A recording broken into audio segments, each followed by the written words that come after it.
Et là, comme vous le voyez, je n'ai pas bougé. On se retrouve juste pour la deuxième partie de la quête à Archon. Je me demande, ça va durer combien de temps cette fois? On a fait quasiment 5 heures pour la première partie. Il est 13h30 de mon côté. J'espère que ça va pas être trop long. Il n'y a pas vraiment trop envie de rester jusqu'à 18h. Sinon, il va arrêter avant. Faire une pause et puis répondre peut-être demain. Non, ça c'est juste de mon côté, puisque vous verrez rien à l'enregistrement.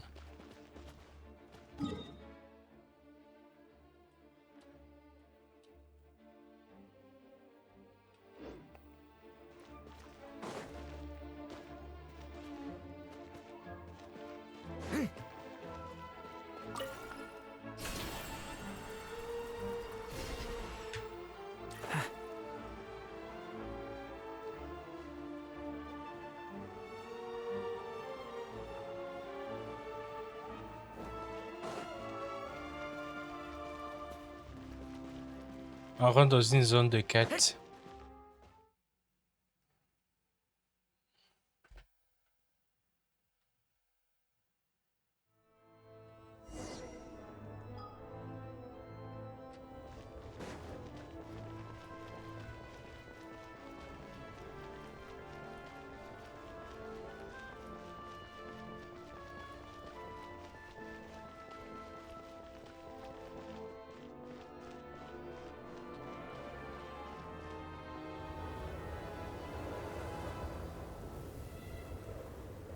Ooh, it sure is cold today.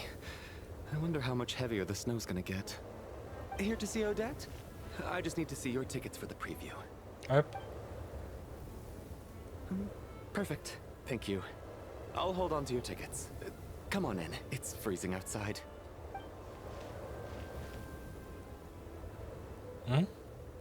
Il regarde qui? Ou bien il regarde la neige?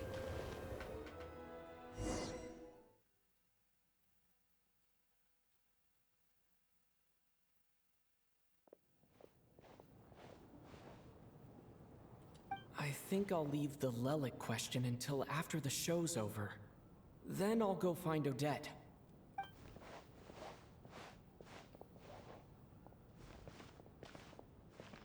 Mitya. Child said he was originally going to come with Tonya. So I'm guessing Tonya's already here somewhere. Is there anyone here who looks like a Tonya? Let's see. It's a small audience. Makes sense for a preview. But wait, I do see some familiar faces. Mr. Chugunov's back again by the looks of it. Lui, j'ai pas retenu son visage. Mitya? And that Fatui officer, Valeri. Guess he must be playing cat and mouse with Mitya again. Oh no. It looks like the show's starting and I still haven't found Tonya. Never mind. I'll just have to take a seat. Hey, ça c'est irresponsable. Tu dois trouver Tonya. Tatagla t'a montré sa petite sœur et tu dois t'occuper d'elle.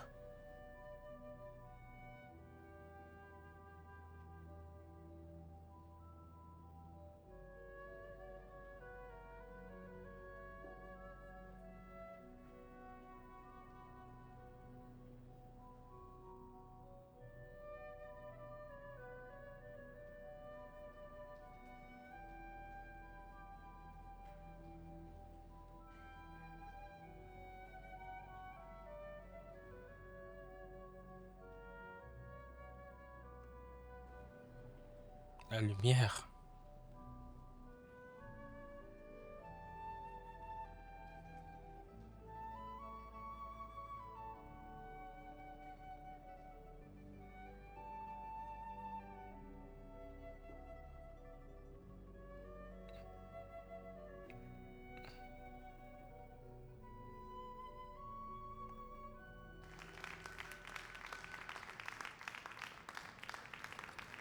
Members of the audience, I'm a staff member here at the theater. Today's performance was a very special one for us, as it marks the first attempt in a long time to revive the classic Ah, voici SNEZHNAYA Tonya ici. Spirit Seeker. To commemorate this occasion, we would love to take a group Je sais photo parce of que the cast, elle a les crew, cheveux and roux. audience members present today. Could I Si c'est kindly pas ask elle, ça the peut être audience qui? to please come up onto the stage? Je crois. All right, everyone, huddle in a little more. Now, look at the camera. 1, 2, 3.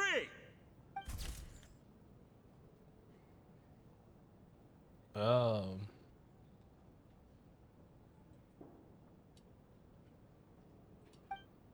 Mitya, ça pose. Are you quite satisfied, Mr. Energy Scientist? I rather hope you don't have any other escape plans to add to my workload today. What are you talking about, Sarge? This was simply my way of inviting you to watch Miss Odette's new show with me. And wasn't the performance spectacular? In the future, I heartily encourage you to take a leaf out of my book. Find some soul-nourishing pastimes to enrich your time outside of work. It was indeed a fine performance, but I must correct you on one point. This is not time outside of work. These are working hours.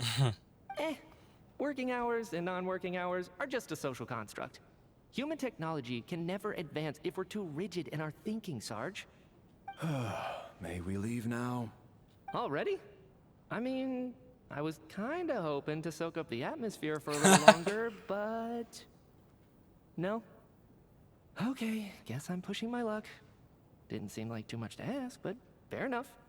Off we go then, Sarge. Back to the land of working hours. Lead the way. That has to be her. She's the only person in the audience around Tonya's age. Excuse me, are you Tonya? Je savais c'était elle. Your brother's busy today, so I took his ticket. Don't worry about him, he's fine. Oh, okay.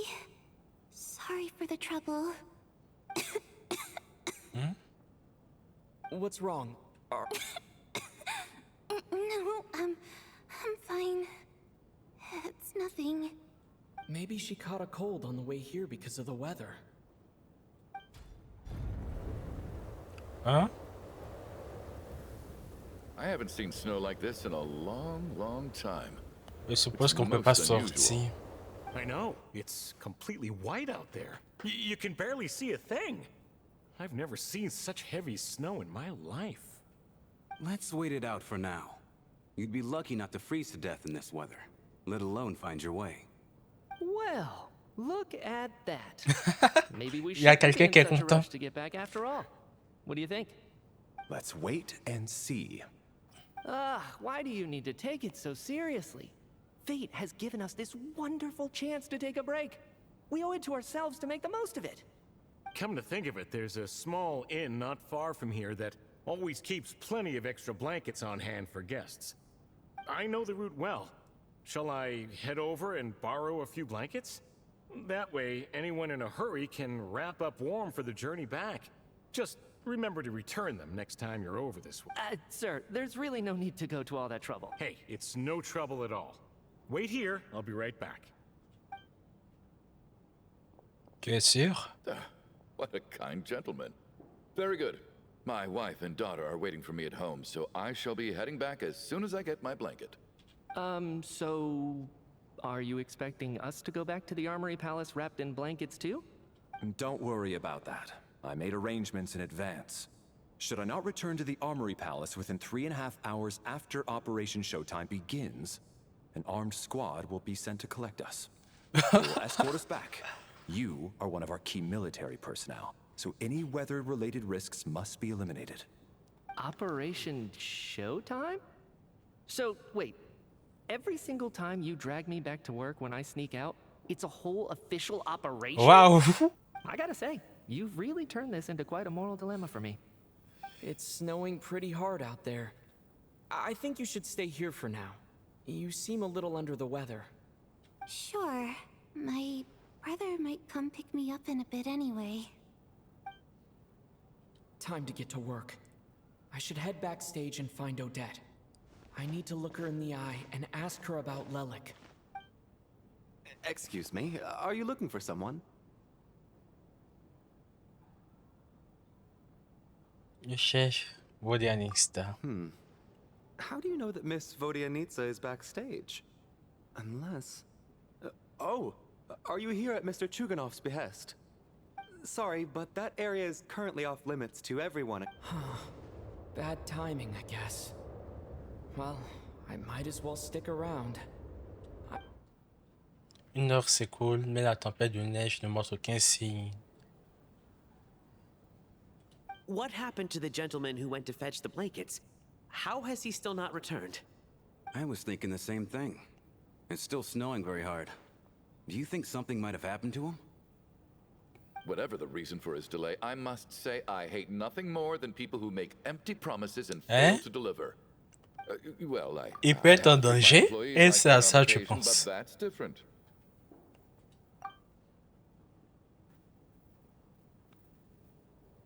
Pourquoi vous fermez pas la porte? Vous laissez tout le froid s'infiltrer. Mr. Valeri? It's been nearly 4 hours since I left the armory. The army should have arrived to extract us by now. They know how much I despise tardiness and disrupted plans. There's simply no reason that they shouldn't have shown up by now, barring exceptional circumstances. Surely a snowstorm like this one counts as such. Few things in this world can stop the SNEZHNAYA army, Mr. Mitya. And a snowstorm is certainly not one of them. Why don't you go out and take a look? They might be right outside, waiting for your orders before they dare come in. An absurd hypothesis. I have no intention of leaving your side for even a moment until I have escorted you back to the Armory Palace. This doesn't look like an ordinary snowstorm to me. That guy who left earlier. It looked like he just vanished into thin air. Either that, or my eyes were playing tricks on me. A man-eating snowstorm? Come on. Night hasn't even fallen yet. Spare us the ghost stories.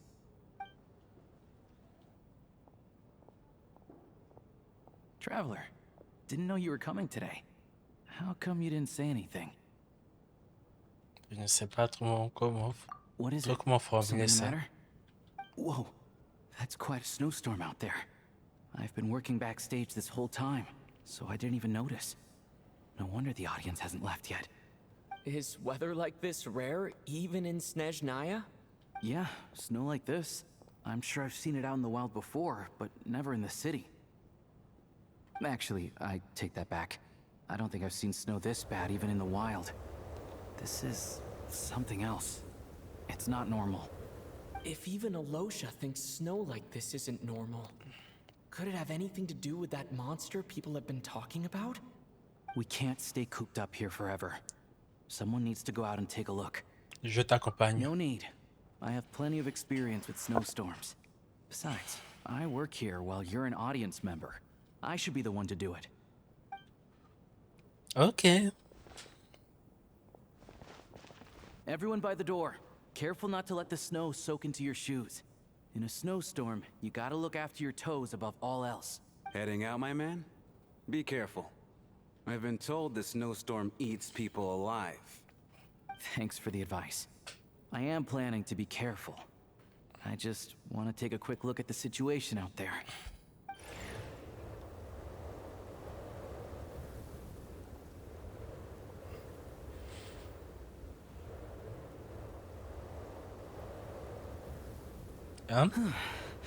Déjà? He's back! He's back! How was it? What's going on out there? Did you see any soldiers patrolling the area? Ce n'est pas la Something question. about this storm isn't right. There's no one out there. I didn't see a single soul. And something in the air gives me the creeps. This isn't your average snowstorm.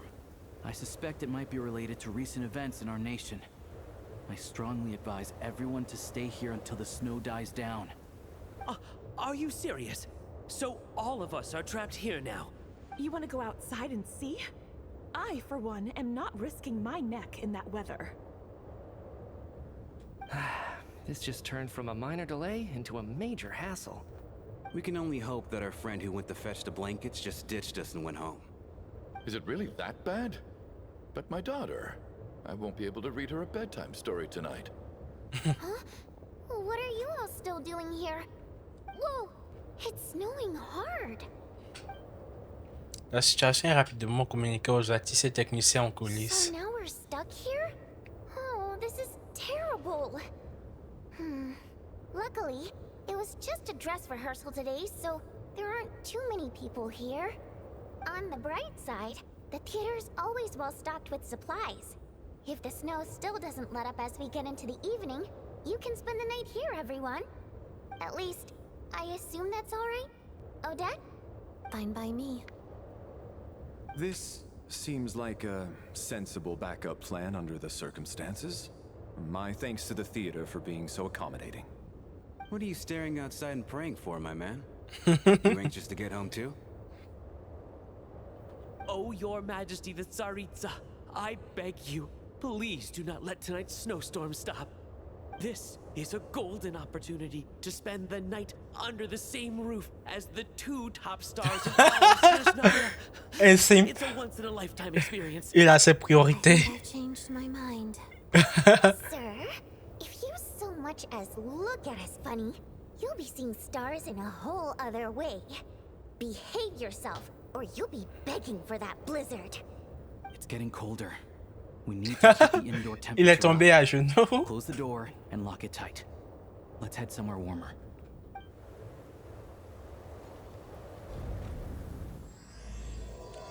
Allez, c'est parti pour l'acte 2.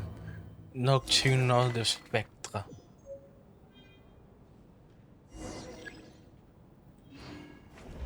Oh!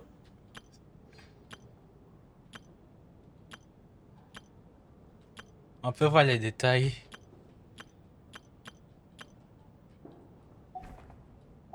Mais pourquoi?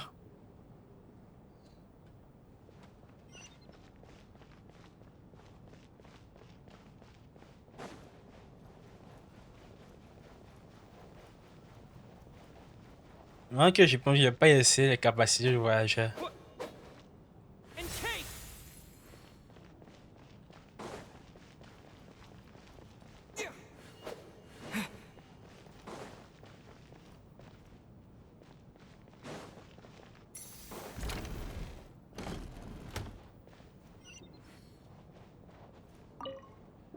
And then there's the aristocrats. Easiest of all to deal with. You don't need to use any force whatsoever. All you have to do is show them the rope you plan to tie them up with. Do you know why? I don't. Do tell. Because nothing horrifies them more than the thought of a cheap, coarse rope leaving creases on their precious million more coat. They'll do whatever you ask to avoid that fate. But funny nonetheless. Tell me another one. Well, look at that. I got myself a new listener. Hey there. Let me introduce myself. The name's Shramm, and I'm a mercenary. The kind that gets paid to do odd jobs for rich folks. And I am Chugunov, an entrepreneur. If my name is unfamiliar to you, you will no doubt have heard of my factory, the renowned Iskra manufacturing plant. Je suis savoir. Are you really that famous, Mr. Chugunov? How come I've never heard your name before? Excuse me? Is that a joke? Or are you being serious? Oh, I'll have to ask my rope later. He's probably tied up more entrepreneurs than I've ever heard of.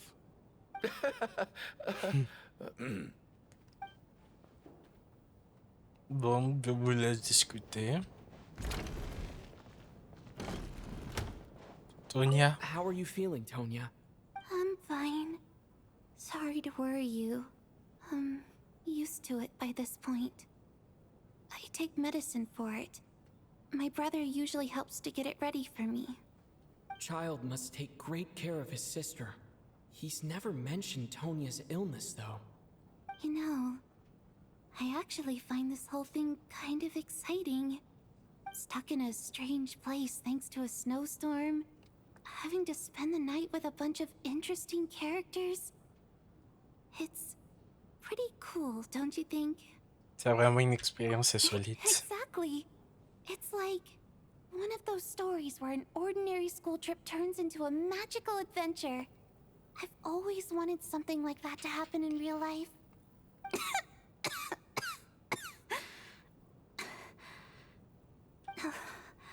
I'm fine, really. Just got a little overexcited. Look after yourself. Otherwise, your brother will come after me.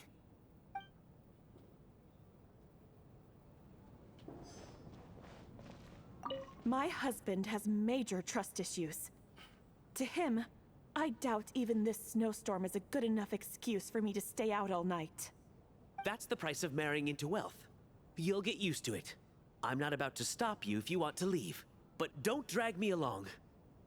Hello? Can I help you?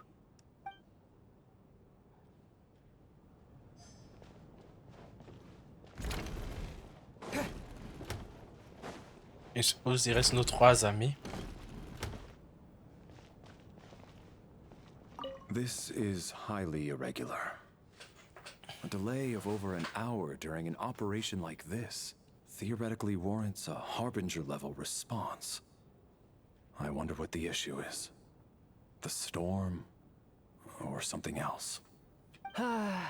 Sarge, the day you learn to let go and just enjoy moments like this is the day you'll finally understand the meaning of life. Ah, why, hello, sir. I believe you were the one sitting at a nearby table back at Podvorye restaurant. Any friend of the theater's star performers is a friend of mine. It's a pleasure to meet you. I'm Mitya from the Energy Commission. Greetings. Major Valeri, head of the Special Assignments Battalion. Armory Palace Royal Grenadier Guards, 1st Regiment. I am here to ensure Mr. Mitya's personal safety. Son truc qui Please fait let me know if I can be of any assistance. quelque chose comme des griffes. Je suis Sawa. Ravi de faire votre connaissance tous les deux. Mr. Traveler, I cannot help but notice that Miss Odette is stealing glances at me. Any idea what that could be about? I've racked my brains, but I can't think of anything I might have done to offend her. Perhaps she noticed me spacing out during her performance? Aucune idée. So, Mr. Mitya, is your work related to Project Stuzha? Je pense pas c'est une bonne idée de dire ça avec The higher Valérie à ups in the côté. Ptashka transferred me from the Energy Commission to the Armory Palace because they wanted me to... Really? I can't even talk about that? Pretty sure it counts as part of my private life. All right, I won't say anything. Sorry, Traveler. As you can see, I'm afraid this pleasant chat will have to end here. Bah.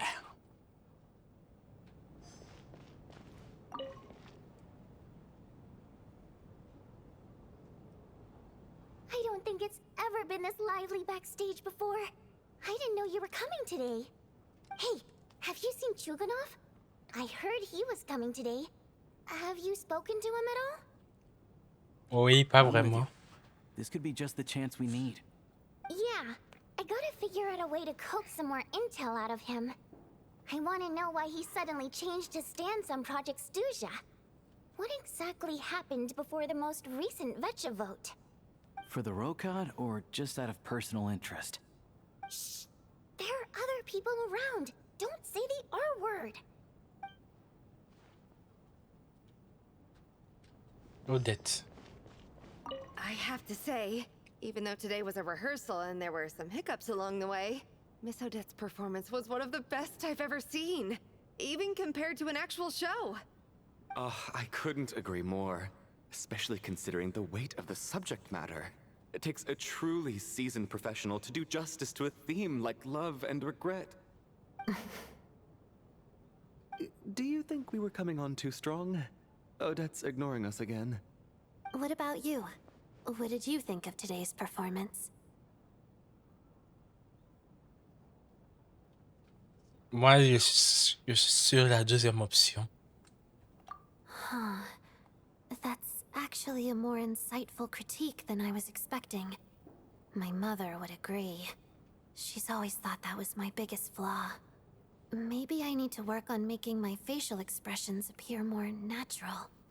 I'll make sure to save a ticket for you when the show's performance ready. This doesn't seem like the time or place to bring up the subject of Lelik. I need a chance to speak with her in private. So unfair. Talk about double standards. And now it looks like I've been spotted.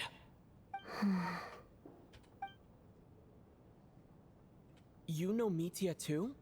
No, I don't. I just have a feeling that he might be dangerous. Ah bon? Ah! Tout le monde bavarde dans une ambiance détendue. How's it looking, Alosia?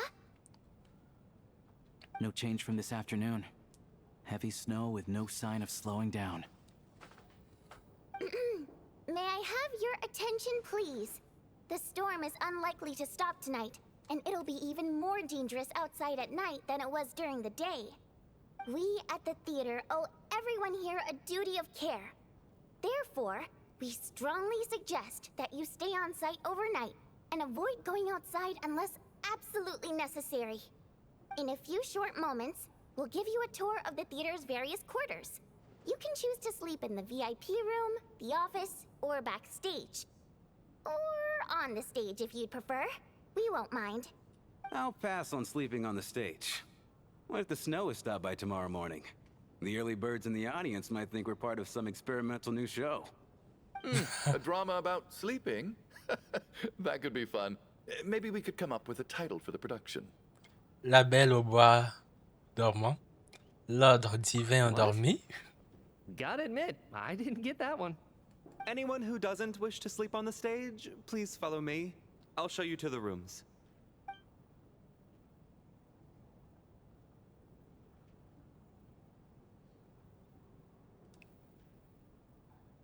I guess I'll call it a night. Though I feel like I won't sleep very well without Paimon here. I'm sure she'll be worried that I haven't made it back yet.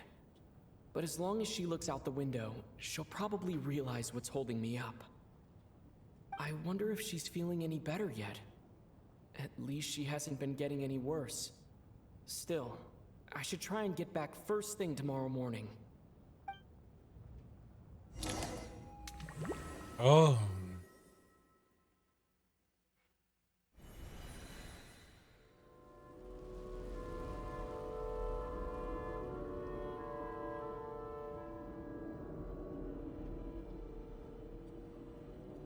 Nous sommes où?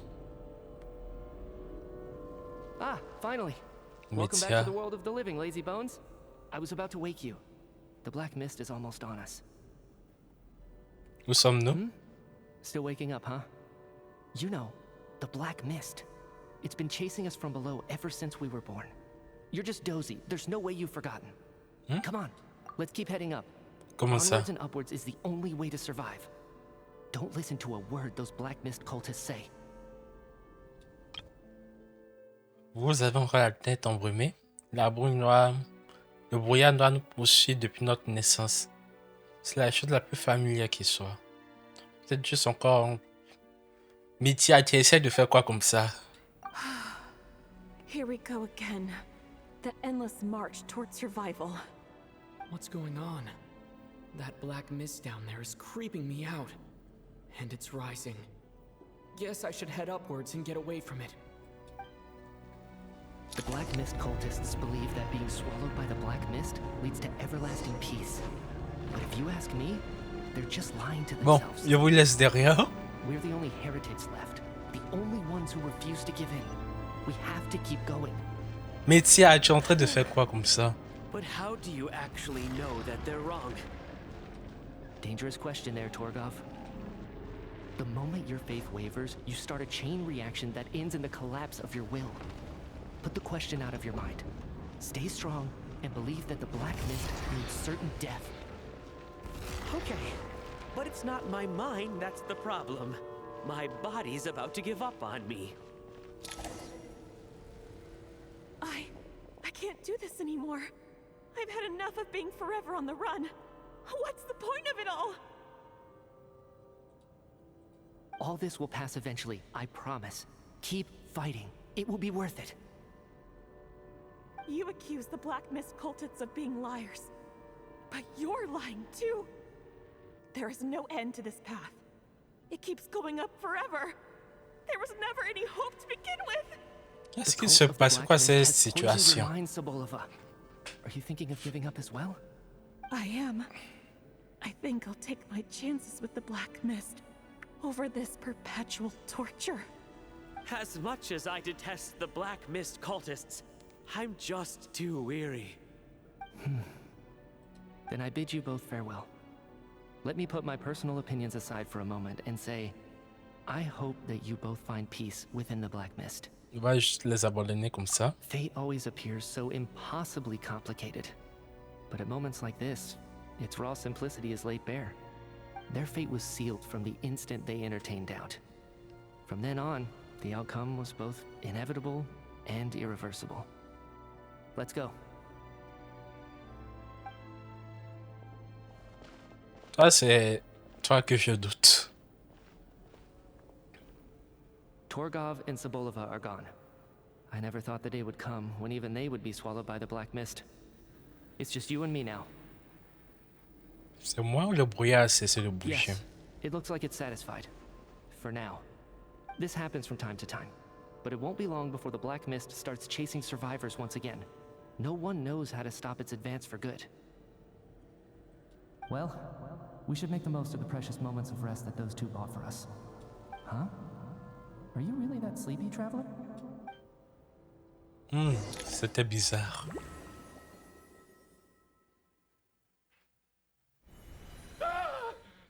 Help!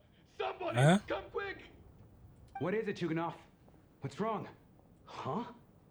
Is it morning already? What's all the commotion? Sounds like it's coming from next door. I should check and see what's going on.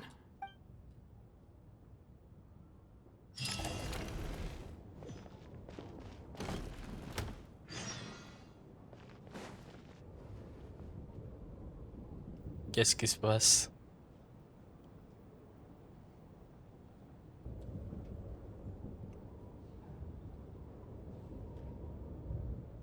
Don't look, Miss Tonya. Stay here. Okay. What happened to them? Oh, nous sommes revenus à la fontaine. Les deux personnes allongées à l'intérieur semblent paisibles, comme si elles ne s'étaient pas encore réveillées. Pourtant, vous savez qu'ils ne dorment pas. Votre instinct vous le dit. C'est la mort. These two people have passed away. And the strange thing is that somehow, I knew this was going to happen.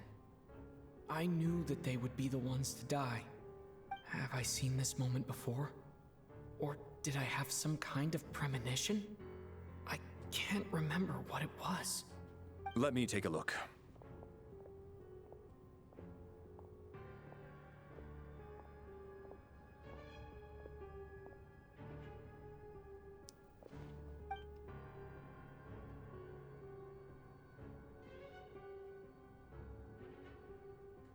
No vital signs in either of them. They're dead. The cause of death, however, remains unclear. No wounds on the bodies, no signs of a struggle, and no skin discoloration caused by the buildup of toxins. But just last night, they were chatting and joking away. This is so sudden. Could they have had pre-existing medical conditions? Even then, the odds of them both dying of sudden complications on the same night are extremely low. It's hard to believe that they died of natural causes, nor does this appear to be a suicide. Bon, suggérez qu'ils ont été assassinés. Who was the first to discover the bodies? It was me. But these deaths have nothing to do with me, officer. I got up early because I wanted to see if the snow had stopped. Then I noticed that the door to this room was open, and it looked like there was a man and woman inside. I just went over to see what was going on. Il y a quelque chose sur sa tenue. They were... I can corroborate this. I was doing my morning exercises near the stage. When I saw Mr. Chugunov heading this way, I followed him. I can also confirm that I didn't see a single person approach that room before him. The snowstorm was raging all night, and it's still going now. There's no way someone could have come in from outside, correct? You mean an intruder? No, not possible. I slept by the door last night as a precaution. There's no way I wouldn't have noticed if anyone had tried to open it. Everyone, split into pairs and search the theater for anyone in hiding or any Bithia, signs of suspicious toi activity. tu viens avec moi, j'ai des I'll follow questions up with a pour full toi. search of my own shortly. Go. There is no time to waste. Vous faites équipe avec Tonya. Après une fouille minutieuse, vous êtes convaincu qu'aucun intrus n'est présent dans le théâtre et que tout est exactement dans le même état que la veille. Nothing on your end either? Backstage is clear. No signs of suspicious activity. We checked the basement. Also clear. I don't think there's anywhere here that a living person could hide. De mon côté, rien à signaler Are non we certain plus. that the theater doesn't have a back door? Or any tunnel or passageway wide enough for a person to fit through? No, there's nothing like that. If people were sneaking in through some secret tunnel to avoid buying a ticket, we'd have sealed it off ages ago. I also checked the windows. All of them are locked from the inside, and there's no sign of anyone entering or leaving. It sounds like we can safely rule out the intruder theory. If anyone came in during the night in this weather, there'd be no way for them to avoid leaving footprints or water stains. This can only mean one thing. It's like one of those murder mysteries you see in novels and plays, isn't it? Ouais. The ones where the killer is... Il est temps de faire du détective Conan. Can't quite jump to that conclusion just yet. Could he be right? It's hard to imagine something like that happening in real life. Set in a theater during a snowstorm, a murder takes place, and the killer is among us. It's such a classic trope that it seems unbelievable. Looking at who the killer targeted, and the clean entry and exit? It all adds up. I know what this is. It's obvious now that I think about it. What is? What have you figured out? Both victims were wealthy, well-known local merchants. And the door was deliberately left open, so I would discover the bodies and witness the crime scene first thing in the morning. Such Pourquoi ruthless toi? methods. This was your doing, wasn't it? Lelik. Lelik? Hmm? You mean Lelik is among us? And he's the killer? Lelik. I know this code name. Member of the Rokot, anti-Project SNEZHNAYA. Always works alone. I've read the case files at the Armory Palace. Walk me through your reasoning, Mr. Chugunov. What do you know about Lelik? Tu vas pas dire son nom et puis tu vas commencer à te taire. Now, huh? What now, Lelik? What more do you want from me? I already voted against Project SNEZHNAYA at the SNEZHNAYA Vecha. You snuck into my house the other day while I was asleep. Left a threatening letter. And I did all that you asked. But Project SNEZHNAYA cannot be so easily shaken. Not with the rooster in charge. So he really was threatened by Lelik. That makes sense. And now you're resorting to murder to threaten me. Isn't that right? I knew it. The Rokot despises the rich. The lives of the wealthy are but refuse in your eyes. C'est quoi tes plaintes? Which one of you is Lelik, Tell me! I'll do whatever you want! Just stop playing these mind games! La musique a changé. Was this really Lelik's doing? Would Odette really do something like this? If Odette really is Lelik, this seems out of character. But then again, how well do I really know her?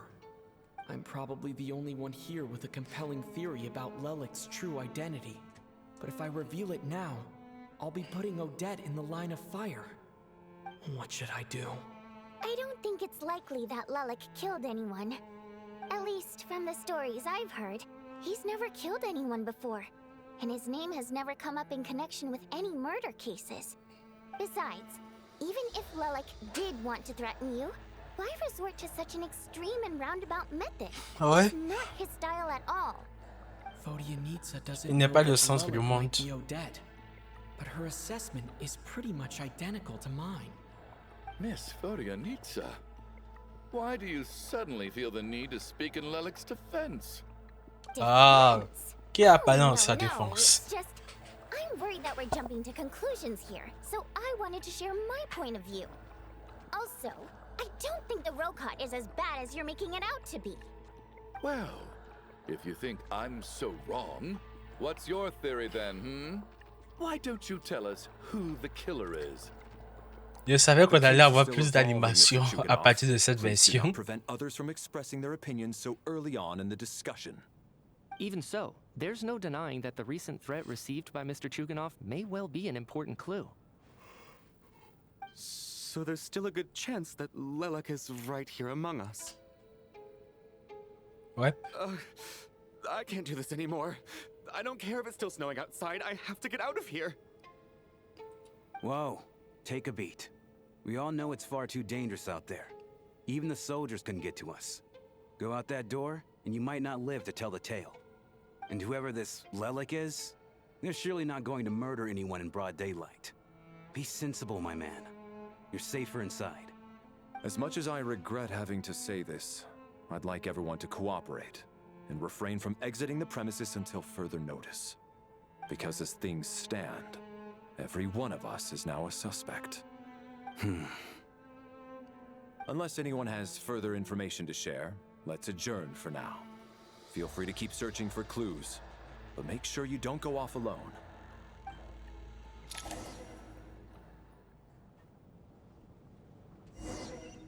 Discuter la situation d'Odette avec les membres du Rocotte.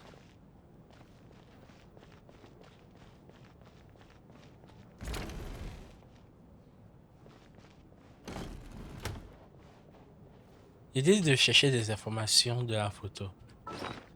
Il y a des trucs sur la photo que j'ai pas vu.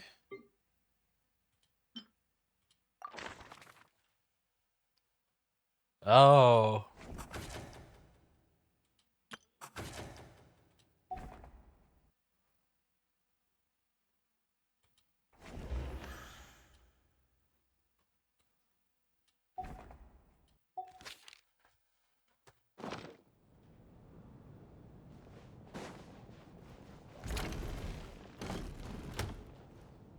You're right, that was my bad. It was a knee-jerk reaction. I didn't think it through. Luckily, no one suspected my identity. Bonjour. Oh, phew. It's just you. I thought someone was eavesdropping. Since Vodyanitsa and I were on the same page earlier, I think I should share my thoughts with the Rokot members first. Compagnie de et des informations sur les legs fournis par Tatali ainsi que vos propres déductions. Whoa. Are you serious? I don't know if this counts as gossip, but it's definitely on track to be the juiciest this whole year. Odette? Really? Odette? Oh god, how dumb does this make me look? Lelek has been right under my nose this whole time, and I didn't notice a thing. Actually, it's exactly what you'd expect. Sometimes, hiding in plain sight is the best strategy. And now that you mention it, the more I think about it, the more sense it seems to make. It all adds up. What are we up to now? 1, 2, 3, 4...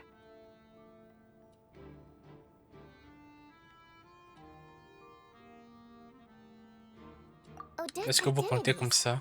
She's my coworker, specifically a ballerina, and also a Fatous, a member of the Rokot. Now, Lelek. It must be so exhausting. I just want to give her a hug. I guess since I've always known her as a member of the Fatui, it never even crossed my mind that she could be involved with the Rokot, let alone be Lelek. I don't understand. If she's with the Fatui, what reason could she have for being so opposed to Project Stusha? Probably best if you ask her that in person. Well, since you waited until now to bring this up instead of announcing it to everyone earlier, does that mean we're all on the same page here? Il ne ressemble pas à quelqu'un qui tuerait des innocents sans raison. Yeah. Lelek may not follow orders from the Rokot leadership, but as far as I'm concerned, she's never crossed the line. If anything, her actions benefit the poor. We need to confront her face to face. Do you think she'd really admit to being Lelek? I don't know. We'll have to see how it goes. For now, we'll work on the assumption that she didn't kill anyone, and see how much she's willing to tell us.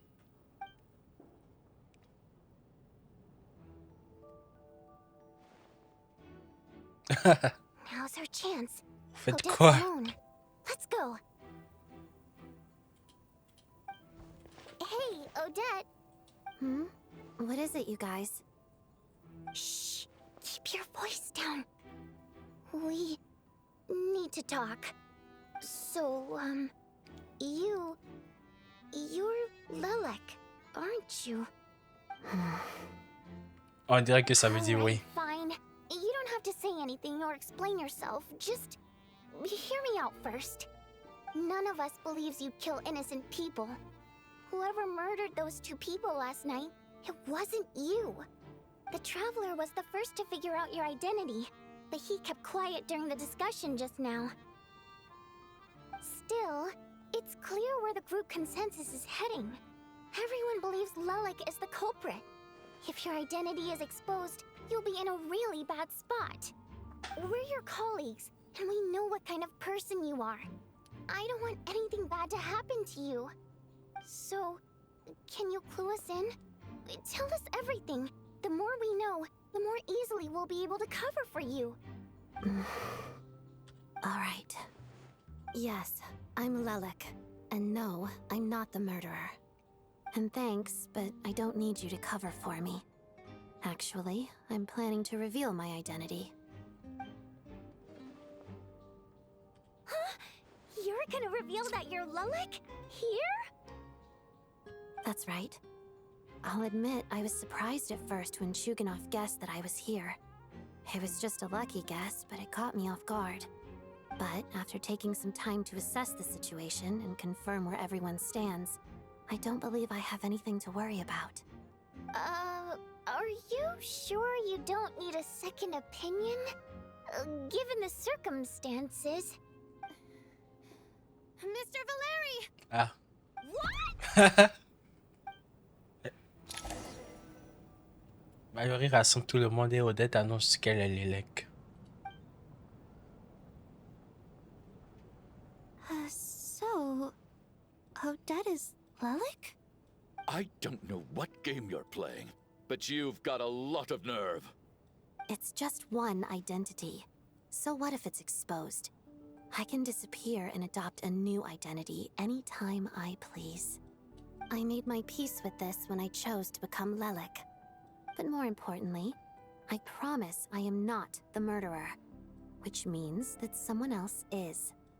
So, if anyone still insists that I did this, you'd best produce the evidence now. What? Otherwise, I suggest that you bite your tongue. Because if you really believe I killed two people without making a sound or leaving a trace, pointing fingers at me would surely only make you my next target. Is this really the truth, Miss Odette? That's confidence, all right. I believe you. A real no-nonsense attitude. I can see why Marionette said that she's on track to inherit the title of the Fair Lady. Are you seriously buying this? Hey, officer! She just admitted to Toi, c'est being quoi ton Lelek. problème? Aren't you going to do something about this? I do have one question, Miss Odette. Why have you chosen this moment to come forward and reveal your identity? If I didn't say anything, everyone would be focusing all their efforts on finding Lelek. And that is exactly what the real culprit wants. I don't want to be the scapegoat who lets the murderer get away with this crime. Despite all the accusations, she made the smart choice. A remarkable display of rational thinking under pressure. Clearly, She thought so far ahead. Ugh, why do I always feel like I'm one step behind her in everything? You've convinced me. Dealing with the murder case remains the top priority right now. Let's put the name Lelek and all related incidents aside until further notice. Nevertheless, the group still considers you the prime suspect. I assume you have no quarrel with that, Miss Odette? I understand. You're welcome to keep an eye on me around the clock. I have no objections. Mr. Chugunov? For my wife and daughter's sake, I'll let you off the hook for now. But don't think you're forgiven for breaking into my house and threatening me. Just wait till we get out of here, Lelek. We'll settle the score then. On verra.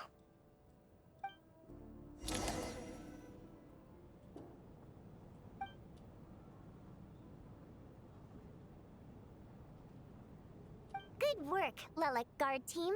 And Lelek too. Here, have some hot water. Donc nous faisons partie de la garde. Turns out Valeri knew about my exploits. So now I've been told I have to guard Lelek with him. Shouldn't you be facing my way if you're guarding me? At the moment, it looks more like you're my bodyguards. If the true culprit is indeed still at large, as you have claimed, we must keep our guard up against them also. Don't worry, Tonya. We'll get through this. Once the snow stops, the officials will step in. The investigation will get easier, and then we'll be safe. But once the snow stops, won't everyone just leave? You're gonna miss us, huh? Well, some of us work at the theaters, so we'll still be here. I'll even give you a special backstage pass. Really, Miss Vodyanitsa? That's awesome! You've made a fan for life. Aw, you're so cute, Tonya. You're so cute, Alright, Tonya. let's swear to it. I promise to give you the pass, and you promise to never change your mind about being my fan. Promise. Don't indulge her, Tonya. You don't have to swear an oath over things like that. You really do get carried away sometimes, don't you, Miss Vodyanitsa? Hey, mind your own business. Il va se passer quelque chose.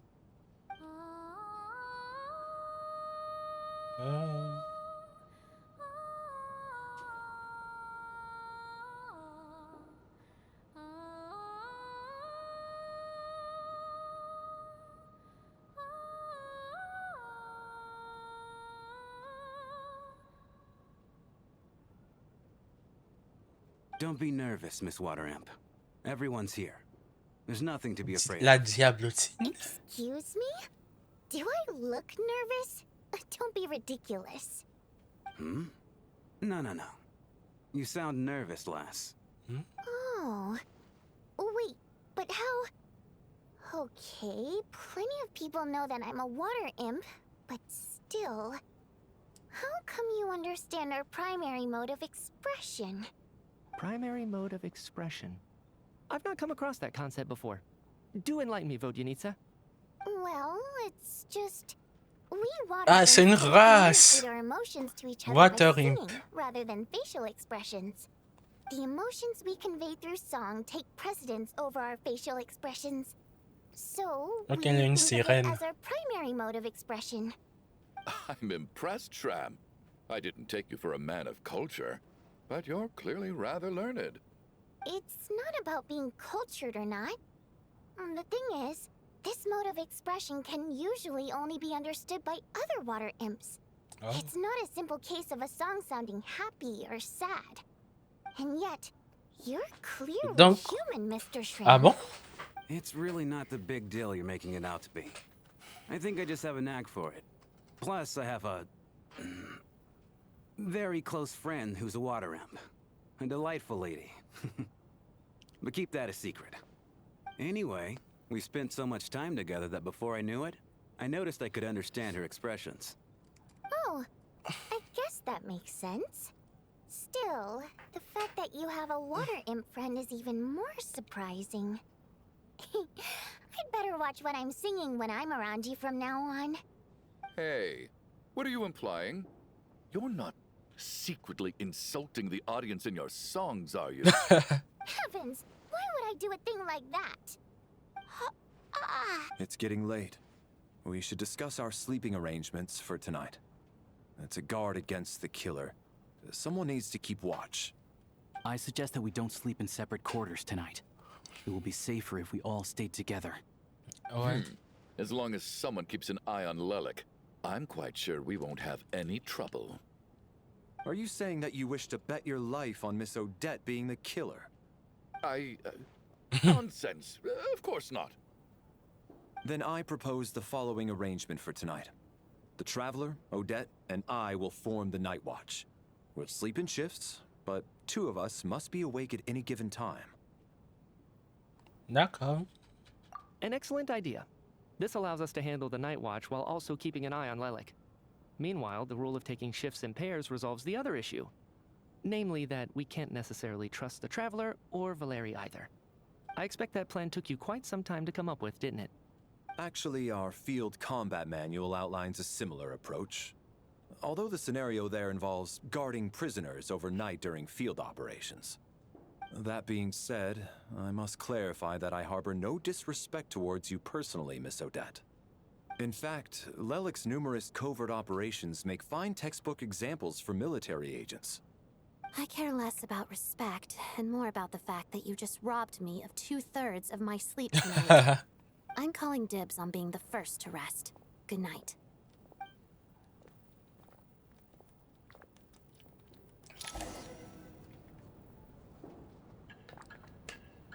Cette nuit, vous serez le premier tour de... Vous assurez le premier tour de garde avec Valérie. Tout le monde dort sur la scène, comme dans une pièce de théâtre absurde. Au bout d'un moment, l'heure de la première relève arrive. It's almost time. We should wake Odette. How are you faring? Je n'ai pas du tout sommeil. Allez vous reposer, je dormirai après vous. Not going to argue with that. I'll take a quick nap. If you start to feel sleepy, wake me up anytime. It's finally time for Odette and I to share the night watch. I should wake her up.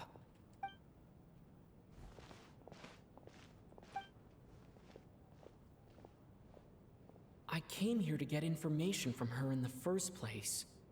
Maybe I should think about what questions I want to ask before. How long are you gonna keep staring at me? Il n'a même pas encore eu le temps de vous réveiller. Couldn't sleep. My mind's been running haywire. Plus, there's something I've been meaning to talk to you about. Moi aussi. I had a hunch that you wanted a conversation too. Let's take this chance to clear the air, shall we?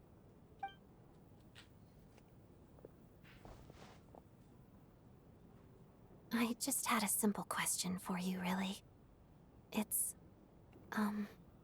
Rosalyne. In her final moments, did she have any last words or anything? Elle a dit "You wretched", quelque chose comme ça. Elle avait que des insultes. I see. Well, that was all. I have no other questions. C'est le thème des fatouilles. Lieutenant Lazo, quelque chose comme ça. Elle vous manque? No. She was utterly ruthless in pursuing her goals. That kind of person should be hard to miss. And yet, even though I never approved of her methods, and she was an abrasive person, the fact remains that I am indebted to her. J'en ai appris quelques bribes par son drone. She told you. I guess that makes sense. I think she and Rosalyne were on pretty good terms. Mais elle connaît pas les détails. Yes. Rosalyne wasn't the kind to gossip about this sort of thing. Not that it's any huge secret to me, though. When I was a child, I had to join the Fatui for the sake of my mother and me. I trained under Rosalyne. It was extremely grueling, and it didn't exactly come naturally to me. All I could do was try to ignore the biting cold and practice. I was a newcomer who'd managed to make a good first impression on a harbinger. There was pressure to live up to her expectations, to be worthy of the fair lady's reputation. Every day was a struggle against the cold, pain, and fatigue. And most nights, I struggled to fall asleep. After enduring all that, I've become almost immune to the sensation of pain. I suppose that was the cost of survival. Surely, any child who had to experience that would grow to hate her lot in life. Don't you think? C'est vrai. Vous avez payé le prix fort. So, I put an equal amount Toi, of c'est comme effort ça, into tu my dors. ballet. Tu vas avoir mal au Because dos in et my au cou. young mind, that was the only way Il to dort comme le defy my penseur. fate. It was my way of telling her The Fatui's demands and your expectations of me are not what I wish for. One day, I will leave. I think she probably blamed my poor performance and training on my passion for ballet. She knew my heart wasn't in it. One time, when I was secretly practicing a dance at night, she suddenly showed up. I knew she was there to catch me red-handed. I told her, "You don't deserve to watch the dance I learned from my mother." Oh. She looked stunned. I guess she was surprised that I lashed out first, before she had the chance. But strangely enough, on that occasion, she wasn't fierce with me like she was during training. Instead, she fell silent for a moment, and then left. Ça doit être après ça qu'elle est partie voir Arlecchino. After that, she never interfered with my dancing or asked me how it was going. She never came to watch me dance again either. Not even once. C'était quelqu'un de très fier. She was. But even now, whenever I take out this core Ignis, I can't help but think of that night. Of the look on her face. C'est elle qui vous l'a offert? Sort of. Although gift might be too kind a term. This is her flame sealed within ice. Oh. A symbol of her favor, yes. But also her way of keeping an eye on people. She knew the location of every piece of core Ignis. If any recipient started acting suspiciously, she'd be on to them immediately. Trust her to make even a Donc elle voulait feel suffocating. être proche des gens, mais elle ne faisait en même temps confiance à personne. So, when news of Rosalyne's death reached SNEZHNAYA, many people immediately crushed their core Ignis. It gave them a profound sense of relief, like they'd broken free from her shackles. But I kept mine. With my sensitivity to pain being as dull as it is, the warmth from this core Ignis is one of the few things I can still feel clearly. I still wonder, did she really come to stop me that night? I wasn't sure, but I was scared, so I said some really awful things. I guess she didn't leave anything behind. Not that I expected her to. It's fine. Nous avons son masque dans notre We sac. couldn't settle our differences before the end. Attends. Son don m'a dit que vous vous étiez réconciliés. She did. Are you sure she was talking about this event? Elle a dit qu'Arlecchino avait conseillé Rosalyne et que Rosalyne était venue vous voir. No, she didn't. I didn't even find out that she'd gone to Mondstadt until a while after she'd left. Wait, in that case...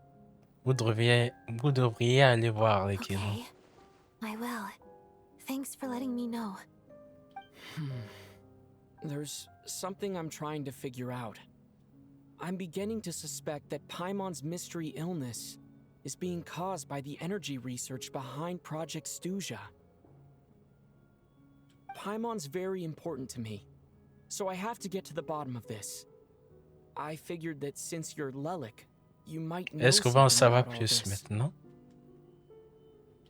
The ultimate goal of this energy experiment Est-ce qu'il is doit to create vraiment? a weapon for the final battle. Ah? The weapon's construction was completed in Nocturne. Now, all that remains is to arm it with a sufficiently powerful energy. Non, c'est quelque chose de similaire de ce que Focala a fait.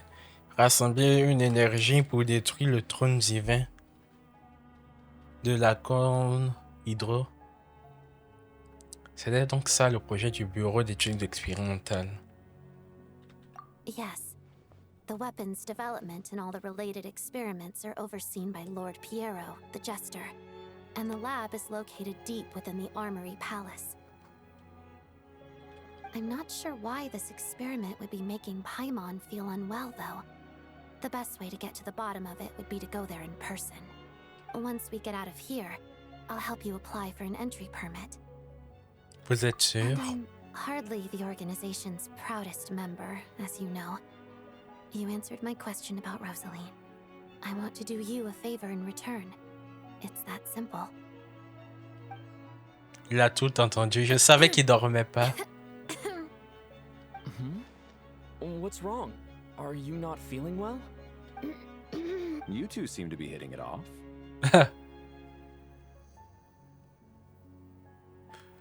Vous m'avez fait You were peur. sleeping.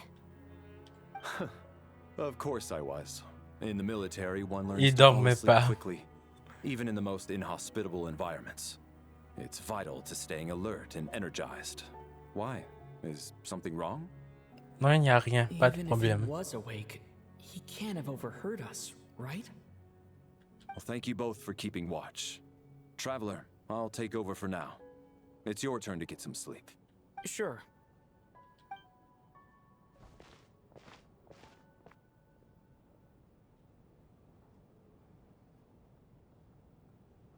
This is our second night here, but at least I found out a little more about Paimon's condition. Oui, on sait au moins aussi ce quoi le projet SNEZHNAYA apporte. Je vais augmenter un peu le son du jeu.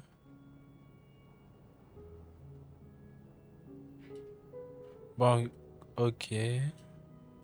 I hope she's been sleeping well the past couple of days.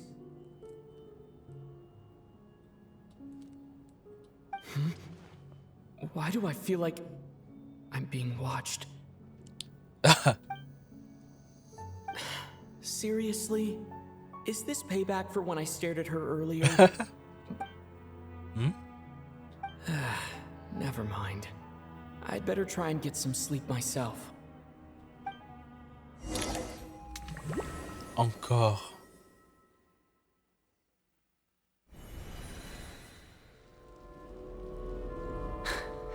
Hey, what are you spacing out for? Are you reaching your limit too? Quel est cet endroit à la fois étrange et How long familier? have we been walking for? Do you remember? Time's lost all meaning. Ever since we noticed that thing above our heads. What was it called again? A star key? Or key star? Anyway, the person who named it was swallowed by the black mist. Whatever it's called, ever since we noticed it, we've been walking up and up, hoping that as long as we reach it, we can find a way out of this place. But it seems like no matter how far we walk, we never get any closer. Well, we've come this far. You never know. Maybe we're almost there? Come on, enough moping. Let's go. The black mist is catching up. Et sur le lieu de partir en haut, je partais en bas. Ah, ça monte vite.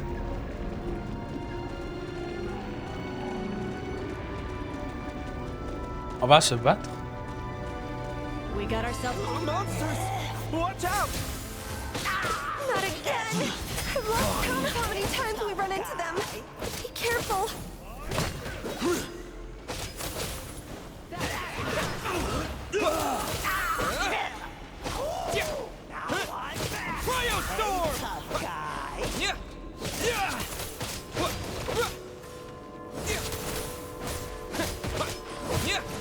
Et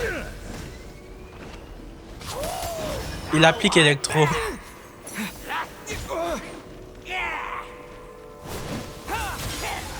Ok. J'ai pas vu que lui il appliquait électro. Je peux faire plus de dégâts avec lui. Waouh. Ça a fait beaucoup de dégâts.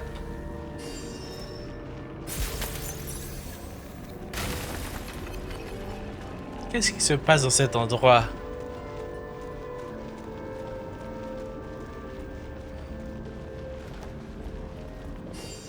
Dépêchez-vous.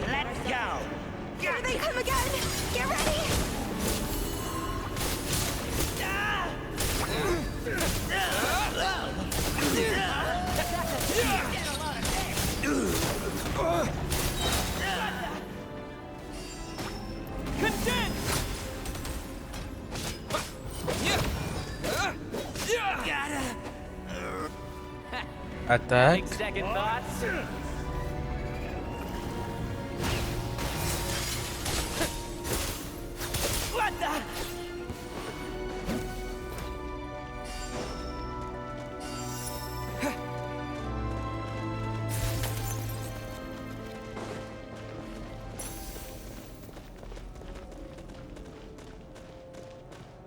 Encore des ennemis. We got ourselves a straggler. Here comes another one. Monsters ahead of us. The black mist behind us. Tu attaques où?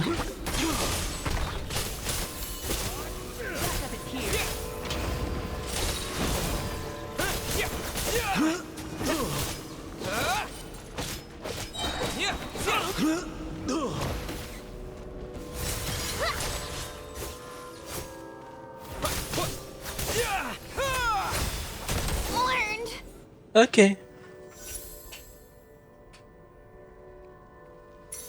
Are you hurt, Coolish? No. I'm fine. It's just... Suddenly I don't want to walk any further. I get you. In fact, I reached my limit a long time Bon, ago. je suppose que c'est fini pour eux. Sometimes it feels like there's hope where there shouldn't be. Yeah. The hope that the star gives us is the only thing keeping us going. But I'm not sure it's real at all. It may just be a collective illusion. Otherwise, why would it always be out of reach? Vous êtes vraiment prêts à abandonner? J'ai quand même l'impression qu'on est plus près I qu'avant. know you mean well, but you're only saying that to try and encourage us to keep going, aren't you? Thank you, friend. But enough is enough. Please don't give me any more false hope. Hope is poison in this place.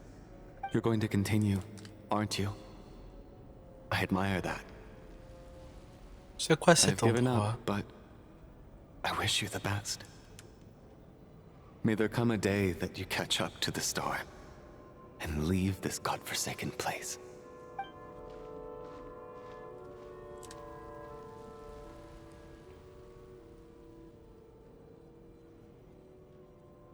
C'est quoi qui brille dans notre main? It's not an illusion. We really are getting closer to the star.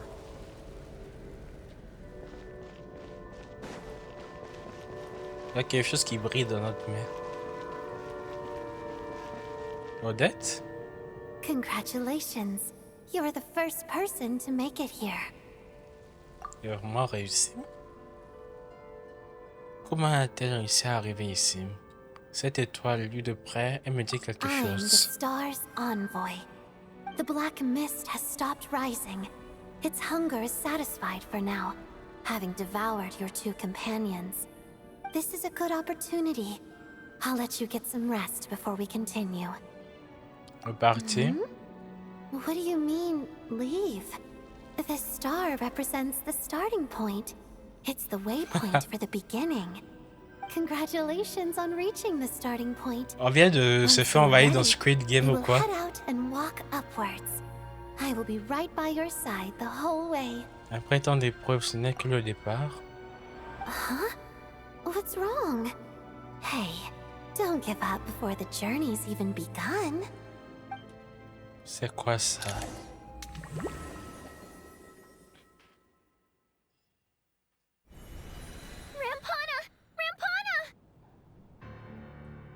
Is that Vodyanitsa's voice? Qu'est-ce qui se passe? What happened? Coolish, wake up! Please wake up! Une pièce sur le sommeil. Qui n'était au départ qu'une blague se joue désormais sur scène. Personne ne s'attendait à ce que ce soit une tragédie. Tout le monde s'est regroupé autour des deux endormis, sans même vous approcher ni réfléchir. Vous savez ce qui s'est passé. Comme si quelqu'un avait soufflé la réponse à l'avance.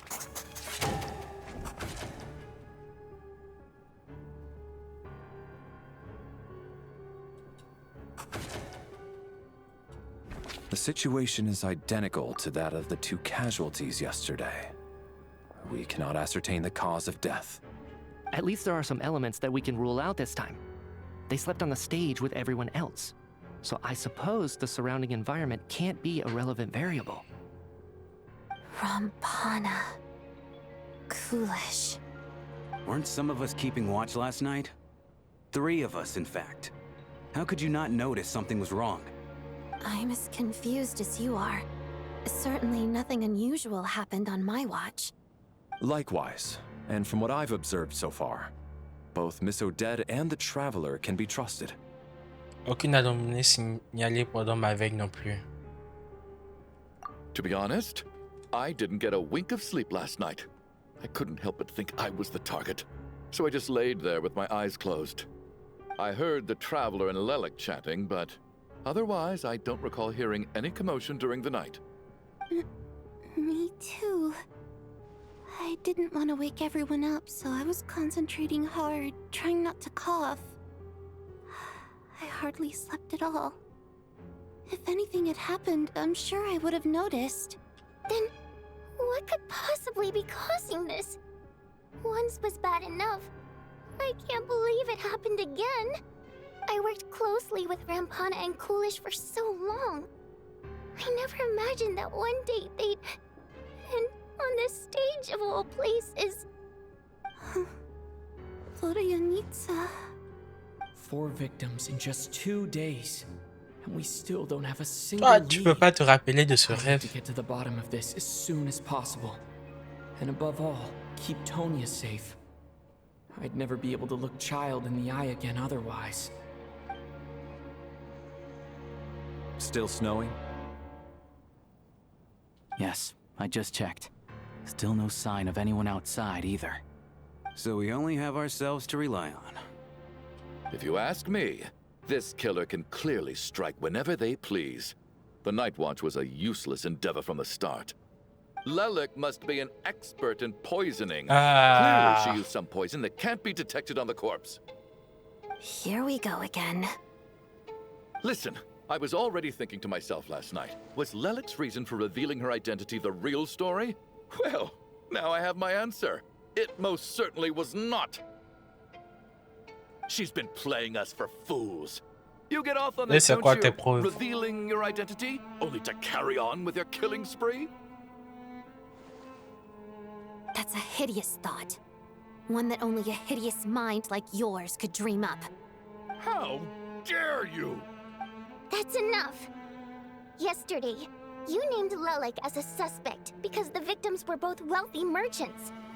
Lelik might have had a motive then, but today's victims were just ordinary people. Not to mention that they were colleagues of Odette and mine. What reason would she have to murder them? Let me guess. Just to scare you? Who knows? Maybe you don't know her as well as you think. I implore you all to ask yourselves, how many people are there really in this world that have what it takes to kill another person? Not Lelik is well known to be a ruthless operator, and now she has revealed her identity. How could it be any more obvious? Everything you've said so far is still just conjecture, which doesn't constitute a concrete lead. You need to back up your claims with some evidence. How can you defend her, officer? What did she say to you while you were on night watch? Non, c'est là tu vas arriver maintenant. Maybe I shouldn't be so surprised. You military types are always colluding with criminals to target the rich. Tu te prends pour qui à la fin? All so you can get your grubby paws on our hard-earned fortunes, then tell us to fall in line. The Fatui, the Druzhna, and the Rokot. Thugs, the lot of you. Don't you dare. Tonya? Sir, but... You were the one who told us not to stop other people from expressing their opinions yesterday. C'est une opinion. 4 people have already died. Only yesterday I was chatting with Mr. Coolish. Then we woke up in the morning and he's... against one another is the last thing we should be doing right now. Little girl. Even if Mr. Chugunov is a puffed-up, pig-headed windbag who doesn't have a clue what he's talking about, he's still one of the victims here, isn't he?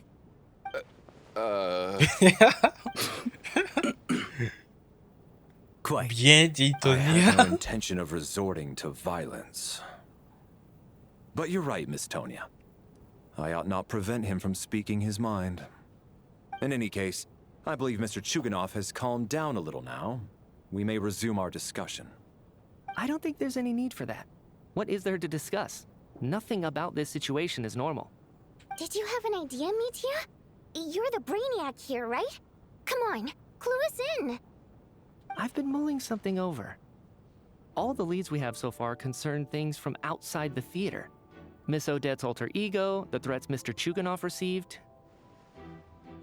But then there's the 2 double murder crime scenes themselves, which have given us absolutely nothing to go on whatsoever.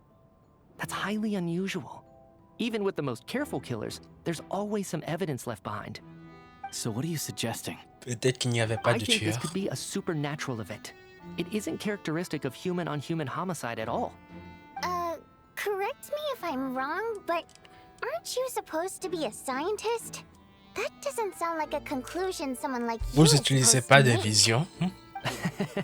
Les œils I divins. got into scientific research because of my insatiable curiosity. But if the present situation defies all known scientific explanations, I don't mind shifting my curiosity toward the paranormal instead. Now that you mention it, I remember when I first came to the theater. I heard rumors about this place being haunted. Haunted? Yeah, I think I heard the same thing. But I mean, they're only rumors, right? We've worked here for years. Surely we would have noticed any spooky goings-on by now. Well, this has taken an unexpected turn. A haunted theater? If Paimon were here, she'd probably be hiding behind me in fear right now. Why don't we take this opportunity to look for clues again with a more open mind? Maybe a different perspective will help us see something different. Very well. Whether it's criminals or ghosts we're looking for, the same rules apply. Everyone needs to tread carefully. I'll move the bodies into the same room for now.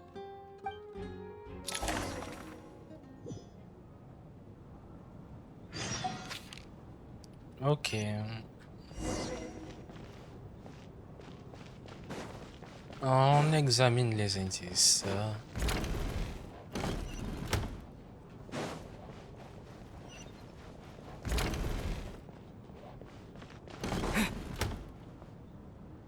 Valeri, come take a look at this. You too, traveler. Some sort of notebook. What is it for? It's the on-duty logbook for the theater. Kulish was the main person to use it. He mostly used it to record any unusual incidents during a show, audience numbers, exit times, and so on. J'ai vu Kulish à l'entrée avant d'entrer dans la salle. Il tenait effectivement ce registre. He'd always have this logbook with him when he checked tickets at the entrance. This should confirm a lot of key details about the recent show. So, you find anything unusual? Yes. The number of people. I've checked and double-checked, but the numbers just don't match what's recorded in the logbook. Comment ça? Apparently, we have an extra person among us. Are we certain that logbook is accurate? Could someone have sneaked in without buying a ticket or something? Unlikely. Kulish took his duties very seriously. I've rarely seen any errors in his work. Not to mention that this was a dress rehearsal, meaning smaller audience numbers and tighter ticket restrictions than usual. Everything would have been well within his control. We no longer have our tickets with us, do we? They got collected on entry. I assume there's no way we can check them again. Unfortunately not. The theater recycles tickets. Once people are in the door, they don't tend to leave until the show ends. So we collect the tickets at the point of entry. Malheureusement, Kulish est mort. Oui, il se s'est rendu compte s'il y avait quelqu'un en trop, non? Still, I'm inclined to believe that this discrepancy in the head count is significant somehow. Did an extra person just materialize out of thin air?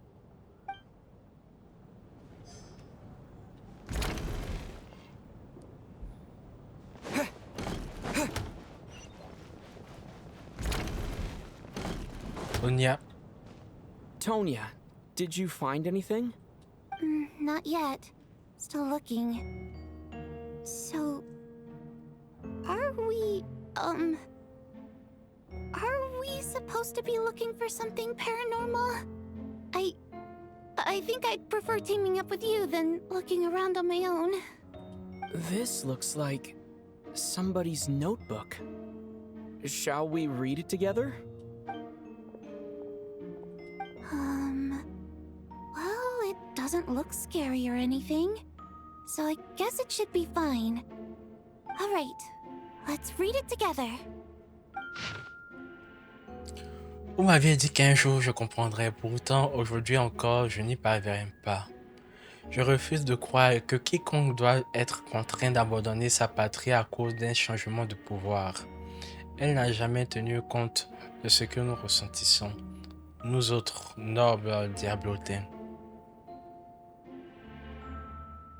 Donc, ça me fait penser à celui qui a les cheveux orange. Hein? Et puis il a dit qu'il connaissait une diablotin. Chaque recoin de cette terre est empreint des souvenirs de mon enfance. Il me suffit de fermer les yeux pour entendre encore les chants qui résonnaient de toutes parts. Je ne pardonnerai jamais à ceux qui nous ont chassés. Et tu me manques tellement, maman. Il est à moitié diablotin. Il doit être à moitié diablotin, non? Il m'arrive souvent de regretter cette robe à franges, les lourds rideaux de lit et les premiers rayons de soleil qui s'infiltrent chaque matin dans le manoir. Mais ce n'est plus si grave. Il me suffit de plisser légèrement les yeux pour que la lumière qui s'infiltre à travers une fissure du décor me rappelle qui traversait les fenêtres de notre manoir. Je sais que cette vie est perdue à jamais et elle pourra toujours me manquer. Mais je sais aussi que j'ai aujourd'hui, que ce que j'ai aujourd'hui n'a rien à envier à ce que j'ai perdu. Les décors somptueux conçus par notre décorateur, les nombreux admirateurs qui font tout ce chemin pour venir me voir, et cette petite danseuse si discrète. Peut-être pas celui aux cheveux orange. Entre les deux derniers qui sont morts, peut-être. Tout cela m'appartient désormais. Je ne laisserai plus jamais rien m'être arraché. Plus jamais, jamais. J'ai rejoint une organisation aussi extraordinaire. Je ne peux malheureusement pas révéler son nom. Mais quoique cette grande figure ait l'impression de faire cette fois-ci, quelqu'un doit toujours veiller sur les gens ordinaires frappés par le malheur. C'est précisément pour cela que notre organisation existe. Aujourd'hui encore, je ne la comprends pas. Pourquoi ceux qui détiennent le pouvoir agissent-ils ainsi, alors qu'ils pourraient apporter plus de bonheur? Certains disent qu'elle a, elle aussi, ses propres difficultés. Mais qu'est-ce qui pourrait bien tourmenter une personne en apparence toute puissante? Enfin, je ferais mieux de me concentrer sur ce que je peux faire. Vous entendrez sûrement parler de notre organisation tôt ou tard. Quant à son nom, non. Je vais encore la garder secret pour le moment. This has to be Vodyanitsa's writing, Oh. surely. Maybe it's a little rude for us to peek at this. I feel like I just read someone's secret diary by accident.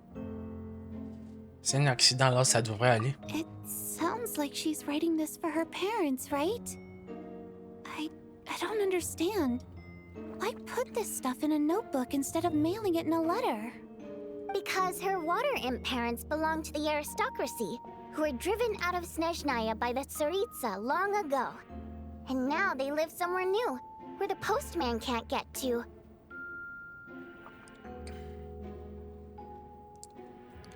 Laissez-nous vous expliquer. We're sorry. It's fine. My fault for not storing it properly. I can't leave things lying around and expect them to get ignored when everyone's scouring the place for clues. All right, give me my notebook back. I'll take over the investigation in this.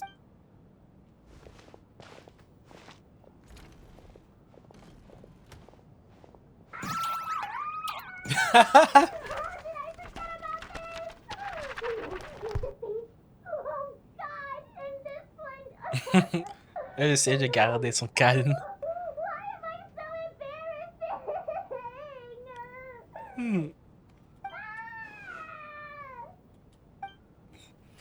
Passons à autre chose. Maintenant, il y a ici.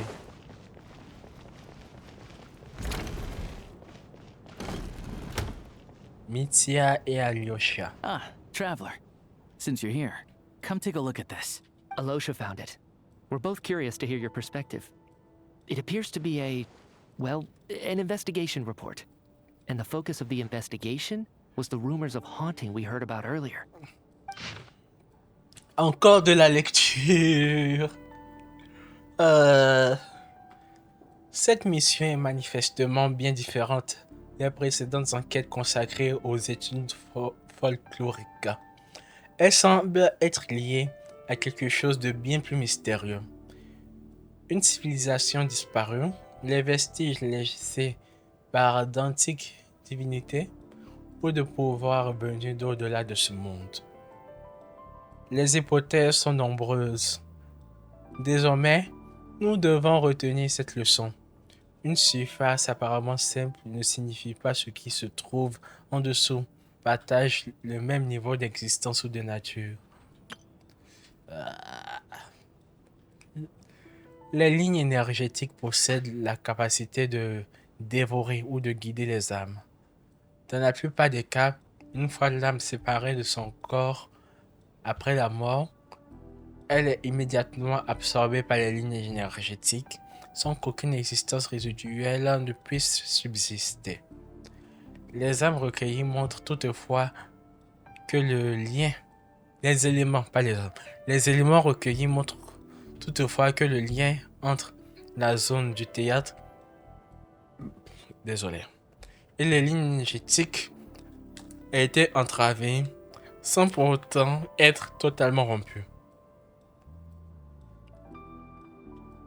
Donc les personnes qui meurent dans le théâtre ne retournent pas forcément aux lignes énergétiques.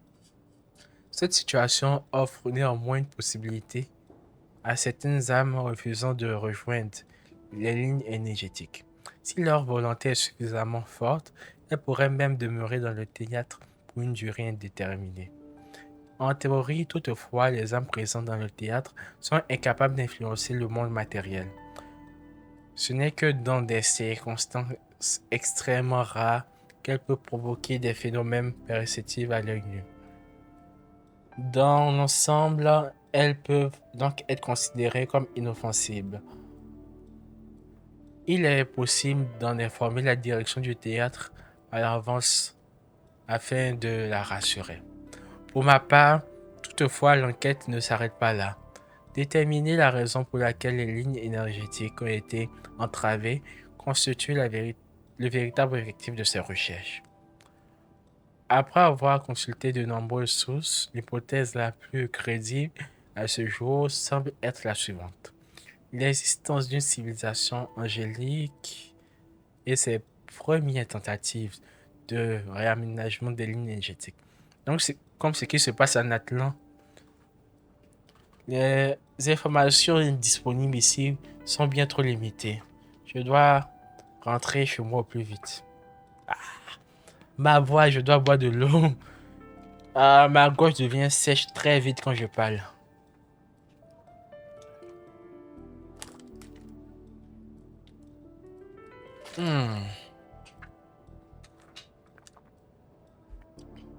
En gros, les lignes énergétiques du théâtre ont été séparées. Ou bien, la zone du théâtre a été séparée des lignes énergétiques. Mais comment c'est possible que quelque chose comme ça se passe? Et ils ont expliqué que c'est peut-être à cause de l'intervention d'une civilisation angélique, donc les anges, comme The Lord of the Night Kingdom, ou comme Nicole, comme ça. An investigation report, huh? Looks quite old. This person's name looks to be of Sumeru origin to me. Was the investigator from Sumeru? The theater manager must have hired an investigator once specifically to look into this issue. But it doesn't look like anyone ever looked at the report. Presumably, the manager wanted to know if the supposed haunting was dangerous, while also being fearful of word getting out in case it affected the theater's business. Anyway, the bottom line is, the haunting is actually real after all. It's caused by an obstruction in the ley lines. Is there any chance this is the key to finally making some progress with the murder cases? Ley line problems are pretty unexceptional to me by this point. And while it certainly offers an explanation for the ghosts, it's hard to imagine what connection it could have to these two murder cases. Some of the language that appears at the very end of the report caught my eye. Angel civilization, ley line renovation? My area of research doesn't touch on any of that, so it's completely outside of my wheelhouse. Huh? A piece of paper just fell out from the report. It landed right by your feet. Voyons voir. La mort est parmi nous. Ça n'a pas l'air très rassurant. How unnerving. It was tucked inside the report, so it must be a note left by the author. Death is near. Is that supposed to be what's going on here? With us in the theater? Death. Renova. So, how did the author foresee it? Could he predict the future somehow? Maybe things are more complicated than we On thought. sait que Renova va apparaître, mais je vois pas comme cette quête va nous emmener là-bas. Bon, nous sommes à 1h30 seulement. The report definitively concludes that the hauntings in the theater are harmless and cannot affect the real world. But the note seems to be warning of potential danger. The question is, what exactly does the note mean by death? S'agit-il simplement d'une description de la situation? Ça désignerait la victime ou bien le coupable? The various ways we could interpret this keyword lead in completely different directions. Let's pause our analysis here for now. I think we need more information.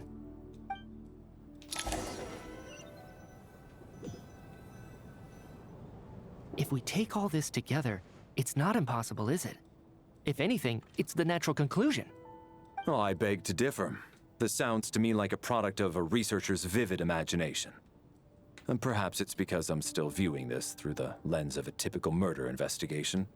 But still, I'm struggling to be persuaded by your theory. Does it really sound that far-fetched? Alright, well, let's treat that as speculation for now. I do agree with what you've said, so let's go with your idea for now. Good. Okay, now that we finally have some meaningful leads, I think it's time to reconvene. Let's get the others.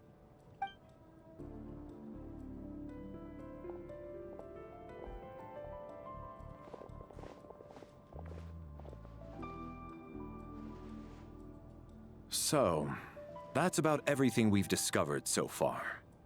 I'll share my theory first. Based on what we've learned from the logbook, I believe the extra person among us is most likely the killer. If the killer had simply bought a ticket, it would have greatly increased the risk of their identity being exposed. I expect he or she either hid in the theater ahead of time, or found a way to slip past the ticket inspection. They then blended in with the group and waited for an opportunity to strike. What about the note found in the investigation report? Any thoughts on how that fits in?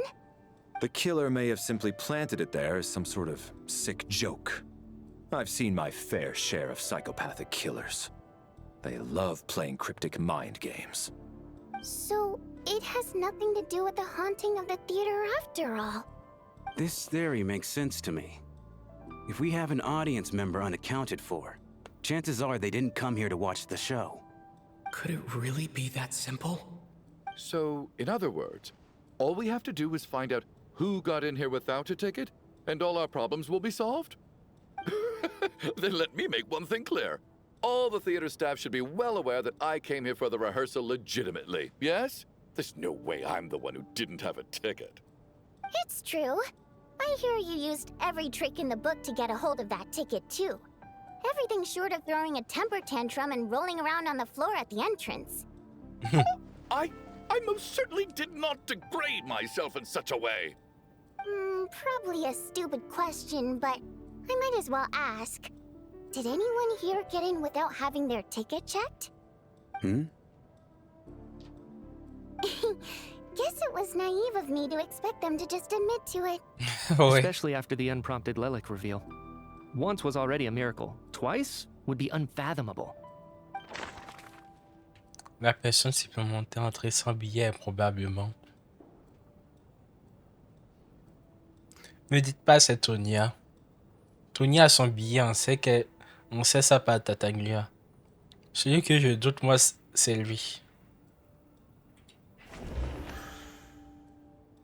Si c'est pas lui, je sais pas. I don't believe any of us here knew Shramm before all this. If no one can verify Shramm's identity... Mr. Shramm, did you really go through the ticket inspection to get in here? Huh? Me? Why am I being singled out, my friend? Parce que personne te seem that connaît. suspicious?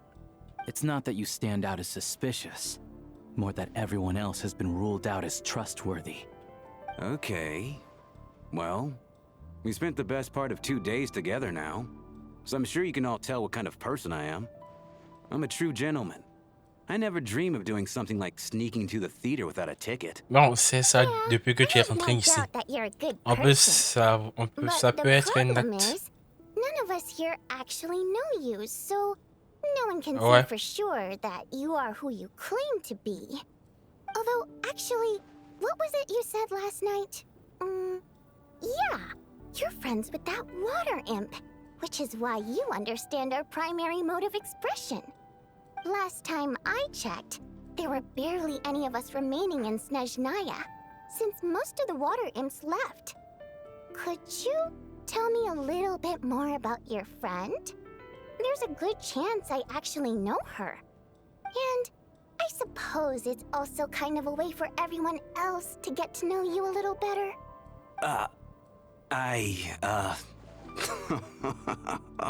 Tu vas dire quoi maintenant? Good grief. Are you blushing? Pull yourself together, man. Stop giggling like a teenage boy. It's revolting. Hey, revolting is a little strong.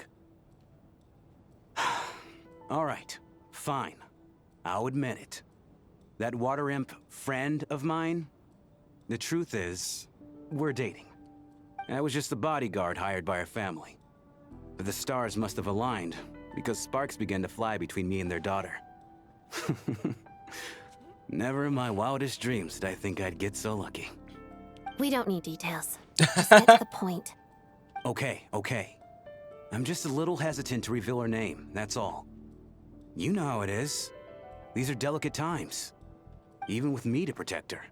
If word gets out that she's dating a human, both the Fae and human factions will give her a hard time. Really? Wait, no. That can't be. Huh? Shramm, what the devil are you talking about? Il vient du passé. Why is everyone looking at me like that? Il y a quelque chose de Surely you bizarre. can understand where I'm coming from. Delicate times? Factions?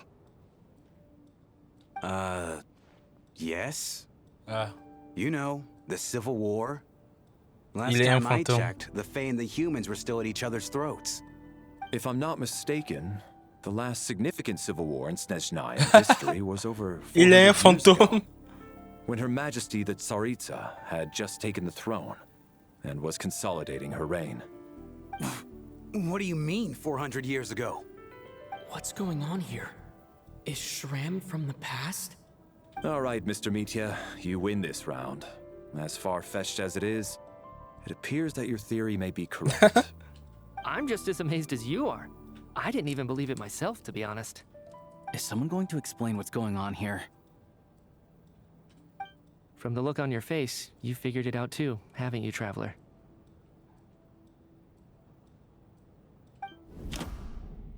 Oh. Option 1.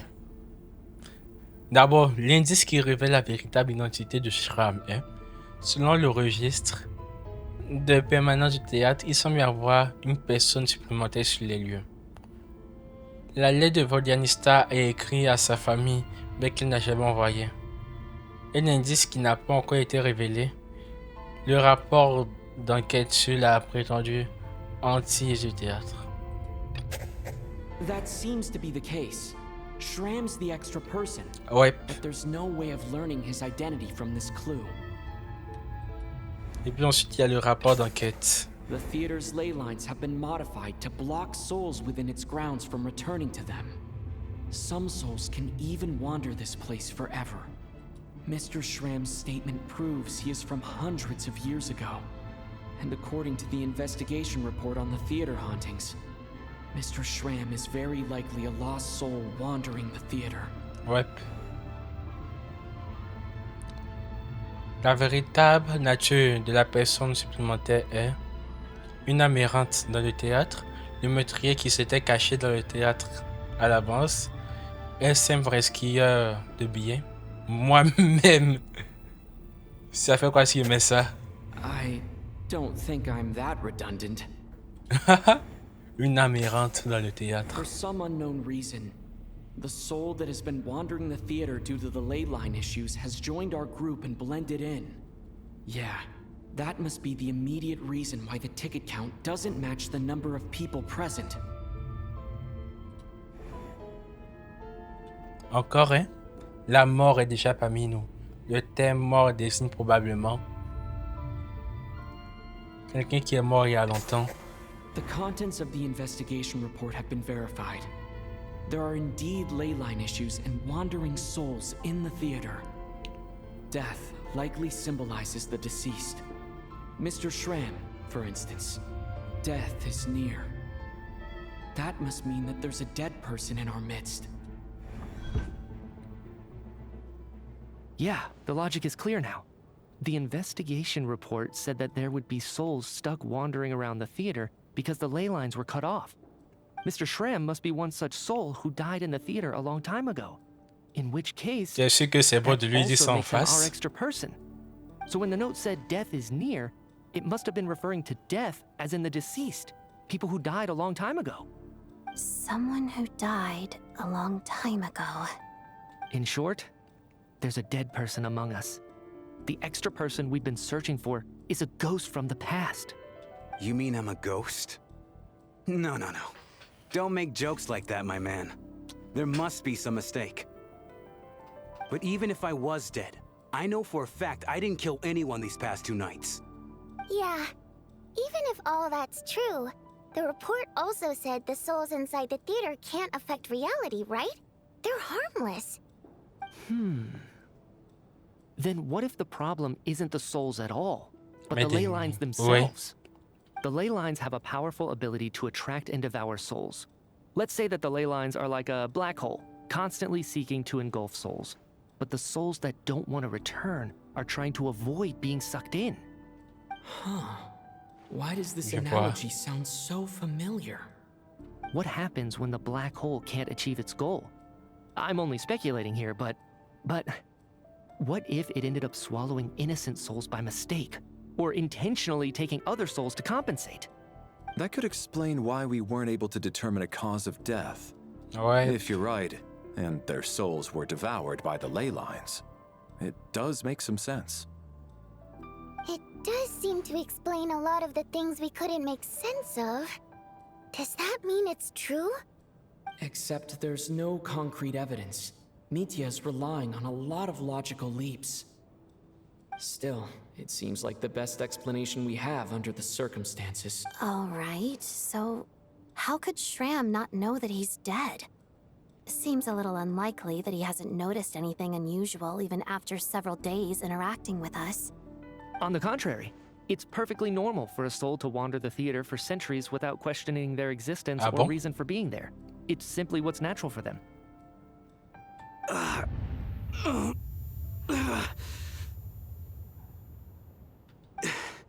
You know what, Mr. Brainiac? I think you might actually be right after all. I'm trying to remember and... even though my head feels like it's going to explode, I think... it's all coming back to me. I was the one who didn't want to remember my own death. So I forced myself to forget. Well, I'm sure those are painful memories. My lady and I snuck out to go on a date one day. We bought tickets for the theater. It wasn't really my thing, but I was just happy to be together. All of a sudden, a group of people burst into the theater, shouting for all the water imps to get out. Performers and audience members included. It was clear the conflict between humans and Fae had reached a boiling point. This time, the extremists were even coming after the water imps who had nothing to do with the war. I thought I could pull one over on them. So I took off my jacket, draped it over my lady, and tried to sneak out amid the chaos. But I got caught. They started shouting, calling me a traitor to humanity. But I was going to do whatever it took to buy our chance to escape, no matter how many people stood in my way. I had to, both as their bodyguard and out of love. It's all right, friend. You can stop there if you want. You don't need to dig all that up again. Il m'attendait pas à ça de lui. Even now, I'm still struggling to accept the truth. How could I be dead? I'm sorry, everyone. If I'd known I was a dead man walking, I wouldn't have dragged you down with me. If I'm the cause of all this death, then punish me however you see fit. But, Mr. Shramm... No. I refuse to be a burden. I know what I have to do. You said I've been wandering the theater for centuries, right? Je suis en train de voir mes toggles. I guess it's high time I got a breath of fresh air. Out there, I mean. J'ai pas de toggle pour I'll leave pleurer. this place and take all this death with me. Go out on my own terms. Mr. Shramm, I'm sure we can figure out a different course of action. My good sir, we both know I'm not supposed to be here. I should have accepted my death long ago. One way or another, this has to end. Unless you're saying this goes against another one of your military principles somehow. No, I'm speaking on a personal level this time. Let it go, man. Oh, wait. One last thing. Miss Waterimp. My lover. Her name was Litia. Litia Ozarova. Do you know what happened to her? Sonne comme un nom important. Oh, Auntie Ozarova. That's what we all called her. I remember her as a very kind elder. She had a bunch of kids, too. I'm so glad she survived. And she had lots of kids? Good. That's... good. I could hardly expect her to stay single just because of what happened to me, right? As long as she went on to be happy, that's all that matters. Besides, I'm dead. My soul has been wandering around here for so long because I was worried about her. But now, I can go without regret. There's no need to see me off, my friends. I've enjoyed our time together over these past few days. Mais il y a quand même 4 mois à cause de ça. We'll meet again in the next life.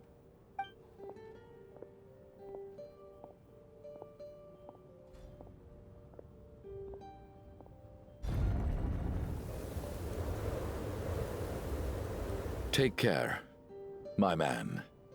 I knew Mr. Shramm was already dead, but... I still feel so sad. Death is cruel, no matter how we might try to make sense of it. So, Was the conflict between Fae and humans really that bad back then? I was only little, so I don't remember much. It's terrible to think that so many innocent people had their lives turned upside down. Even the historical records about that time period don't say much about it.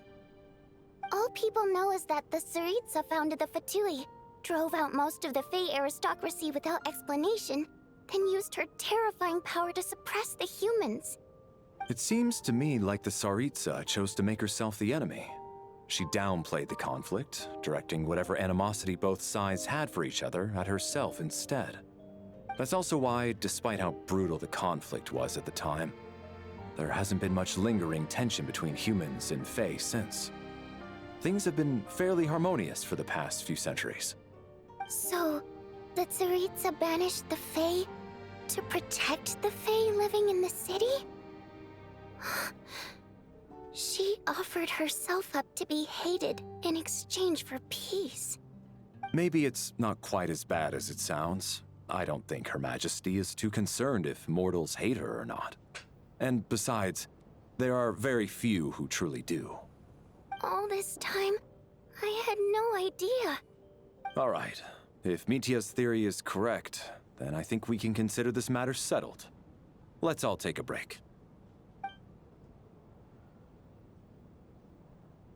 Ugh, if only this blasted storm wasn't still raging on. Ouais.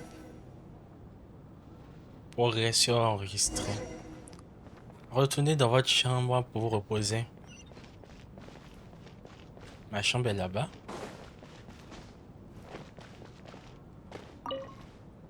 Well, at least it seems like Mr. Shramm stayed optimistic until the end. The information he revealed, it's given me a lot to think about. Je vais parler un peu. Je vais parler à toi d'abord. Ouais, Odette. J'ai l'impression que j'ai vu quelque chose que j'étais pas censé voir.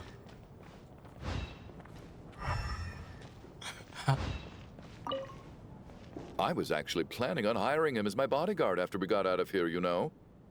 Oh, poor guy.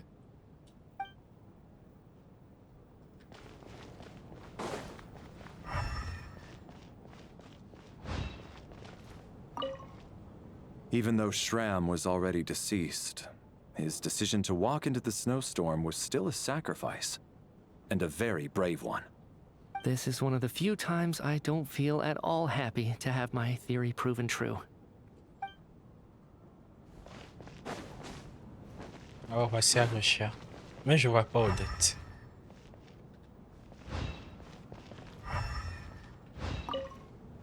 At least the lingering regret that kept him here has been put to rest.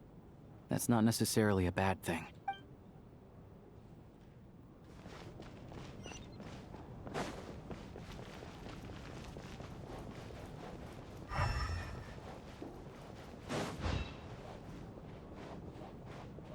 Examiner la... Ils me disent toujours d'examiner la photo.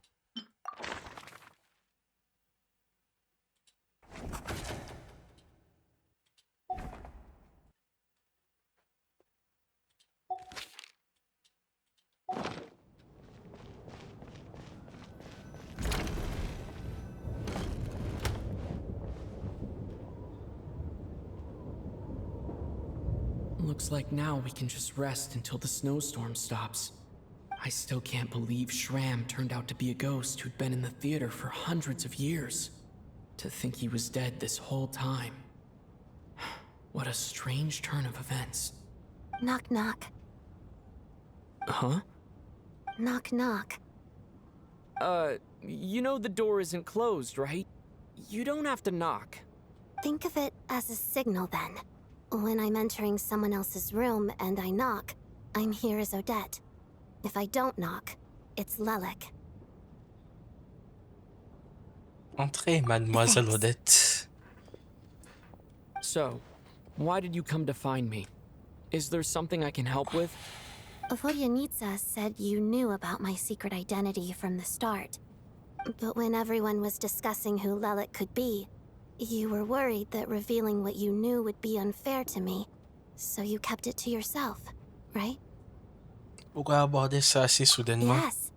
I'm extremely grateful for that. It's nothing. I mean, you didn't hold what happened with Signora against me, so I should thank you for that as well. Actually, there's something else as well. I found myself in a situation similar to the one you were in when you helped conceal my identity. So I thought I'd come and ask you for advice. C'est un honneur d'avoir votre confiance. Que se passe-t-il? It's about Mitya. Before all of this, the last time I saw him, he was dead. Quoi? As I'm sure you know, my goal as Lelik was to stop Project Stuja. Well, when I found out the tech lead for the experiment behind Project Stuja was Mitya, I immediately started planning to track him down and threaten him to back out.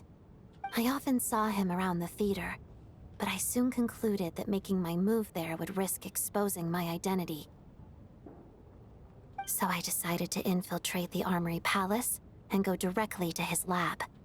That way, the threat would be much more effective. C'est pourtant l'un des endroits les plus secrets de SNEZHNAYA. Et vous êtes quand même infiltré. Ça relève d'un niveau d'un I suppose exécuteur. there was a bit of luck involved. But I am a Fatus, so I already had some familiarity with the building's layout. But when I finally made it to his lab, Mitya seemed to be dead. Comment l'avez-vous su? I checked his breathing and his pulse. He had no vital signs whatsoever. I'm certain of that. I thought maybe another anti-Project Stuja activist had beaten me to it, and chosen a much more brutal method. So I made myself scarce. That's why you were so on guard around Mitya that first night here. Yes. When I saw him sitting in the audience during the performance, I could barely contain the shock. To me, it was a miracle. Somehow, he'd come back from the dead. But then, the murders started happening and things got so complicated that it wasn't really at the front of my mind. That is, until Mitya himself said there must be a dead person among us. Then, I couldn't ignore it any longer. And yet, you thought that bringing it up right away would single Mitya out. Just like when everyone was suspecting Lelik. Exactly. I thought there could be something I was missing.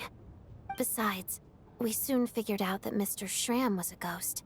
And we knew there was only one extra person. So we thought he had to be the one. But now, it seems like there's another candidate.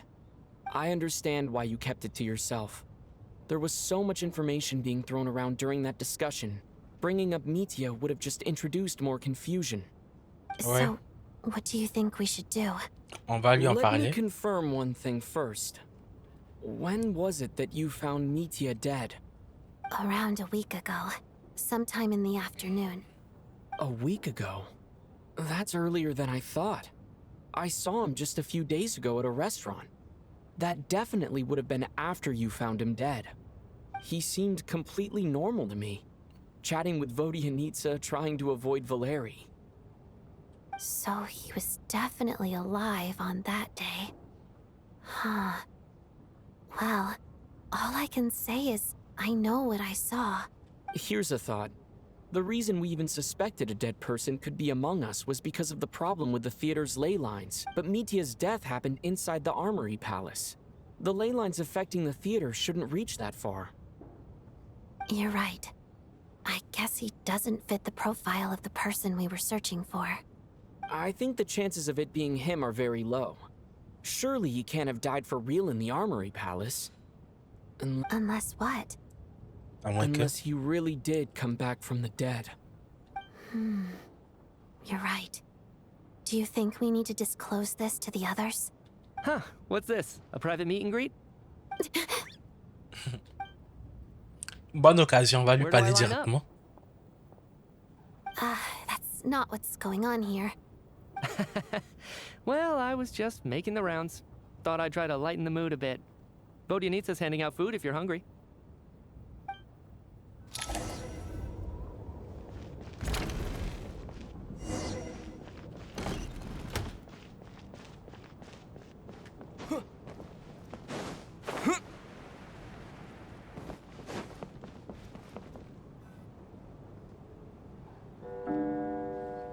La tempête de neige continue de faire rage, la nuit tombe sans que vous vous en What rendiez is going compte. on with this storm? Could it be connected to that monster that just arrived in SNEZHNAYA? I almost hope it is. Her Majesty the Tsaritsa left to vanquish that beast herself. We just need to wait for her triumphant return. Do you think people still feel the cold after they die? I'm wondering about Shramm. Oh, maybe we should have given him a coat before he went out there. Death itself is cold, isn't it? Well, I hope he has a safe journey. I'm going to miss him, I think. It's not like we can blame him for Rampana and Kulish's deaths. Thinking back on it, we barely made it out alive ourselves. Once we get out of here, how are we going to explain what happened to their families?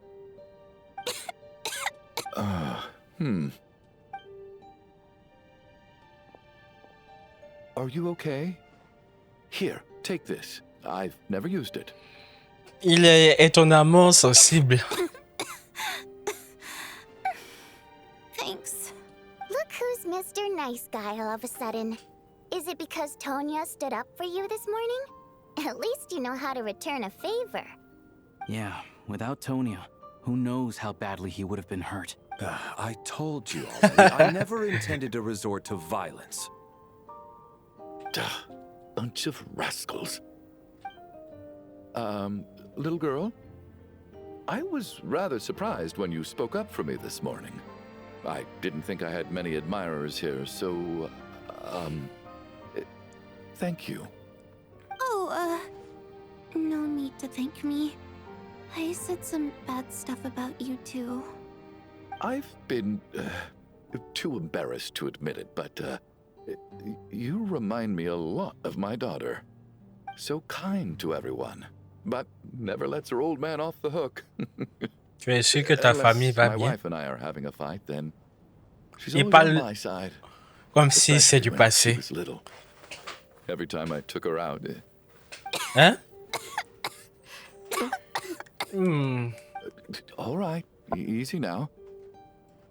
How long have you had that cough, Tonya? I don't know. It's probably been a while. I'm fine. Are you taking anything for it? Yeah.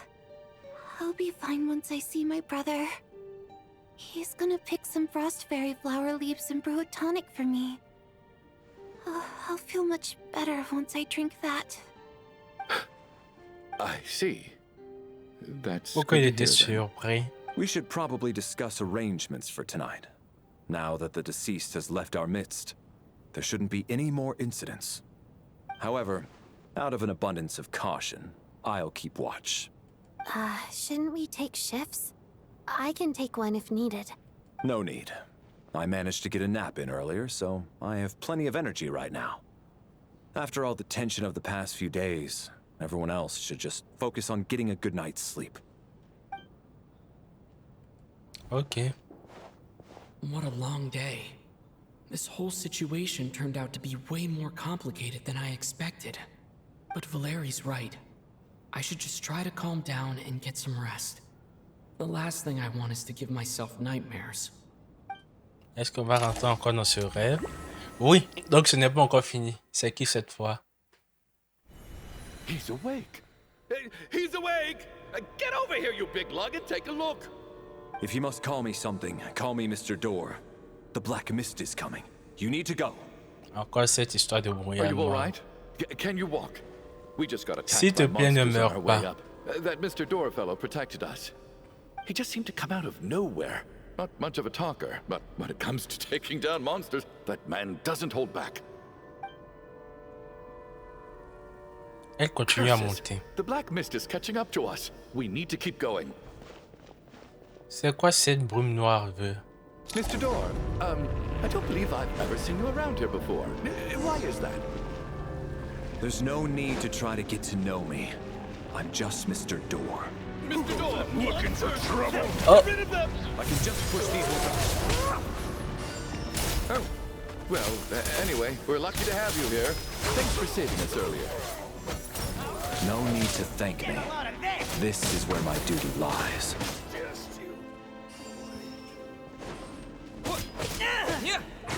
What the?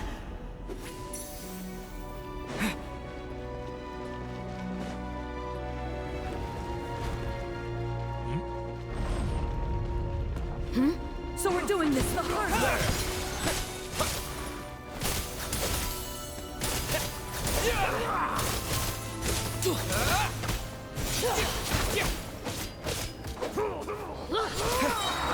You asked for it! You win.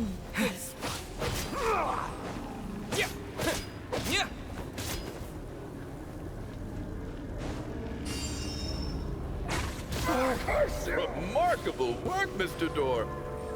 If I had your muscles, I'd do the same.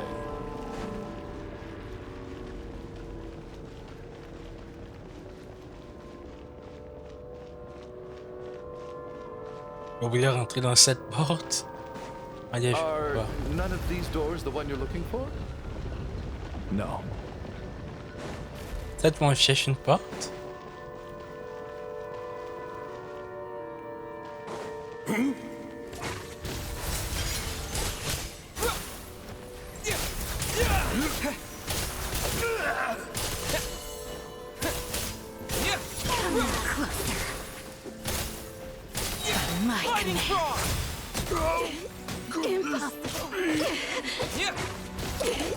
Impossible. I'm so exhausted. And the black mist is still rising. Oh. Wait, look! There's more monsters down there. Are they coming from within the black mist? No, no! They're gaining on us! Quick, keep going, or Au moins lui il veut pas abandonner.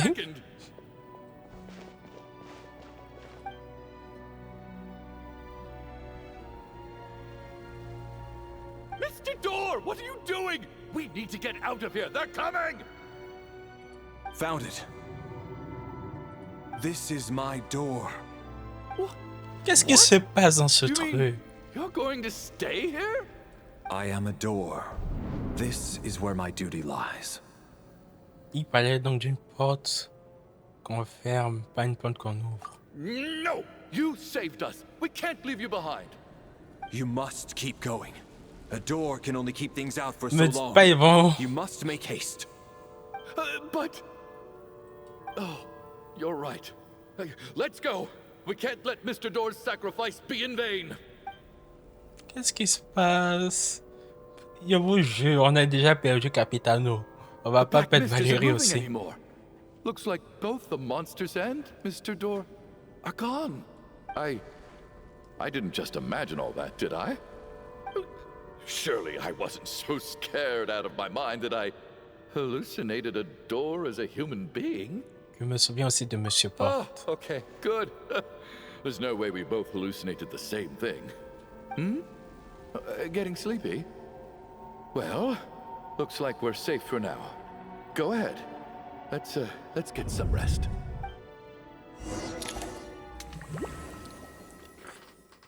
Qu'est-ce qui se passe, s'il vous plaît? What time is it? Is it morning? I think I had a nightmare. I guess everyone's still asleep? These past 2 days have been exhausting. Valeri's keeping watch though, so he's probably the only one awake. Valeri?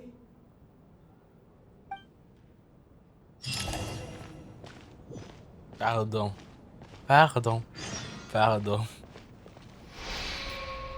Il paraît calme et posé, comme à son habitude. On dirait qu'il n'y a aucun fardeau qu'il ne puisse porter. Mais le temps autour de lui semble s'être arrêté, comme si la douleur d'une divinité lui aurait offert un instant de répit. Wake up! Everyone needs to wake up!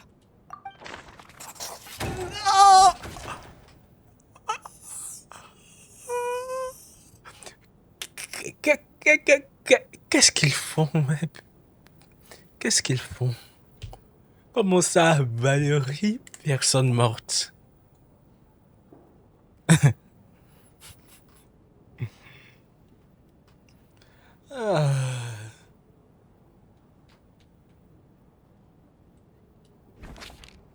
Just like the last 2 nights. No clear cause of death. I've been a real thorn in your side, haven't I, Mr. Valeri? Ne l'enterrez pas comme ça. But for me, life will be all the duller for not having to run away from you, my friend. How's Tonya? Is she okay? I just checked on her, and it doesn't seem like anything serious. She's just exhausted from the past couple of days, and she's still recovering from her illness. We should let her sleep a bit longer. That means Valeri was the only one who died last night. If Valeri was awake and keeping watch, it would have been impossible to kill him without waking everyone else up. That much is certain. This is so frustrating. Why has nothing changed since yesterday? I thought we already dealt with the dead person causing all this. Actually, one thing has changed. There's only one victim this time, not two. Does that mean... Il y a une autre personne morte. Le nombre de victimes chaque nuit correspond au nombre de personnes mortes autour de nous.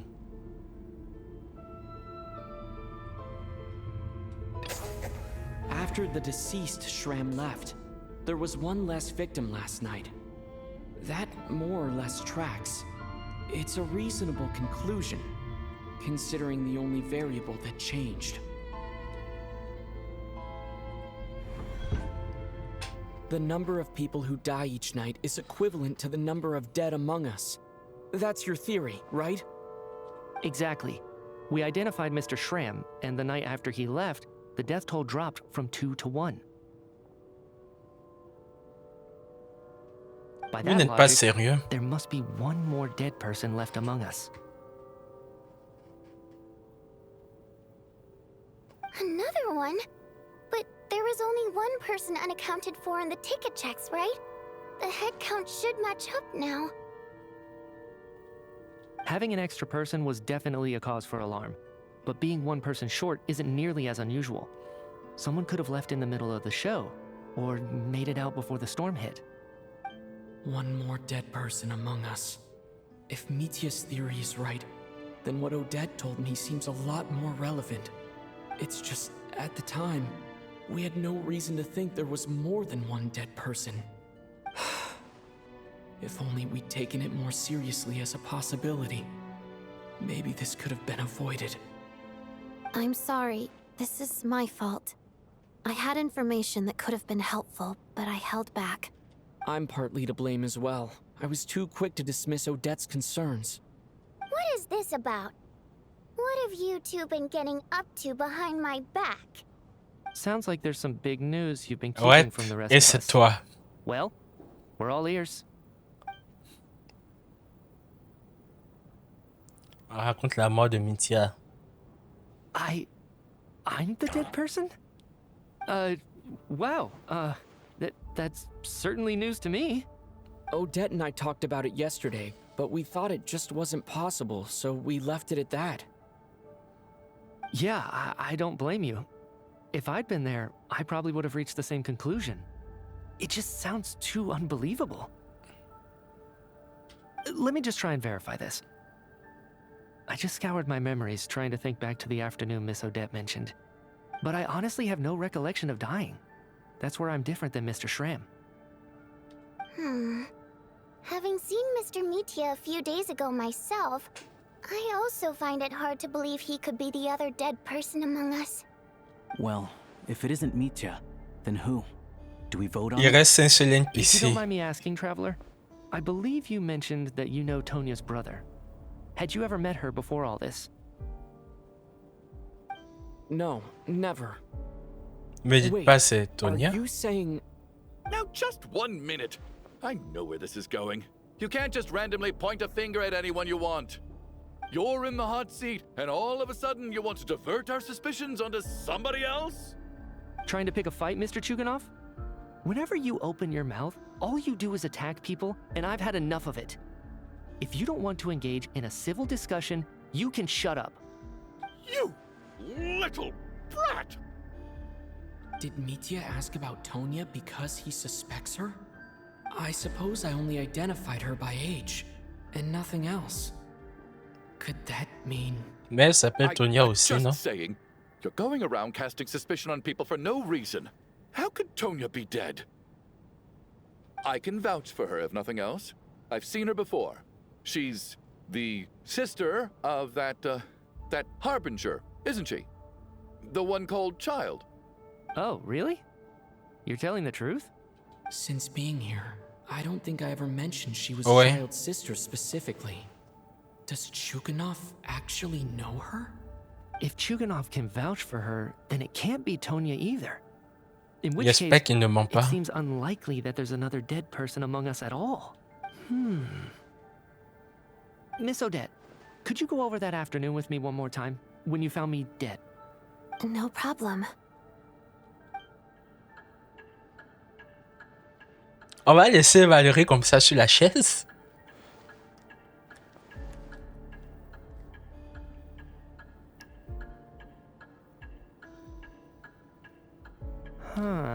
Il ressemble à Shinji ou bien Shinichi de Evangelion. But I do remember something else. Miss Vojanitsa, during our last meal together, I told you how some of the researchers were suffering from temporary memory loss. Do you remember that? Oh, yeah. You said it was hindering the progress of your experiments.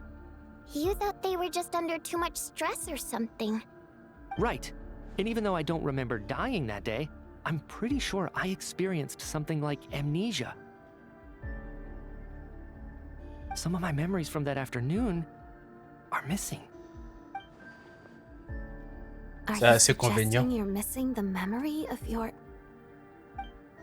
Of course, how am I only just realizing this?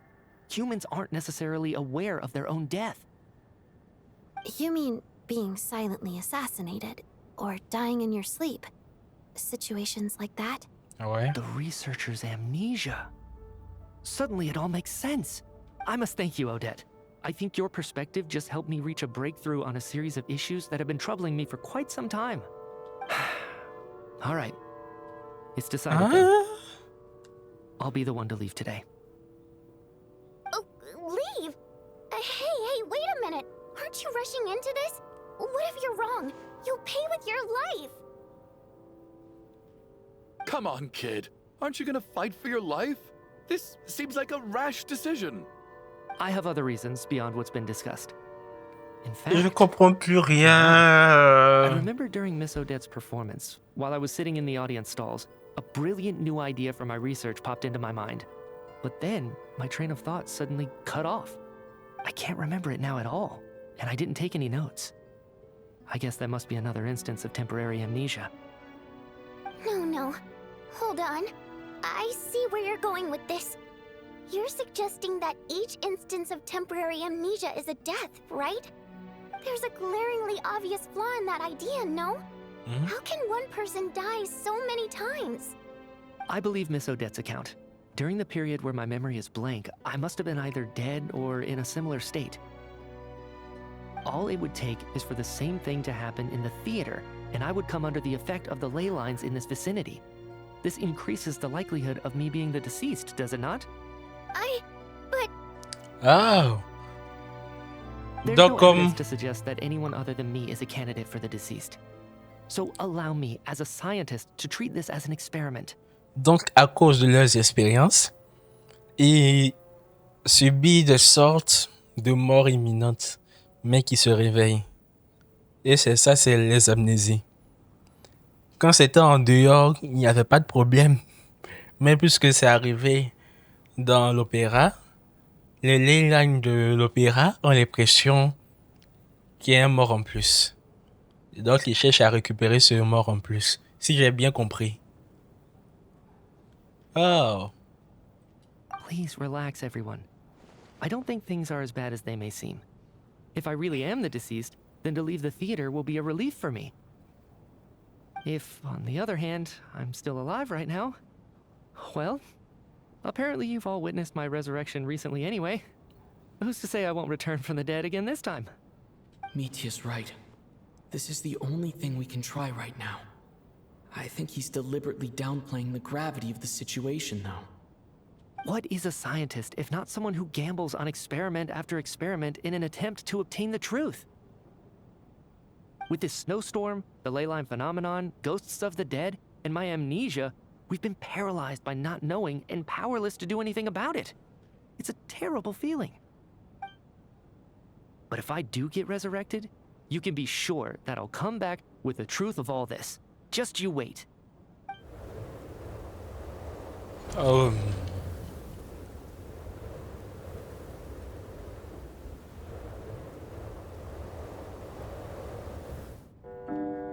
Alors que la nuit tombe sur le théâtre, l'atmosphère devient silencieuse et pesante. Plus de la moitié des personnes présentes. J'ai pas eu le temps de lire.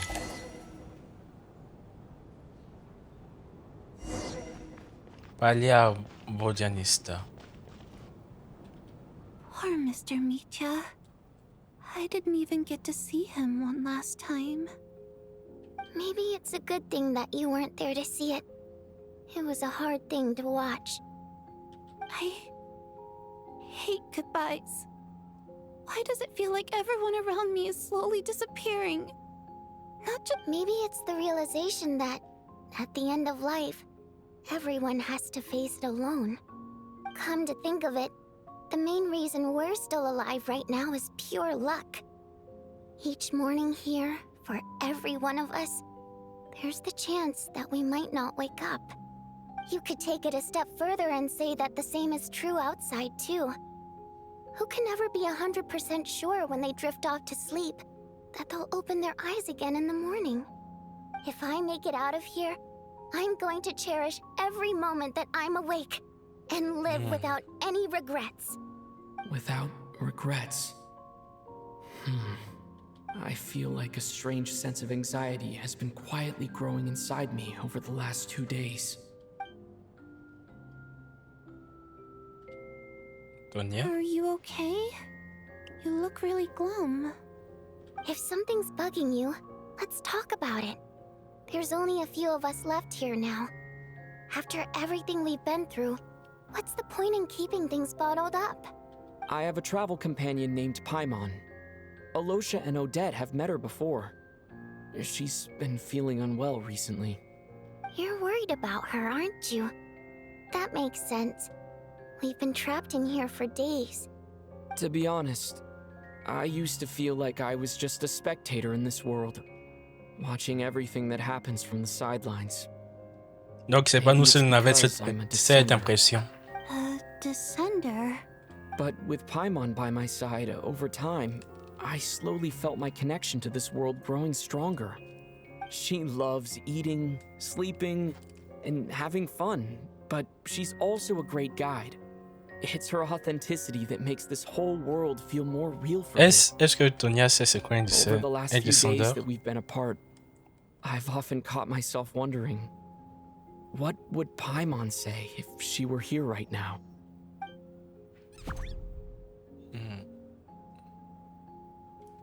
But by the time I snap out of it, the conversation has already moved on, and I'm still in my own little world.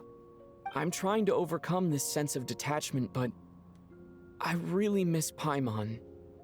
I guess, in a way, she means the whole world to me. I bet she misses you when you're not there as well. Maybe you're her entire world too. I don't know if this will make you feel any better, but back when the water imps left SNEZHNAYA in droves, I also felt like the whole world was suddenly empty. I could be surrounded by people all smiling and having fun, and still feel completely separate from it. So, I totally understand how you feel. Later on, I started to think, maybe accepting the fact that our loved ones won't always be with us is something that takes a lifetime. All we can do is cherish their companionship from moment to moment. So, once we get out of here, you better hurry back to our side as fast as you can. You can't let your story end in regret. That's the trope I hate the most. Thank you. That's exactly what I needed to hear.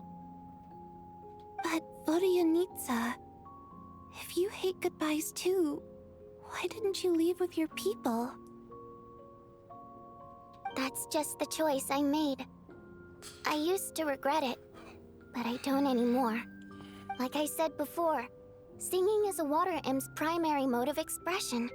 It's how we convey our emotions. Our songs have echoed through this theater for hundreds of years, each one a story pieced together through moments of joy and sorrow. But does a story exist without someone to read it? To me, the answer is no. So I made the choice to stay. That way, there would still be someone left to sing these songs and listen to their stories. Otherwise, they could have been lost forever. Could you teach me how to understand your people's songs sometime? I want to be able to truly hear them, like Mr. Shramm. A fan after my own heart. Thank you, Tonya. How about I sing something for you, and you tell me what you hear? Okay, I'll do my best.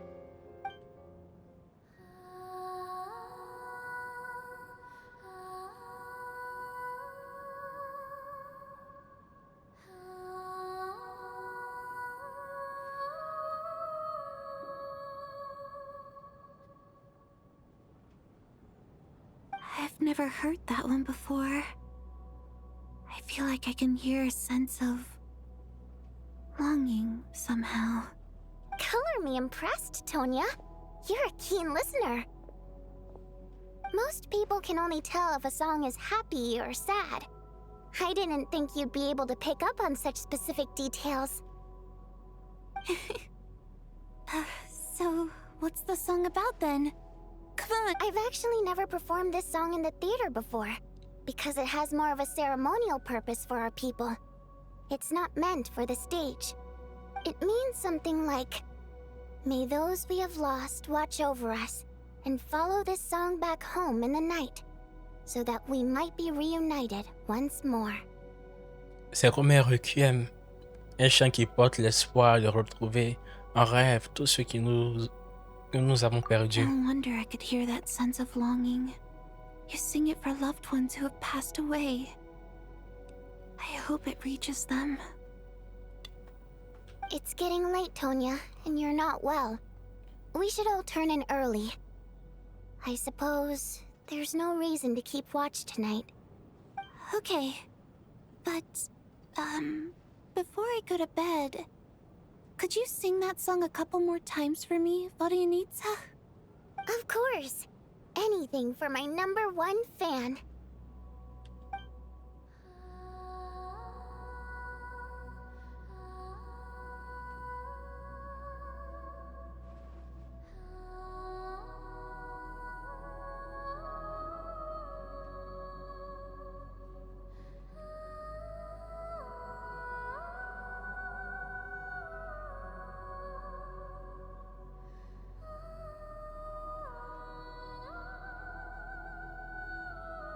C'est la première fois que je le vois dormir comme ça.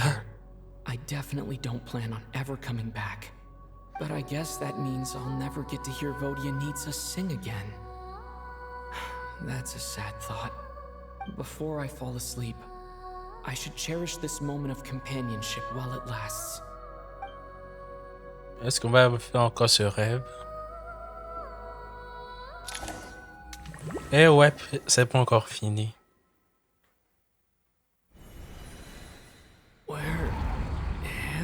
Nous sommes seuls cette fois. So dark in here, and I feel kind of dizzy. Tonya? Am I alone?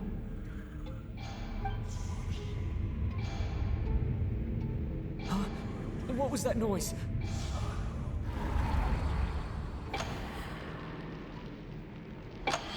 Hein?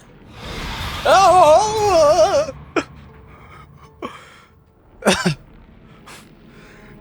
Pourquoi tout doit faire peur? Fulfill your oath of protection.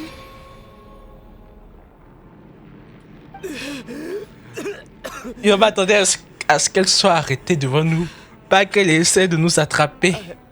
I'm alive? What just happened? No time for questions. Quick, over here. Turn on the switch. We need to bring back the light.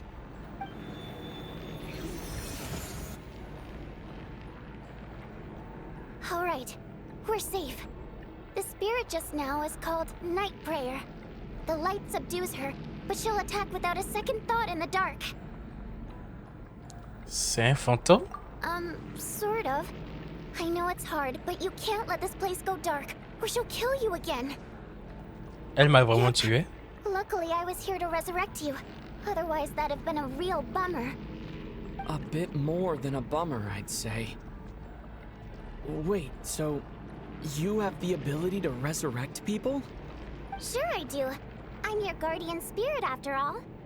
I specialize in soul recall. Oh, it's nice to meet you. Je savais, ça me faisait penser à quelque chose. Ça me fait penser à l'histoire de Noël, où on rencontre les esprits de Noël du passé, du présent et du futur. Ça me fait penser un peu à ça. Thanks. It's nice to meet you too. All right, there's no time to waste. The black mist is already catching up. We need to avoid it and night prayer at all costs. Come on, let's go. We need to reach the next switch before the place gets too dark. If we bring the light back, night prayer won't be able to get to us. Sweet, sweet light! It's back! Now that's a sight for sore eyes. Shh! It's night prayer. We need to move quick, but don't let her notice you. Look out!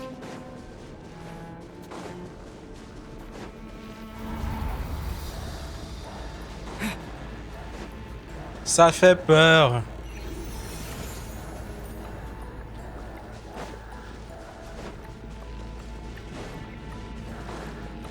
The next switch is over there.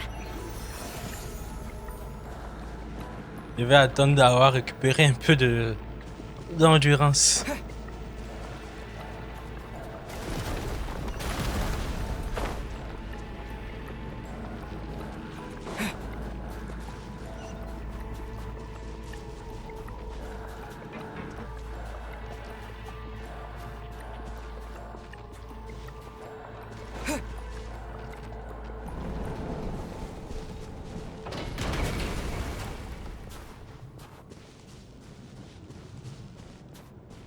Ah, qu'est-ce qui se passe dans cette paix d'endroit?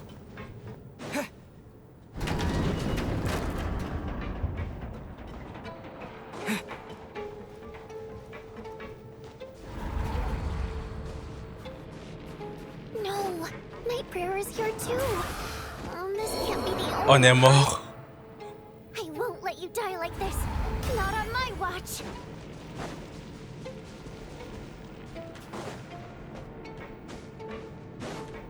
The switch is just up ahead. Hurry!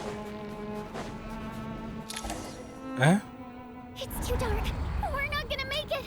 Come on, faster! Je fais de mon mieux. Traveler! I won't let you die like this. Not on my watch.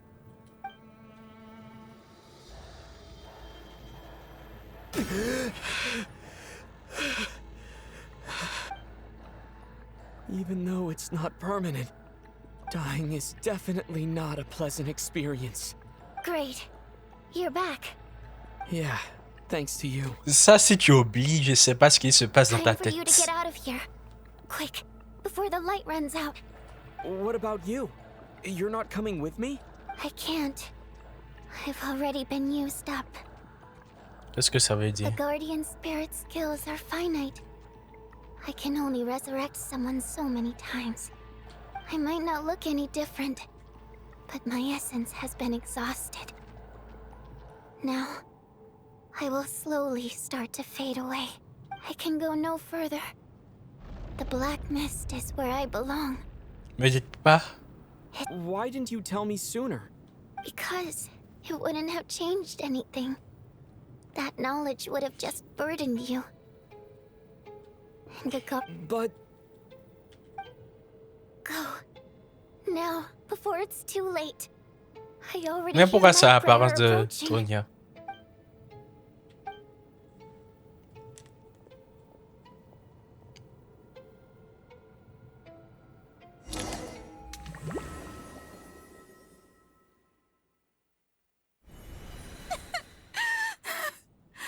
Il se passe quoi dans ce... Ah. C'est quoi cette histoire alors dans The Mystery? Vous commencez à vous engourdir face aux mauvaises nouvelles et à la mort qui frappe chaque matin.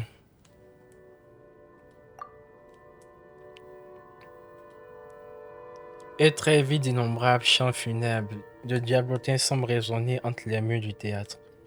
Ils expriment leur attachement et leur peine pour votre Anista. Les chants éveillent quelque chose en vous et vous sentez un poids s'installer sur votre poitrine.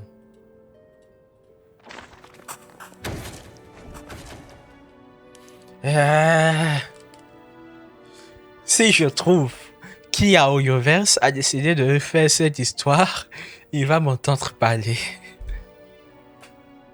Déjà s'asseoir et puis jouer, c'est fatigant. Et puis il nous ajoute une histoire qui pèse comme ça. This wasn't supposed to happen. You lied to us, didn't you, Chugunov? You've been lying from the start. Take a long, hard look at yourself before you go around accusing other people. I suspected you on day one, Lelik, and now look where we are. By some strange coincidence, you've never been targeted. You just happen to have survived this long? No, you should be the prime suspect. And you, little hunter, ever so content with staying on the sidelines. Yet you were the one who stopped us from leaving from the start. Why are you trying to keep us here? Now you're just lashing out indiscriminately. That's either a sign of anxiety or a guilty conscience. Where was all this passion and bravado before? Decided to fight until the bitter end. Is that it? Is that a threat? Fine, bring it on. You think I'm afraid to die after all this? You want to kill me? Go ahead. I'd like to see you try. After all the trauma of the past few days, everyone's been pushed to the breaking point. Valeria and Mitya aren't here anymore. Someone else needs to step up and take charge. But first, I need to think this through. Considering everyone left, who's the most likely candidate for the deceased? Naturellement, c'est Tonya.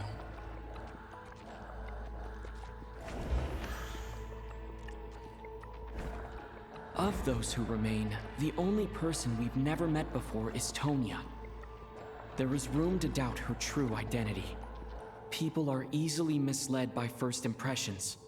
Now that I think about it, Child's sister was in fact a label I imposed on her due to my own assumptions.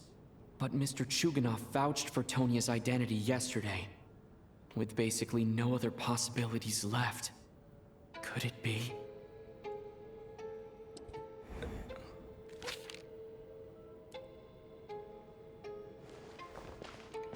Tonya, how's Tooser been lately? Tooser? Donc ce n'est pas elle. Ajax must have mentioned me in his letters home, right? Did he say anything about a blonde traveler? No. And my brother's name is Razik. Donc c'est not elle. Ajax. Chugunov, looks like it's your turn to do some explaining. Yesterday, you said you could vouch for Tonya. Why did you give us a false testimony? I knew you were behind this, Chugunov. You've been lying through your teeth from the start. Everything about you is fake. Down to the wife and daughter you're always talking about. Your entire family man persona is a charade, isn't it? That night, when I infiltrated your place as Lelik, I noticed you were home alone. Didn't think much of it at the time. Just thought everyone else was out. But thinking back on it now, that doesn't seem very likely. My guess is, you live alone, don't you? Even that was a lie? But why would he lie about having a family? Oh, curses! Oh, why is there no end to this blasted snowstorm? If it would just stop! If it would just stop. I think I remember now. I know how I ended up here. It feels like a distant memory. But at the same time, it's just like it was yesterday. The reason I'm always coughing is because I got sick with frostbite.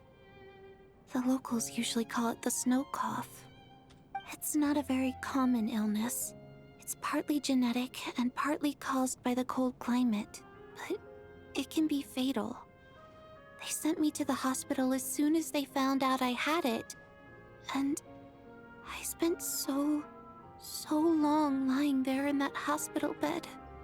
After a while, I felt myself growing weaker and weaker. Nothing seemed to be working anymore. Neither the treatment that the doctors were giving me, nor the medicine my brother was brewing from frost fairy flower leaves. So one day, I told my brother that I wanted him to take me outside for once, so things could be like they used to, just for one day. I wanted to meet loads of friends, experience new things. He agreed. He snuck me out of the hospital, and we escaped.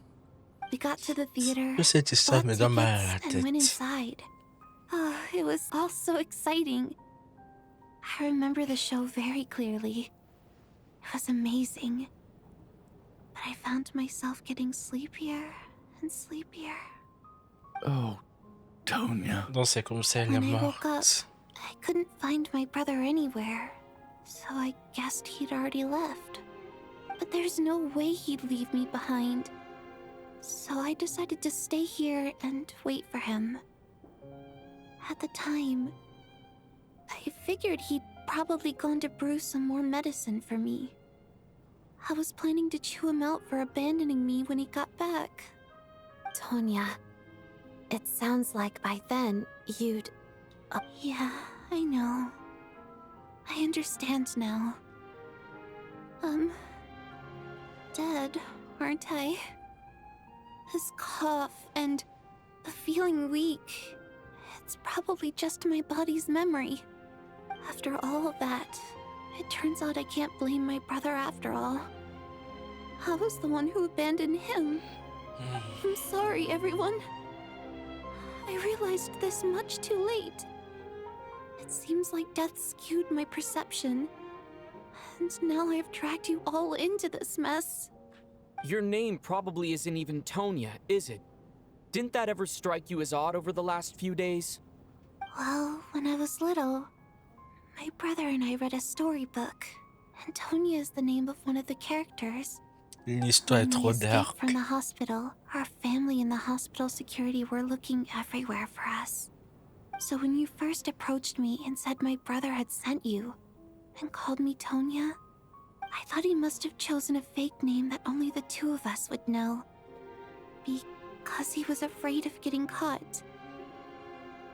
Now, it seems like that was just Ils ont mis wishful Tonya thinking. en guillemets. At least your memory of death isn't painful. That is a small comfort. Now it's your turn, Chugunov. Talk to us. I believe no lie is ever told without a reason. You're right. I was lying. I happened to know that the Harbinger child and his sister Tonya managed to get tickets, so I lied to you and pretended I knew them.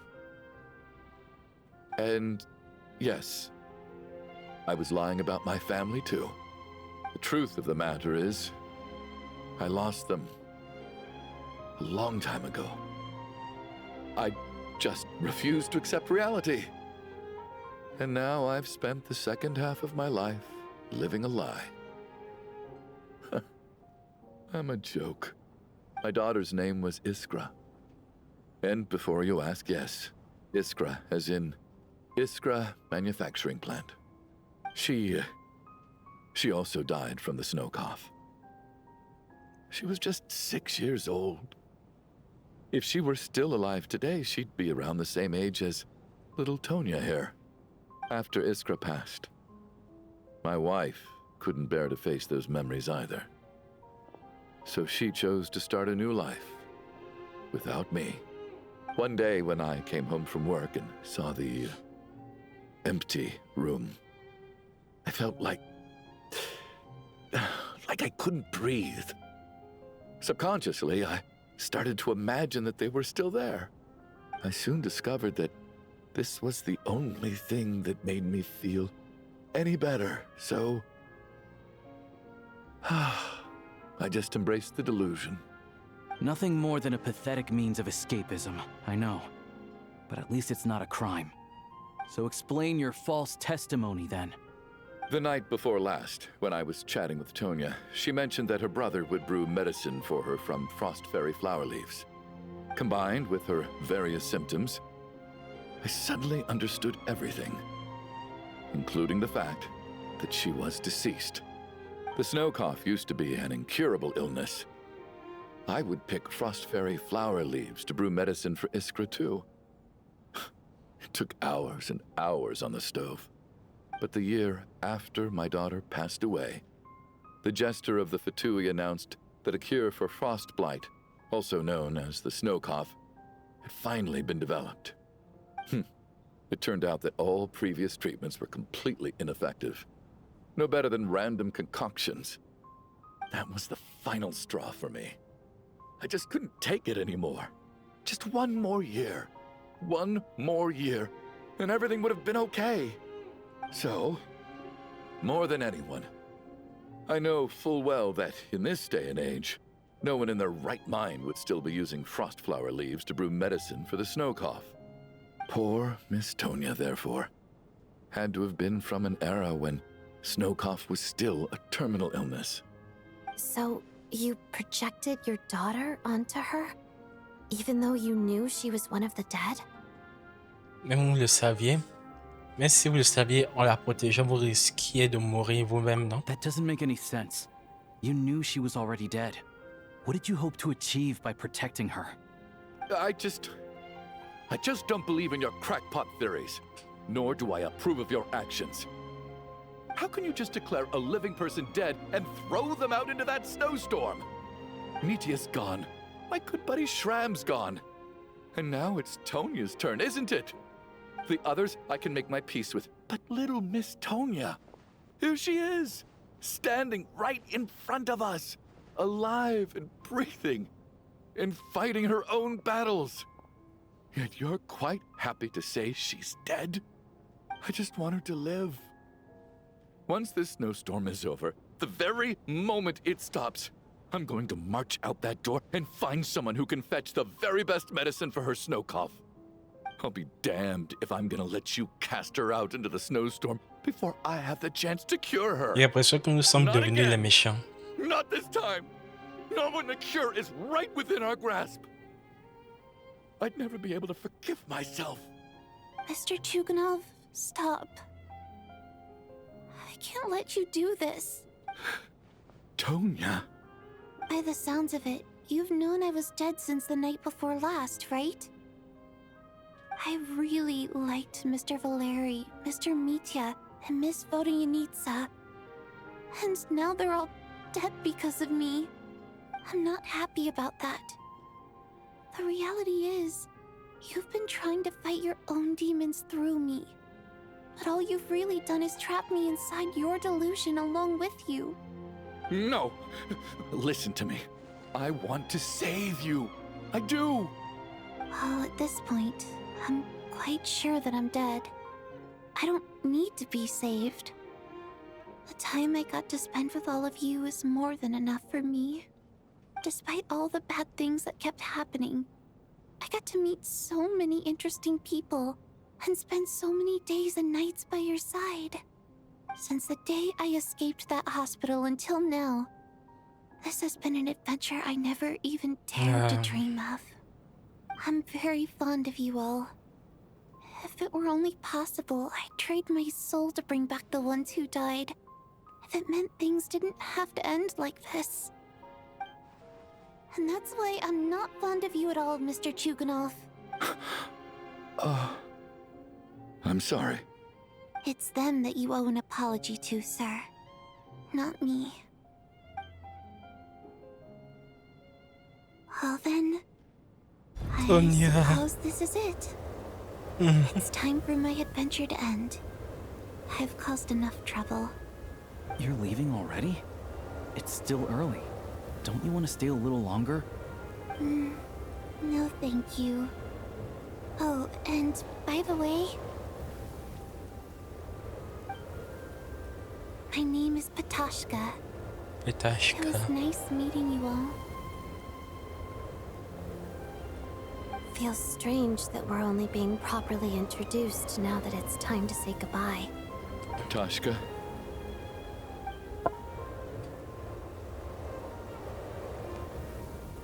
What are you doing, Chugunov? Are you crazy? Let me leave. I can't keep lying to myself anymore. In your dreams. Don't think you're getting off that easy when you had a hand in the deaths of so many people.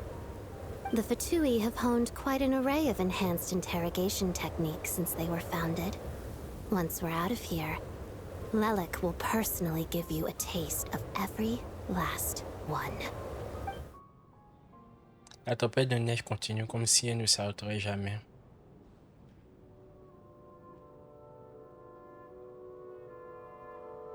I think we should leave. I doubt this snowstorm is ever going to stop. For all we know, this storm might have destroyed all of SNEZHNAYA by now. Maybe even the whole world. Je commence à me poser la même question. Wait, we finally solved the mystery of the haunted theater today. Maybe let's at least try to enjoy tonight? Fair enough. I don't particularly feel like dying in Chugunov's company anyway. And yet you won't let me die first. Hey, Chugunov, on a serious note, if we do make it out of here, you should close down that factory of yours. A lot of people are freezing thanks to you. Is this really the time to be discussing my factory? All right, fine. I'll shut it down. Doesn't matter to me anymore. Am I hearing things? Or was that a knock at the door? There it is again. But I don't understand. The snowstorm hasn't stopped, has it? Est-ce l'équipe de secours dont parlait Valérie? Is this it? Is this nightmare finally over? If the last few days are anything to go by, I probably shouldn't be getting my hopes up. Whatever lies beyond that door at this moment. It could be something even more terrifying than everything we've been through Et si c'est Paimon? Je savais qu'ils allaient nous faire marcher.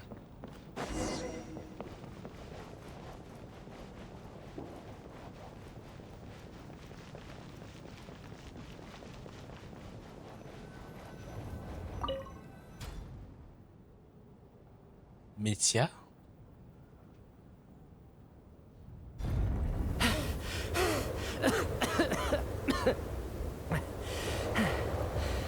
Hey everyone, I'm back. How are you doing? Feeling any better? Much better, thanks. Whew, it is so good to have you guys here. I was a little worried that the theater would be empty by the time I got back. Let me see. Tonya and Vodyanitsa are missing, which means Vodyanitsa died last night. And then you discovered that Tonya was the other dead person. Am I right? Not Tonya. Ptashka. First, tell us how you made it back here. Given the conditions outside, no one should be able to return alive. Il veut vraiment savoir.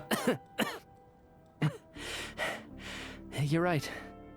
The thing that got me back safely was a song. I heard someone singing. After walking into the snowstorm, my mind grew hazy. I don't know how long I walked through the storm before my mind completely slipped away. Then, suddenly, I heard the sound of singing. The voice instantly brought me back to my senses, and I regained consciousness. So I followed the voice, searching for the source of the singing. I searched and searched, until finally, just a few moments ago, there was the entrance to the theater, right in front. I've actually never performed this song in the theater before, because it has more of a ceremonial purpose for our people. It's not meant for the stage. It means something like, "May those we have lost watch over us, and follow this song back home in the night, so that we might be reunited once more." That must have been Vodyanitsa's Requiem. Who knew it actually worked? That song is meant to guide the souls of the dead. Mitya, that must mean that you... Huh. No kidding. Huh? Seemed like I guessed right then. This is what I've been so desperate to tell you about. When I first stepped out of the theater, I was still quite lucid. My memory of it is still pretty intact. I remember the outside world being completely different than what I'd expected. It was like this was a world where only the snowstorm existed. There wasn't a trace of any humans or buildings ever having been there. I don't know how else to describe it, except to say that it just didn't seem like the real world. And as for the Requiem, if I was guided here by Vodyanitsa's song, it can only mean that I must already be dead. And this is my soul, not my body. But I didn't experience a clear moment of death while I was out there. Nor do I feel any different now than before I walked into the snowstorm. Donc ça veut dire peut-être que nos corps sont encore au théâtre. You don't seem any different to me either. In fact, this is something I've been wondering about for a while now. If souls aren't physical, shouldn't they lack tangible form? Both Shramm and Ptashka were clearly deceased, and yet their souls didn't look or feel like ghosts at all. They were visible, tangible, no different than you or me. This raises a truly terrible thought. Is that really what Mitya is suggesting? Que nous sommes tous des âmes. C'est ça, je pensais. Tout le monde est mort depuis le début. Mitya's soul was summoned back by the Requiem, confirming that he is indeed already dead. And yet, he looks no different from us. Of course, if even the long-deceased like Mr. Shramm can blend in with us undetected, then maybe we've all been dead from the very start. And all of us are now souls wandering the theater. C'est quoi ça? C'est devenu un peu trop creepy pour moi. I think that this is probably the afterlife. What did you say?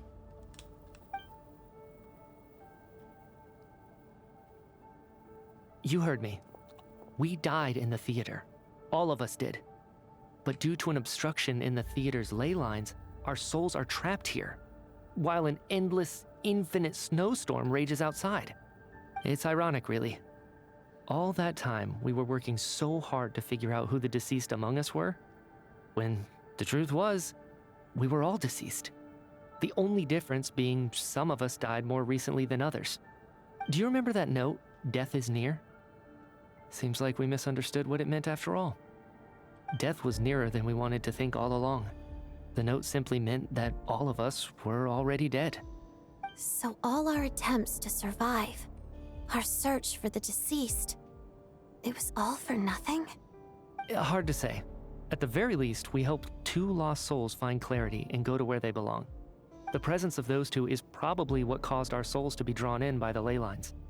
In which case, the deaths we've awoken to over the past few days were just souls returning to the ley lines for good. If what you're saying is true, doesn't that make us the lost souls now? Huh, no wonder. This afternoon, when I was moving Vodyanitsa's body, I noticed that the other bodies in the room hadn't decayed one bit after all these days. Oh. That's further proof that those aren't physical bodies at all, but merely our shells here in the afterlife. Am I really dead? This doesn't feel real to me at all. No, that's impossible. This cannot be how it all ends. I still find it hard to believe that all of us are dead. How exactly did we die in the real world? None of us have any memories of dying, right? Ouais. Not even knowing how we died is preposterous. Good grief. Surely there has to be some reason. Exactly. It's hard to rest in peace when you don't even know how you died. It gave me lots to think about as I strode out into the snowstorm. I racked my brains trying to remember the cause of my death, the exact moment I died, the root of all of this, right up until my consciousness faded. Wait. Hold on. Right before I lost consciousness, I think I saw something. Quoi? I can't remember. And I think Ton I doigt? lost my notebook and pen. Il y a le bout de son doigt qui est rouge. Mitya, Your hand. Is that blood on your fingers? Huh? You're right. There's blood on the fingertips of my right hand. Looks like it's already dried. When did that happen? Hein? What the? Des yeux. Renova. I guess this was what I saw.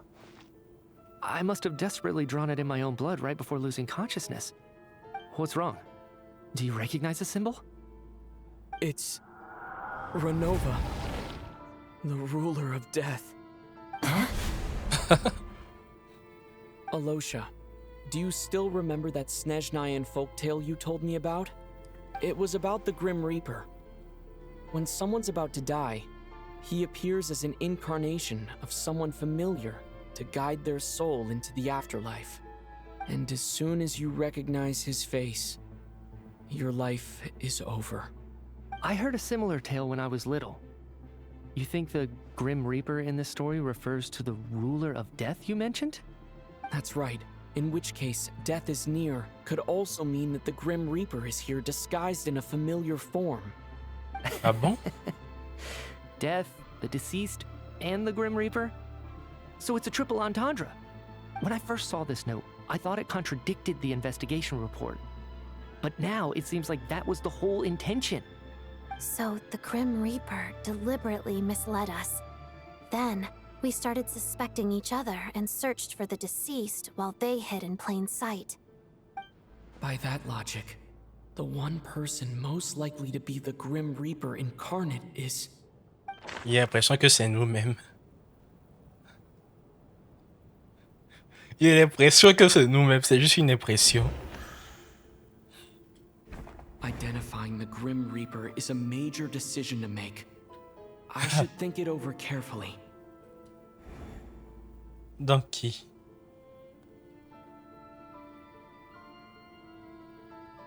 C'est lui qui a vu? Donc lui? Identifying the Grim Reaper. Identifying the Grim... On peut confirmer ceux qui sont déjà morts.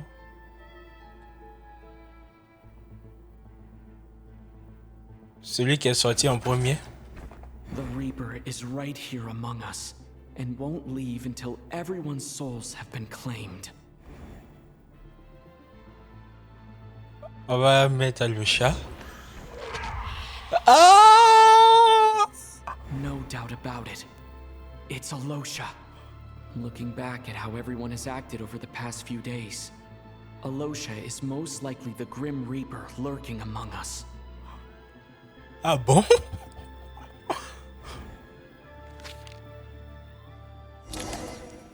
Qu'est-ce qui se passe? Is it you, Alosha? You were the first to discover the investigation report, and you had plenty of time to slip the note inside to mislead us. So? Surely you can't suspect me based on that alone. What if someone else found the investigation report first, slipped the note inside, and then put it back without telling anyone? There's no denying it. The note could easily have been slipped in much earlier than it was discovered. That's not all. I've also noticed that although on the surface, Valeri, Mitya, and sometimes I were the ones taking charge of the situation. Looking back now, even though you didn't say much, you were always subtly guiding everyone from the sidelines. What do you mean? You were the one who emphasized how dangerous it was outside and insisted we all stay here. It was also you who suggested that we all sleep in the same place. And earlier today, you tried to convince Ptashka to stay. I don't understand why, but it was out of character. So, you didn't understand my intentions, and now you're assuming the worst. Seems pretty unreasonable if you ask me. He still won't admit it. Fine. Let's see how he responds to the most damning evidence of all. The biggest question I have right now is, if the Grim Reaper is impersonating Alosha, then where's the real Alosha? When did they switch? Après le spectacle en enquêtant sur la tempête de neige, la première nuit passée au théâtre, lorsque nous avons découvert le rapport, lorsque Mitya Après le spectacle, That's right. quand il est sorti, This was the premièrement. moment. Right at the start, before any victims had even emerged, Alosha was switched with the ruler of death while everyone's guard was still down.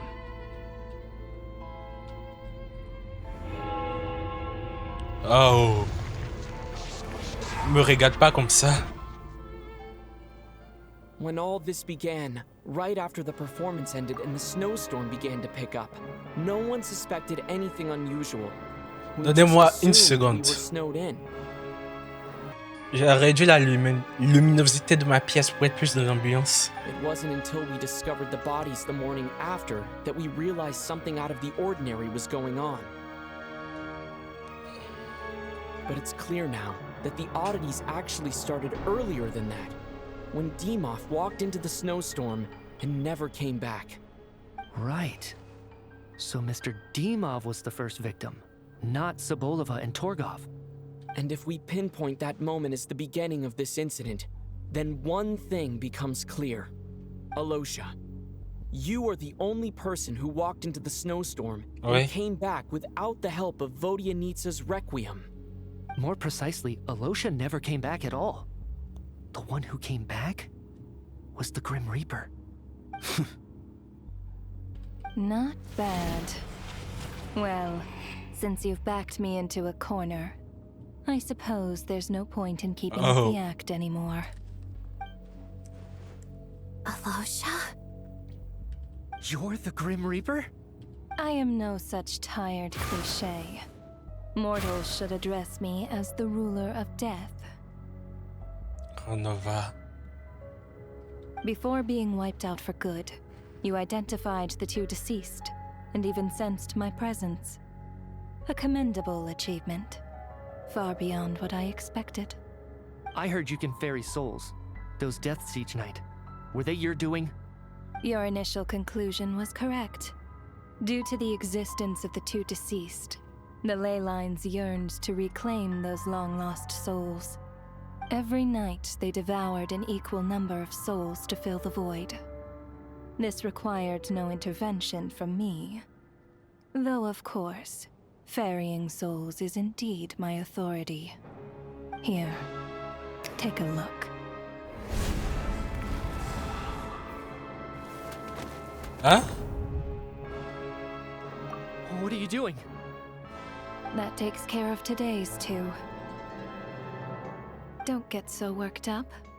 You are already dead, and your souls must return to the ley lines. I know we're already dead. You murdered us, didn't you? Murdered? No. Murder is when mortals usurp my authority. Death is my jurisdiction.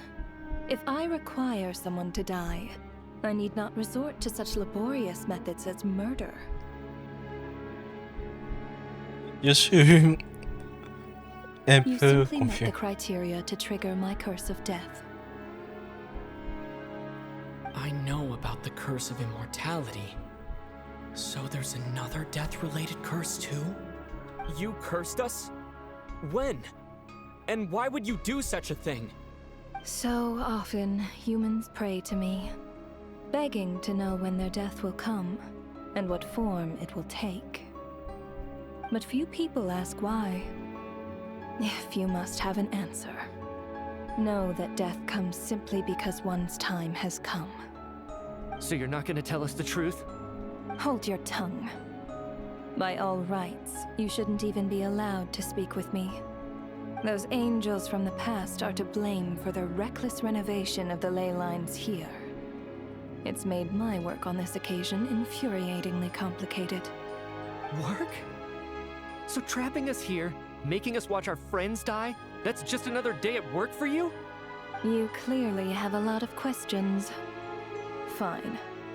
As a reward for your remarkable accomplishments over the past few days, I shall answer a few of your inquiries, provided they aren't too unreasonable. After the physical body dies, the soul must return to the ley lines for that person's death to be considered complete. My work encompasses the entire process of death, including, naturally, the guiding of souls into the ley lines, with which you are now so familiar. You must also be rather familiar with Natlan's Night Kingdom, I presume? It was I who supported the creation of the Night Kingdom. It provided a convenient means of guiding the souls of Natlan. Here, too, the ley lines connected to the theater underwent some modifications. The angels hoped to make them capable of accommodating the souls of some special creations. But this actually hindered their ability to accept ordinary souls to some degree. This effect manifested itself after you died from the curse in the theater, leaving you stranded in the afterlife, unable to achieve a complete death. But if souls who die from the curse of death fail to return to the ley lines within a short window of time, they will miss their chance for good. Then, they will remain forever suspended between life and death, no longer subject to the authorities of either. So if you don't resolve this matter soon, and see all our souls return to the ley lines before long, we'll escape your control. Mitya's sharp. This must be what Renova was worried might happen, and the reason she got involved to begin with. But if you have the authority to guide souls, why didn't you just show yourself and get it over with? Why hide among us in the form of Alosha?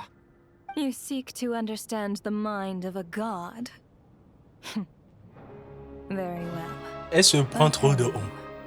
This is a theater, and I decided I wanted to watch a show about death. That's why I encouraged you to take the events to the stage. I found myself getting quite immersed.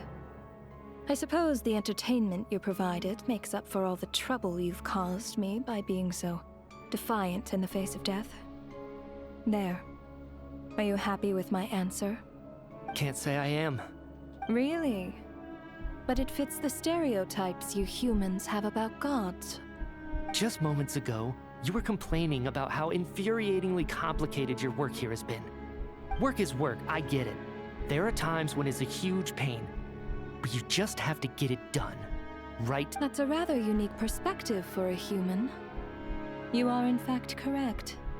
There is a pain point in this case. Due to the obstruction in the theater's ley lines, there is a hard limit on the number of souls they can receive each day, making it impossible for me to ferry all your souls at once. Revealing my identity too soon would inevitably have led to futile resistance, and there was a risk that any souls who chose to run would disappear. Then there was the issue of the two lost souls you called the deceased. The way you resolved that quandary was all part of my design. That's what I don't understand. If all of us were souls of the dead, what made their presence among us special?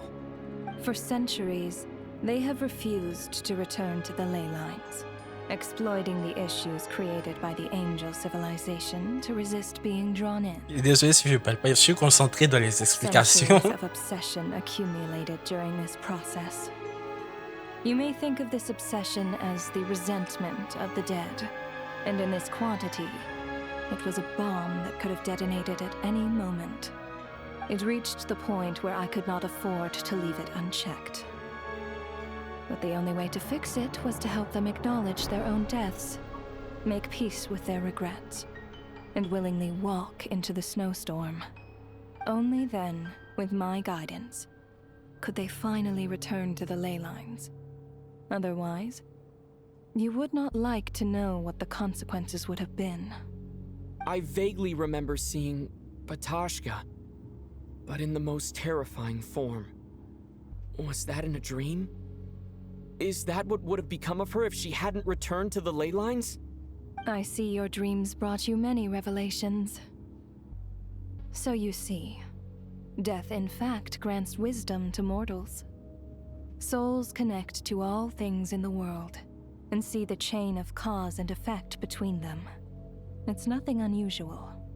Anyway, giving psychological counseling to lost souls is not my strong suit. That is more of an angel's role. It was something I could not resolve directly using my authority, so I decided it was easier to leave the bomb diffuser. Ma tête! Meanwhile, of course, their presence caused the souls of other members of your party to return to the ley lines each night. From where I stand, That was killing two birds with one stone. As both issues slowly resolved one another without me having to lift a finger, all I had to do was stay close by and keep the situation under control. Excusez-moi, je prends un Then use my Doliprane. authority to wrap things up at the end. And, of course, while I was at it, I thoroughly enjoyed watching this drama, dealing with death from a mortal perspective, play out on the stage. Sounds like you had it all figured out, Grim Reaper. I just did the math. You said there's a hard limit to the number of souls the ley lines here can receive each day. It's 2, isn't it? That much is obvious, even to a fool. It's time to review this whole affair. If the ley lines can only take in 2 people per day, I need to go over the deaths from these past few days again. Ah bon? Début de la déduction. Looking back now, none of us had the faintest idea at the time. From the moment that staff member named Demoff walked into the snowstorm, the incident had already begun. Jour 1. Confirmé. No. Let me go Ah! over this again. C'est qui qui a... C'est qui a marché, c'est lui?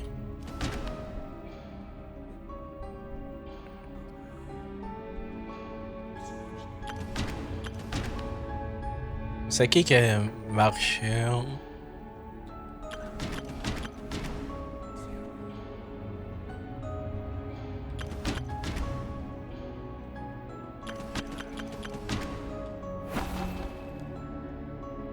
No. Let me go over this again. J'ai pas retenu son visage. C'est pas lui, c'est pas lui, c'est pas lui. C'est pas lui, c'est pas lui, pas lui.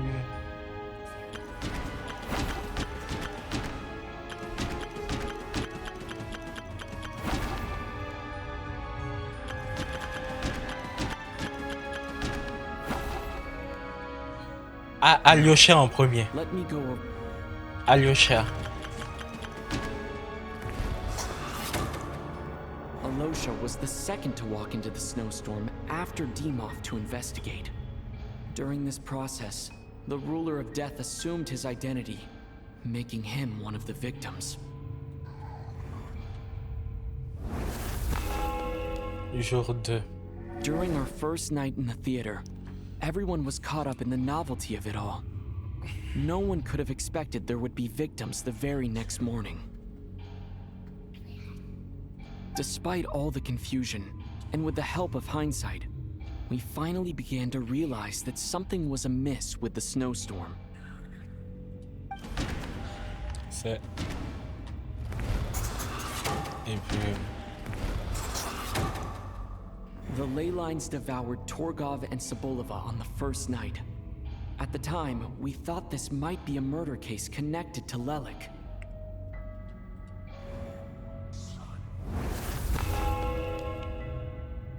Odette and I spoke a lot that night. 3 people were on watch, but in the morning, we discovered that someone had fallen victim all the same. Lui et elle.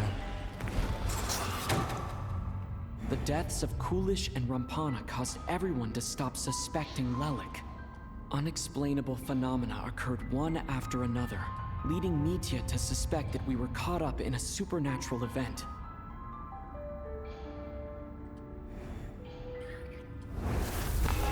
Jour 4. Later, we discovered that there seemed to be an extra person among us, and subsequently discovered the existence of the deceased.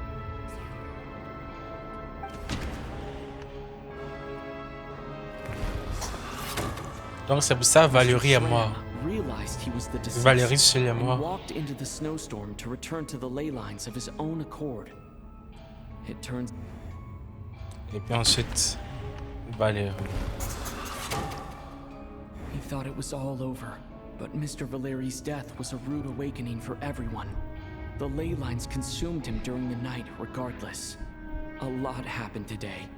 Mr. Valeri's death led us to discover the connection between the number of deceased and the number of victims during the night.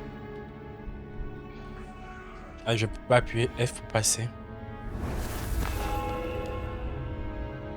The fact that there was more than one deceased seemed to bring us back to square one. Odette revealed some information she had been keeping to herself.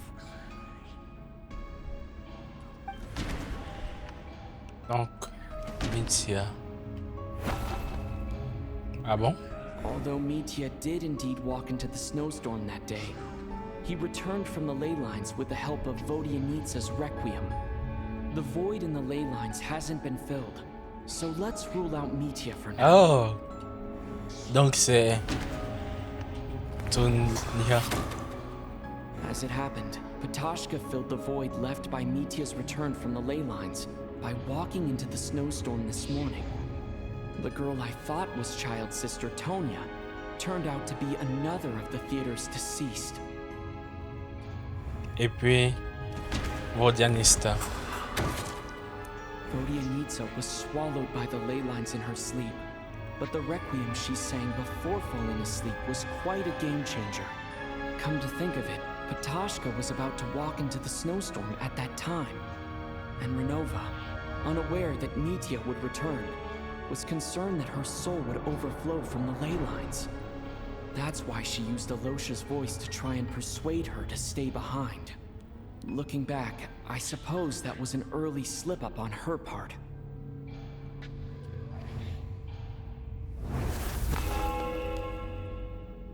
No one could have expected anyone who walked into the snowstorm to return.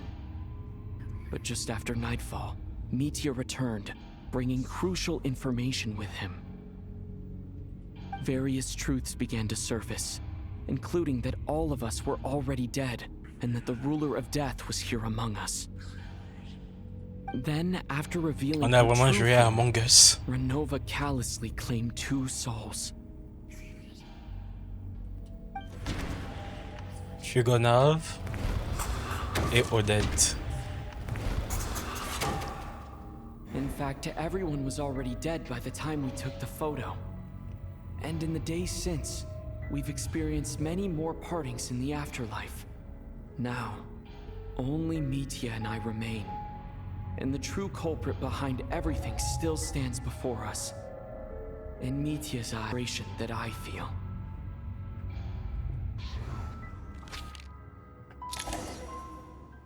That covers everything. It's all clear now. Ouais. Your work isn't finished here yet, is it? The Traveler and I are still standing here, safe and sound. The water imp's song threw things off a little, but it is of no consequence. The ley lines have already anchored your soul, and the first ray of light tomorrow morning will take you back.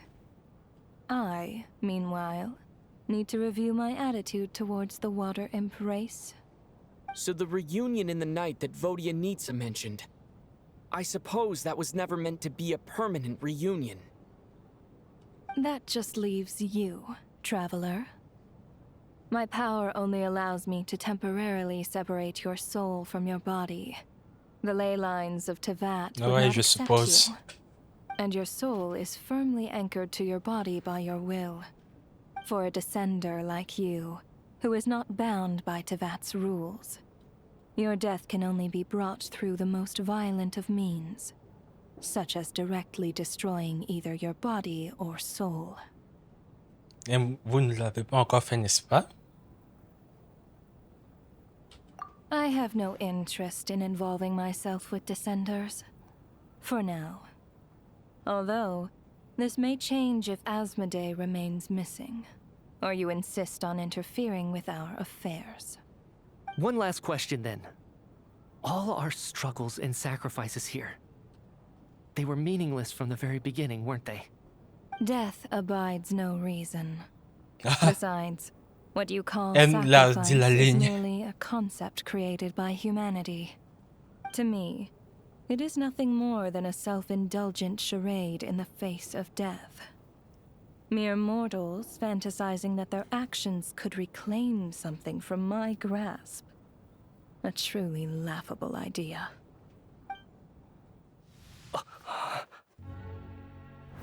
Grim Reaper, you really know how to get on my nerves. I'm not here to ingratiate myself with you.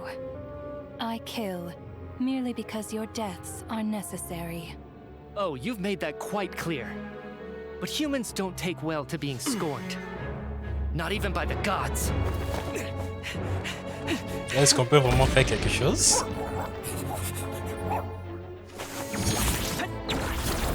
Oh.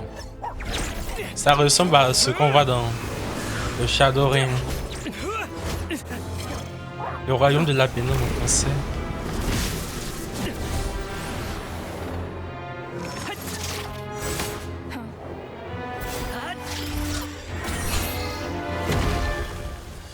Je pense pas que ça va faire grand chose.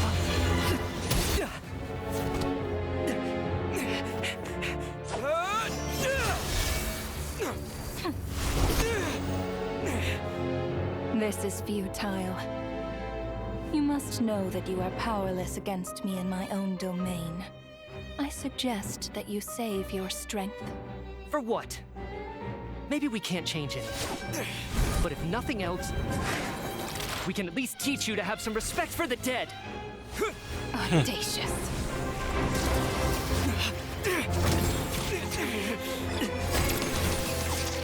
Il semble utiliser une sorte de plasma.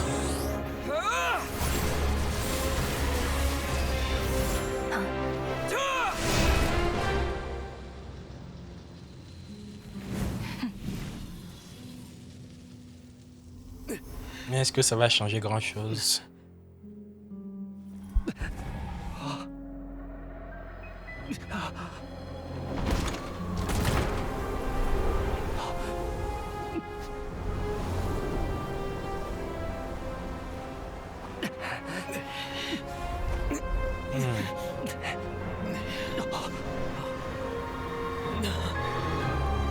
Oh. Nous dansions dans sa main. Quel que soit l'issue du combat, on pouvait rien faire.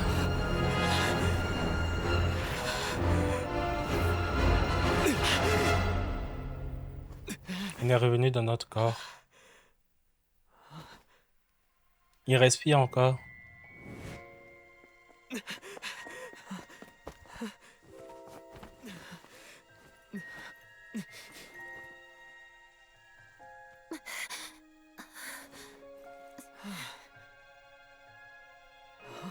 On dirait que c'est pas trop tard.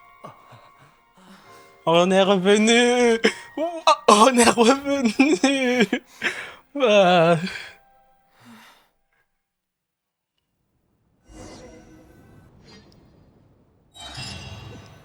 Cette histoire était vraiment quelque chose.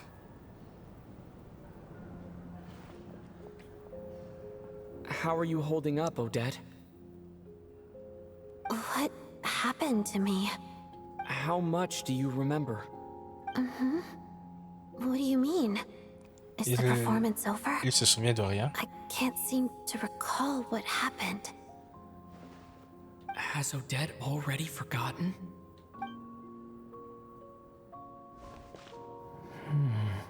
Mitya? Oh, I'm sorry. Ils ont tout Guess I oublié. spaced out there for a second. Remind me who you are? Don't you remember anything? Ah?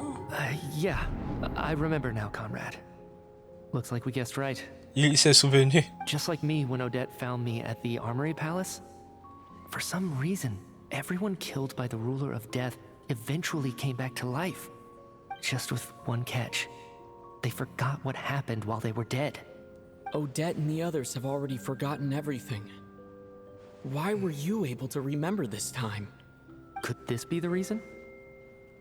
You said this is the ruler of death's symbol, right? I don't see anything there. You don't? Huh. Okay, I guess that makes sense. I carved this into my hand in the afterlife, so it's not visible in the physical world. Does that mean I carved this symbol into my soul? Oh. What an unsettling thought. Still, at least I get to remember what happened.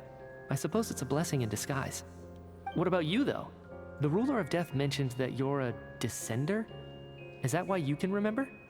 A full explanation would get complicated very quickly. But that's essentially it. Well then, now that it's all over, let's figure out what we've learned. The first thing I notice is that everything here is precisely as we left it, right before our deaths. This confirms that time passes differently in the afterlife than in the real world. They say that right before death, time slows down, and your whole life flashes before your eyes. That must be how you know you have one foot in the afterlife by that point. Anyway, clearly the few days we spend in the afterlife probably only amounted to a few short minutes in the real world. Ouais. This also aligns with previous reports of widespread temporary memory loss among the Armory Palace personnel. Now it seems likely that those were all brief deaths caused by the Grim Reaper's so-called curse of death. To those unaware of the truth, dying and coming back to life must feel similar to a short bout of catatonia. This leaves me with a couple big questions. What are the conditions that trigger this so-called curse of death? And why are we resurrected after we die? If nothing else, I think it shows that killing us wasn't her ultimate goal. We still don't know her true reasons for subjecting us to death. Right. This time only got complicated because of the situation with the theater's ley lines. That's why she had to approach it differently. If the previous incidents of amnesia among the researchers are anything to go by, killing us is usually a pretty routine matter. Come to think of it, wasn't I about to note something down before I died? I can't remember what it was, but I think it was something related to my research project. J'ai encore oublié. Oh! Sorry, Traveler. I'll catch up with you again later. Right now, I have to make a trip back to the Armory Palace. Sir, if I may, no one of your description has ever shown up in my investigations into Mr. Mitya's friends. Yet, you two seem very familiar with each other. Could you perhaps tell me where he was in such a rush to get to? And, by the way, have we ever crossed paths? Forgive the presumptuousness, but I feel a vague and indescribable sense of Ne familiarity t'inquiète pas, about Monsieur you. Porte. I can explain everything. Could you help me gather everyone in the theater in one place? Tout le monde se retrouve une nouvelle fois réuni sur la scène, mais cette fois dans le monde réel, et sans que la tempête de neige ne fasse rage à l'extérieur du théâtre.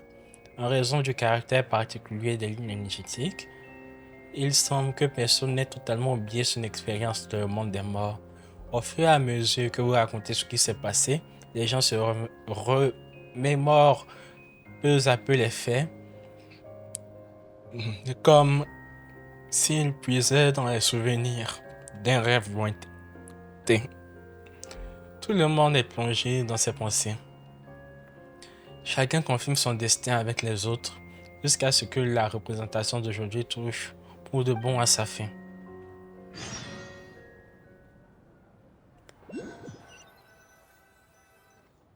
So Chugunov really is going to shut down the factory. I guess this theater incident actually did us some good after all. So, you said I promised to take you to the Armory Palace while we were in the afterlife, yes? I believe you. I think I even have a vague memory of it. J'aimerais d'abord entrer pour voir Paimon. Agreed. Let's check in on her first. The whole reason for our trip to the Armory Palace anyway is to figure out what's going on with her health.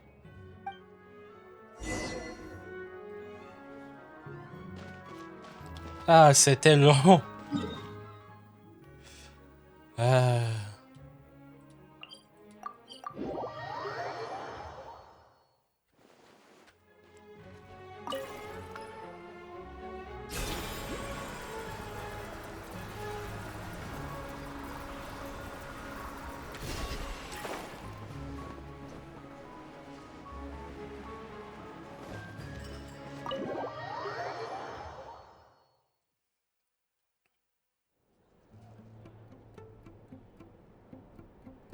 I'm finally back, even though a long time has passed from my perspective. As far as Paimon's concerned, I probably just went out to watch a very short show. I should keep my emotions in check when I see Paimon again, or it'll seem weird. Wait. The atmosphere here feels off. Il y a un danger. Shh. Stay quiet. Let's go inside and take a look. Have we still not been able to notify Child yet? We need new orders. What if that person comes back again? Qu'est-ce qui se passe? Qu'est-ce qui s'est passé? I'm so sorry. Quoi? Under the circumstances. Tell me, what happened to Paimon? It was the Jester. He came here in person and escorted Miss Paimon away. He's the director of the Fatui. His authority supersedes all others and cannot be questioned. Pierro? How long ago did he leave? And what was Paimon's status? It was about an hour ago. Miss Paimon was fast asleep at the time. The Jester simply walked off with her as if it was only natural. I assure you, he absolutely did not use any force. Do you know where they went? The Armory Palace, most likely. Lord Pierro, the Jester, Mais has been c'est quoi son histoire avec experiments there Paimon? lately, keeping a close eye on their progress. Everyone in the Fatui has heard about it by now. I'm surprised he came in person. Whatever his reason for taking Paimon, he'll most likely return to the Armory Palace first, which is exactly where we were headed anyway. Then lead the way, Odette. Okay, let's go. Pierro, faudrait que tu nous expliques.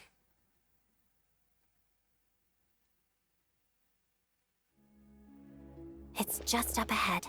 Quick, let's get inside. No, I'll go alone. You know I'm planning to force my way in. You're with the Fatui, so you should stay outside. I was hardly planning on taking you through the official channels anyway. I'm here to force my way in, just like you. I may be a Fatus, but I'm also Lelek, enemy of Project Stuzha. Paimon's safety is paramount right now. With me around, you'll have an extra pair of hands. There might be devices inside that are easier for an insider to deal with. If you say so. Let's go. There's no time to hesitate. C'est le temps de faire un carnage au QG des Fatui.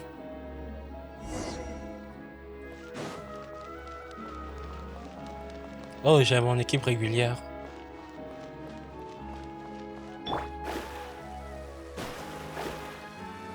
Hey, who are you? This part of the Armory Palace is under restricted access. Peut-être j'aurais pas dû utiliser. No questions, please. We're short on time. Wait for me!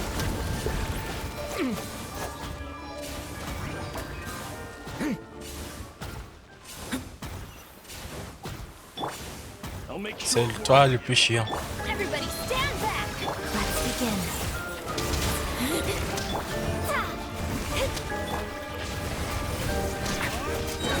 Stay away from me!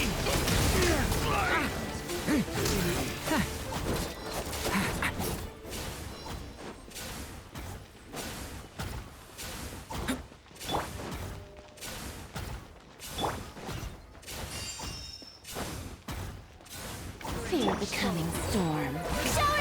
Let us have faith. Pirouette. I'm going in! Decided by destiny! Power and claw! Element for the end! Your sins denounced.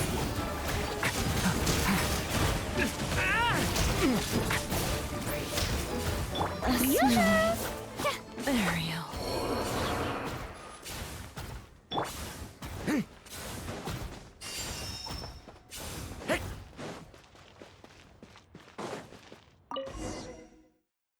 Ok.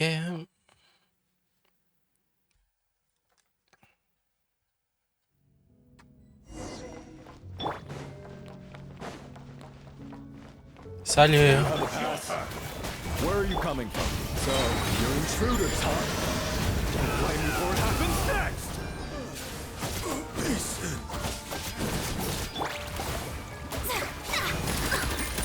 My vision is clouded.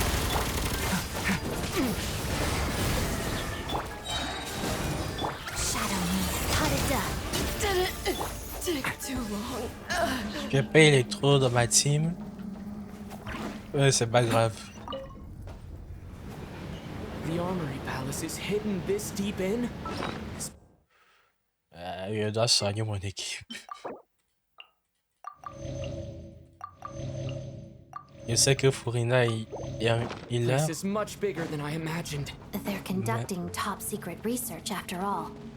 The deeper it's hidden, the better, is standard Fatui logic. The style doesn't really look like the Fatui's handiwork, though. They must have requisitioned some structures from a past civilization. It also serves as a bit of... We're in for a tough intruders! Stay alert! Stay away from me! Let's begin. I surrender.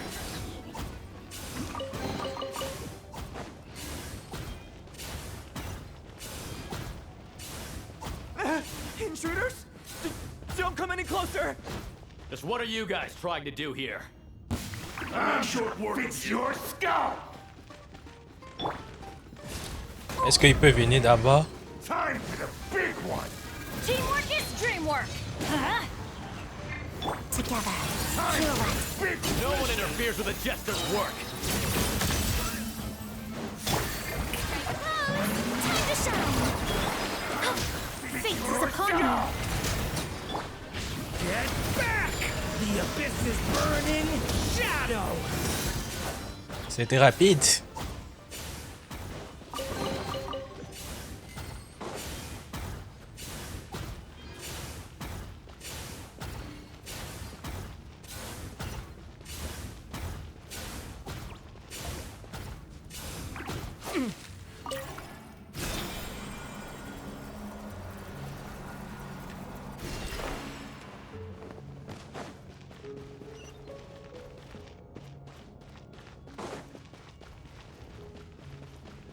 Looks like no one's guarding this place. There's something off about that decoration over there. Look out! Let's deal with these before we move on.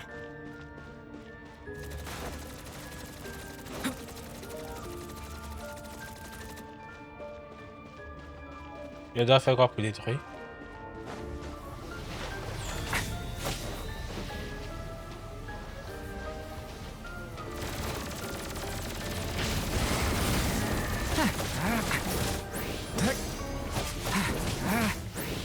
Shower me with praise!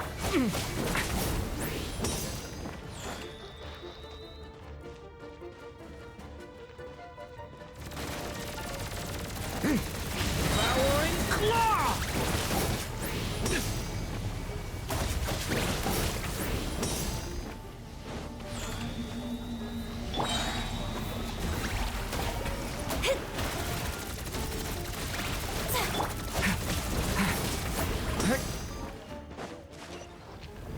On avance.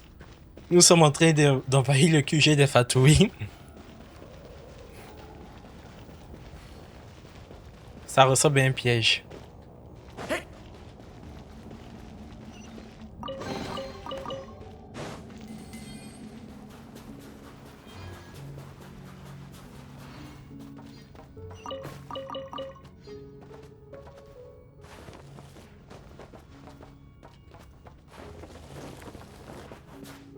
The researchers here probably don't know that we're uninvited guests. Let's try not to hurt them. What's the big star from the theater doing here? That's Miss Odette. She's a member of the Fatui. Don't tell me you didn't know that. Was the whole reason for Project Stuja to support the research here at the Armory Palace? Just what are the Fatui and the Tsaritsa planning?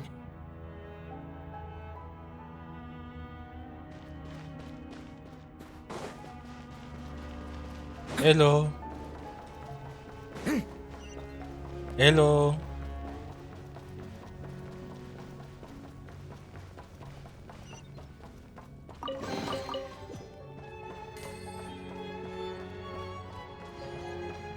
Whoa! Who are you? Never seen you around here Je before. m'intéresse pas. Mais ce truc m'intéresse. Mais on dirait pas pour le moment. Looks like there's no way through here. Maybe using the power of this prism could help?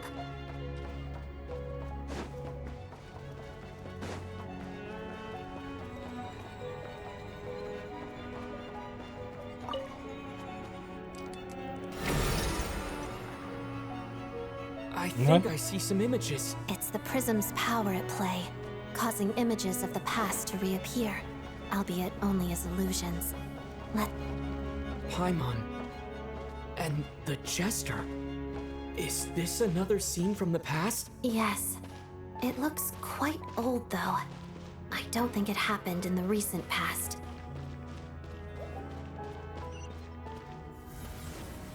What's going on here? What happened? The source seems to be the Armory Palace. They must have started some large-scale experiment. Wait, what if this has something to do with Paimon? We need to hurry! S'ils ont fait quelque chose à Paimon, on va détruire tout le QG.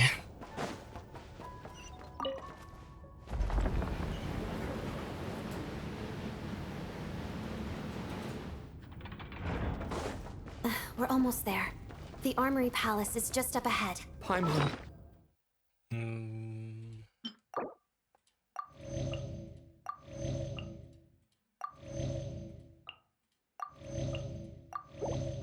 Please be okay. Let's light it up!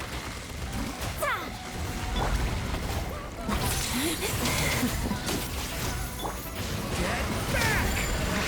Lament for the end! Mission. Going in! Crystalline Adagio. Decided by destiny. Let the world On fait tout ce qu'on peut. Oh, ils sont morts.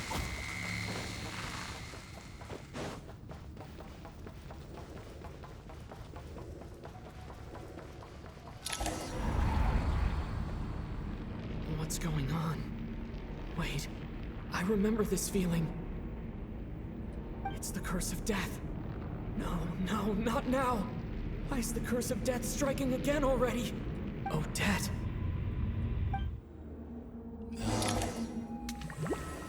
Pourquoi? Is this the afterlife again?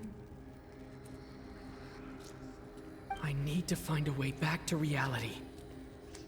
Is that Odette's core Ignis? Could that...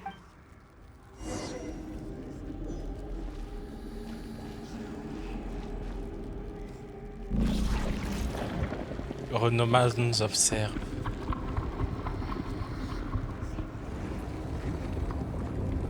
Ah, on dirait qu'elle peut pas qu'on retourne.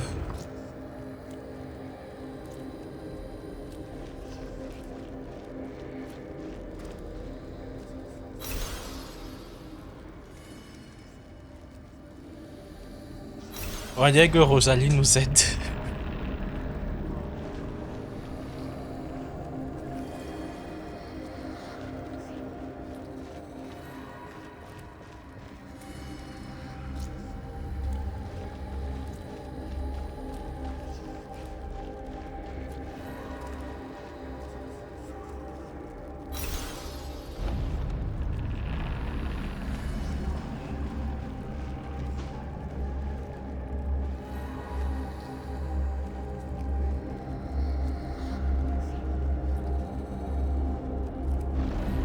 Oh, c'est ce genre de truc.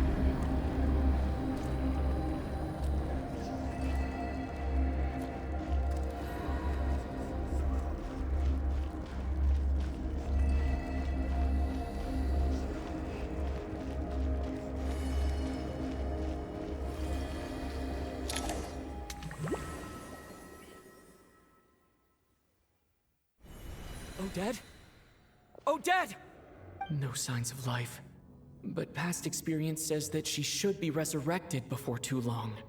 Right? Did Odette intentionally use her core Ignis to guide my soul? I feel like something similar happened in a dream I had before.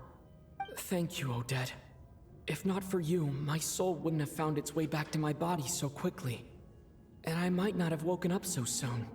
But I'm sorry. I don't have time to protect you. I have to use the time you bought me to get Paimon back.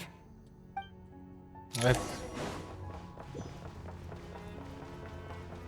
Sure enough, everyone here has been affected by the curse of Paimon!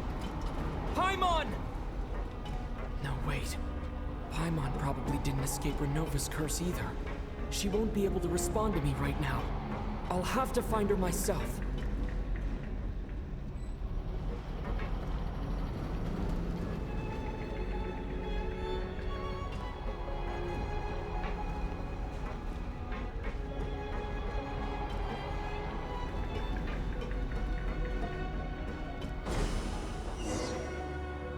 Found her.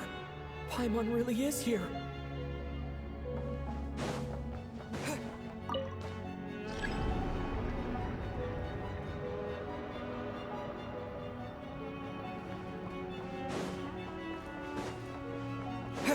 Mitya! Is this the laboratory he works in? What happened here to trigger the curse of death again so soon? C'est dit, il a trouvé quelque chose.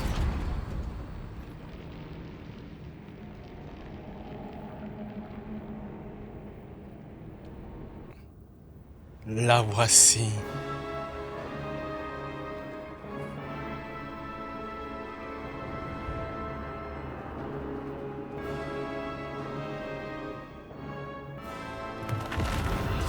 Oh, elle a son propre écran.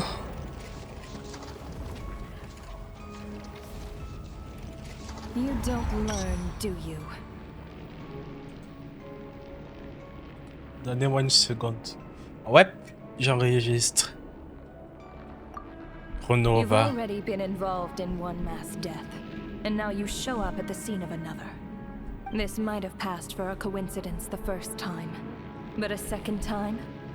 Am I to assume you are intentionally interfering in SNEZHNAYA's affairs? Judging by your expression, it seems that you understand little of what is going on here. In that case, a word to the wise. Do not interfere in SNEZHNAYA's affairs. A civilization that fails to learn its lesson constantly depletes its own worth. It will one day lose any reason for its existence. And as a descender, you are perfectly suited to be the lifeline to which a dying civilization might desperately cling. Consider your position carefully. No advice needed. I'll make my own judgments. Suit yourself. When the day of reckoning arrives, not even a descender can hope to escape unscathed. The time for resurrection fast approaches. The mortals here are not yet worthy to behold my form. So that will be all for today. Tu penses qu'il va te laisser partir?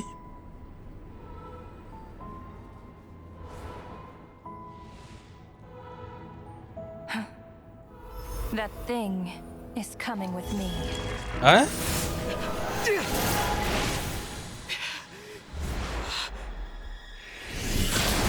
Pierro, je reconnais cette silhouette.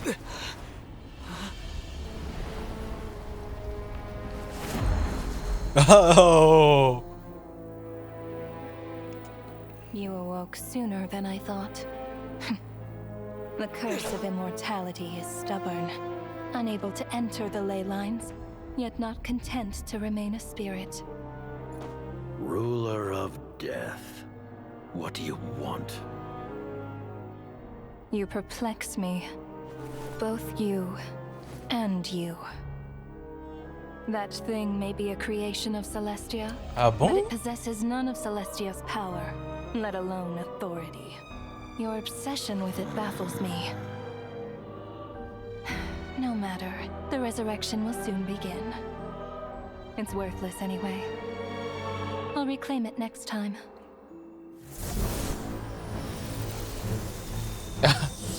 Il veut pas laisser partir, on dirait. Hey, who says there will be a next time?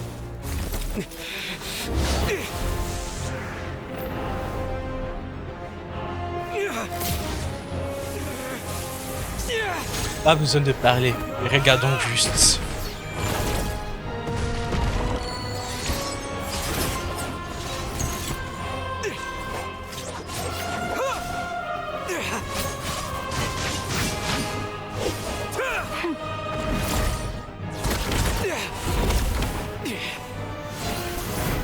Waouh!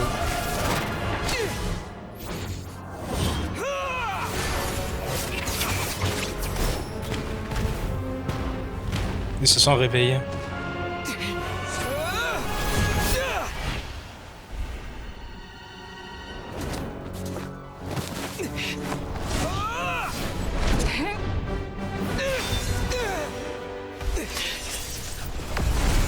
Oh!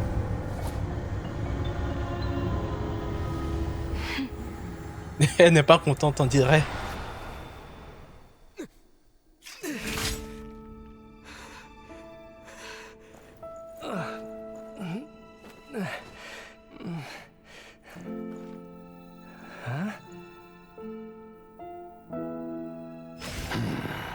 J'espère qu'il va nous raconter ce qu'est Paimon.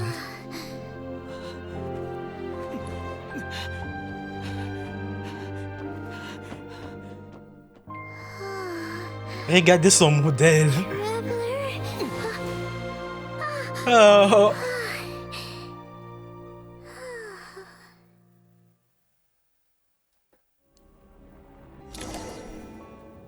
I missed you, Paimon.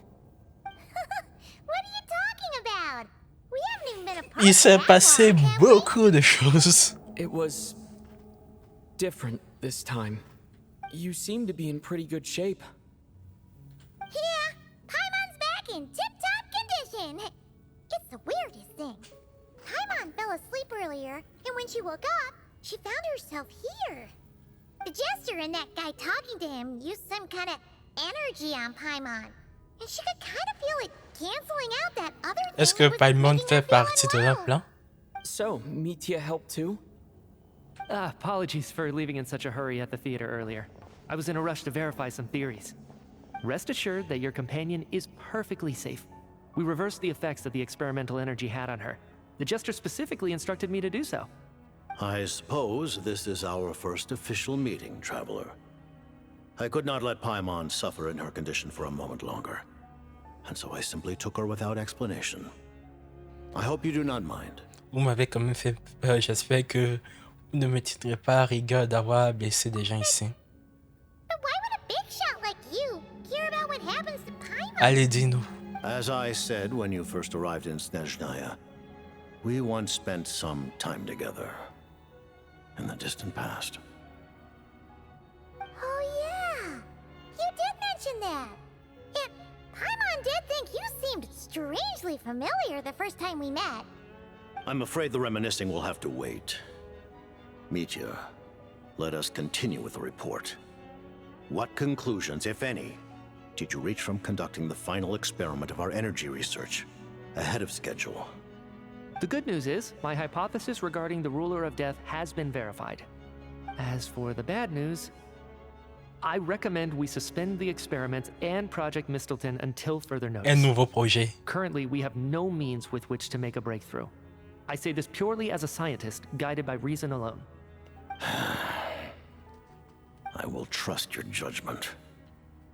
We shall put the project on hold until the ruler of death has been eliminated. Oh. Wait, what are you guys talking about? You want to get rid of Renova? Like, how?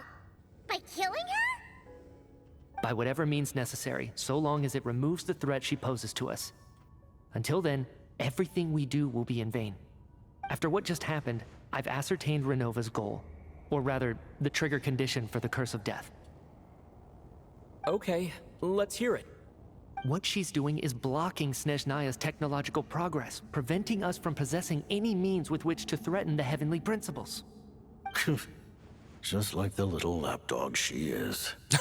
So, any ideas, research, or experiments that lead to technological progress can trigger the curse. Just now, for instance, I was set to launch a final phase energy experiment ahead of schedule. If the experiment was successful, we could have achieved a crucial breakthrough. As expected, though, the moment the experiment began, all the researchers, technicians, and witnesses died from the curse.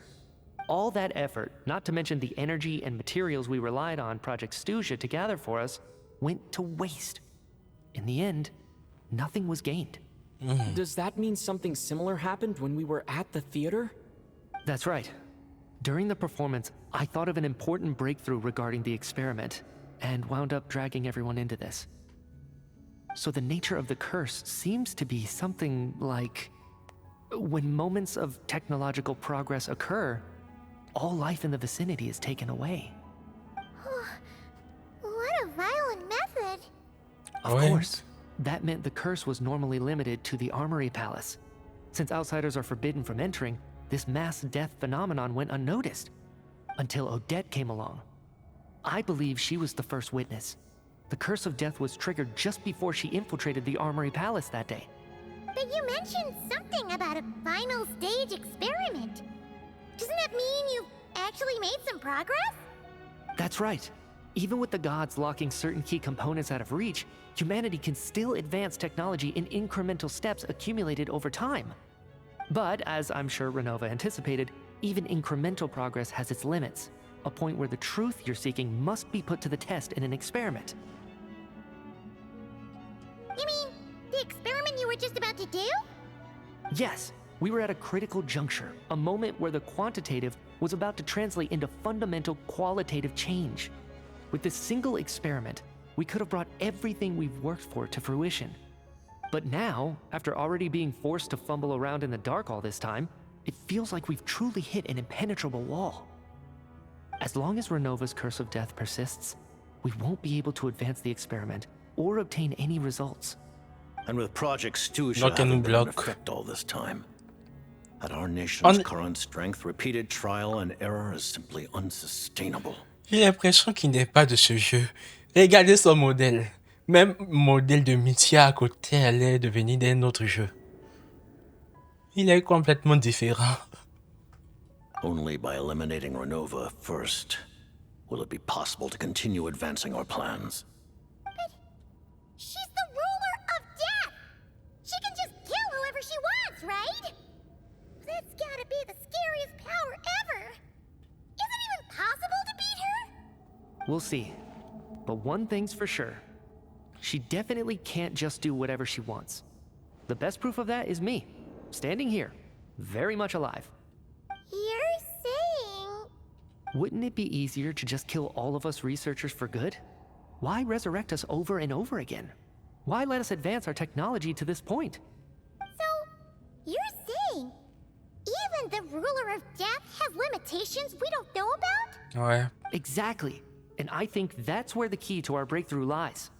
Regardless, the ruler of death has always been an obstacle we must overcome. Indeed, we must face life, death, time, and space. After all, our goal is the heavenly principles. The Fatui want to challenge the heavenly principles? Ça, on le savait déjà, non? For a long time, I've had a vague suspicion the Fatui and the Tsaritsa were targeting the heavenly Ah, c'est une principles. supposition par rapport au Hearing the fait. Jester admit it is still a shock. No wonder the Tsaritsa's goal has always been kept a secret from the people. What kind of road will that lead SNEZHNAYA down? In that case... Lord Jester, I would like to request some leave. I'd like some time to organize my thoughts and go over the data. Granted. Get some rest, put the experiment out of your mind, and take care that the curse of death doesn't affect any civilians.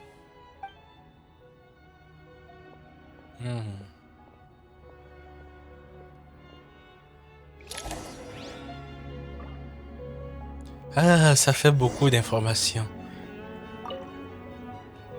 While there is yet time, allow me to offer you my hospitality, honored guest of SNEZHNAYA. Is there anything you wish to know? À propos de Paimon. À propos de votre relation avec Paimon. Paimon really doesn't remember. He's basically a stranger. You gotta believe Paimon. Détends-toi, tu t'inquiètes pour rien. Allow me to explain. The reason Paimon reacted to the anti-Celestia energy developed by the Allez, Armory dis-le. Palace is because she comes from Celestia herself. More specifically, she is one of its creations. Comme les anges. A creation of Celestia? Oh, right. I was blinded by anger earlier, but thinking back on it, Renova also said that Paimon is a creation of Celestia. but she lacks Celestia's power or authority. As you know, the lunar fragments in Nocturne were pulled down from the sky using Fatui technology. But the first application of this technology was in Khaenri'ah over 500 years ago. Ouais. I used this technology upon the heavens, and the response I received was none other than Paimon, descending from Celestia. Donc c'est I presented her Paimon. to the Vinster King, but he took no interest in this gift, nor did it satisfy him. Paimon then took up temporary residence in my palace until, of course. Donc nous avons du lore pour Paimon. Nous avons enfin du lore pour Paimon. You're talking about things that happened in Khaenri'ah 500 years ago. You're saying Paimon was there for that? Donc Paimon est une création de Celestia sans pouvoir ni autorité. Ça me fait penser qu'elle était un genre d'hôte, qu'elle devait recevoir quelque chose, on la mettait à côté pour ça. Et la technologie qu'ils ont utilisée pour faire descendre la lune à Nocturne a été utilisée à Khaenri'ah. Et c'est ce qu'ils ont obtenu, c'est Paimon. Je vois. Merci pour ce lore pour Paimon. On sait d'où vient Paimon maintenant. Ce qui reste à savoir, c'est pourquoi Celestia a créé un être, mais qui est sans pouvoir ni autorité. Paimon doesn't remember any of that. Falling from the sky, being given away as a gift. None of it. Having lived through the cataclysm, perhaps you too were burdened with some manner of curse. Although, losing your memories would indeed be the smallest price I've ever seen paid. But it's not just her memory from Khaenri'ah. Paimon doesn't even know how she spent the last 500 years. She only has memories from the past few years. No matter how hard she tries to remember. What was Paimon like back in Khaenri'ah? Did she know a whole lot because she came from Celestia? Was she super smart? Unfortunately, when you arrived in Khaenri'ah, your consciousness was like that of a newborn infant. None could say what kind of being you once were in Celestia. During the time you lived in Khaenri'ah, your personality was no different from how it is now. Oui, étonnant que le roi Viston n'était pas apprécié. Aw, man! Paimon's plan to get her memories back and become super smart is ruined before it could even start. You know, even though Paimon lost her memories, she still feels weirdly close to you for some reason. That must mean you took pretty good care of Paimon back then, huh? On the contrary, I completely ignored your existence. I was entirely focused on my struggle against Thruptatyr the Wise. But now, as I see it, it is as if you are the only sane thing that survived that era of insanity. And thus, are worthy of protection. Je vois. Noted. Man, Paimon's gotta stop projecting friendship on everyone she meets. But, Traveler? Even though you know Paimon's some creation of Celestia now... C'est quoi cette deuxième phrase? Tant que tu n'es pas l'autre divin, ça va. C'est quoi cette phrase qui lance un big red flag sur nous? Oh, phew! That's a relief. Paimon's just learning about this too. She's barely even processed it. À propos du projet Mistilteinn. I remember hearing the term Mistilteinn from Colin. Mistilteinn. Yeah, Paimon wanted to ask about that when the name came up just now. What is it? Paimon's heard of Project Stuja, but not this one. As you know, Project Stuja is a series of measures enacted to consolidate our nation's resources, the greater purpose of which is to serve Project Mistilteinn. Many of the things you have encountered thus far are essentially for the advancement of that project. This includes the Kuvaki Experimental Design Bureau in Nocturne. Researching Kuvaki was merely a facade. Its core objective was to use local resources and research findings to build Mistilteinn itself. And that's a weapon built for the final battle against the Heavenly Principles, isn't it? Huh? How did you know that? I was given some intel, and I made some deductions. Wait. You must mean that thing over there. Oh, Paimon's gotta take a closer look at this thing. Especially after you guys sent so many people to Nocturne to work on it. Kuvaki alone will not break through Celestia's defenses, let alone challenge the Heavenly Principles. The Heavenly Principles are no doubt accustomed to combating the power of the Light Realm, and elemental energy is simply the power of the human realm, converted to that form by the Heavenly Principles themselves. Any attempt to use this power against its creator would be a futile endeavor. Donc ils ont besoin d'une toute For now, nouvelle source. therefore, we have set our sights on the form of energy associated with the third descender and the stellar linchpins. This may hold the potential to allow Mistilteinn to contend with the Heavenly Principles. You could say that by reverse engineering the stellar linchpins to extract the energy within, we have obtained a source of anti-Celestia energy. Les recherches sur l'énergie dormitière responsable. Kuvaki Experimental Design Bureau, Project Stuja, and the new energy experiments. Huh. So, Project Mistilteinn is what ties it all together.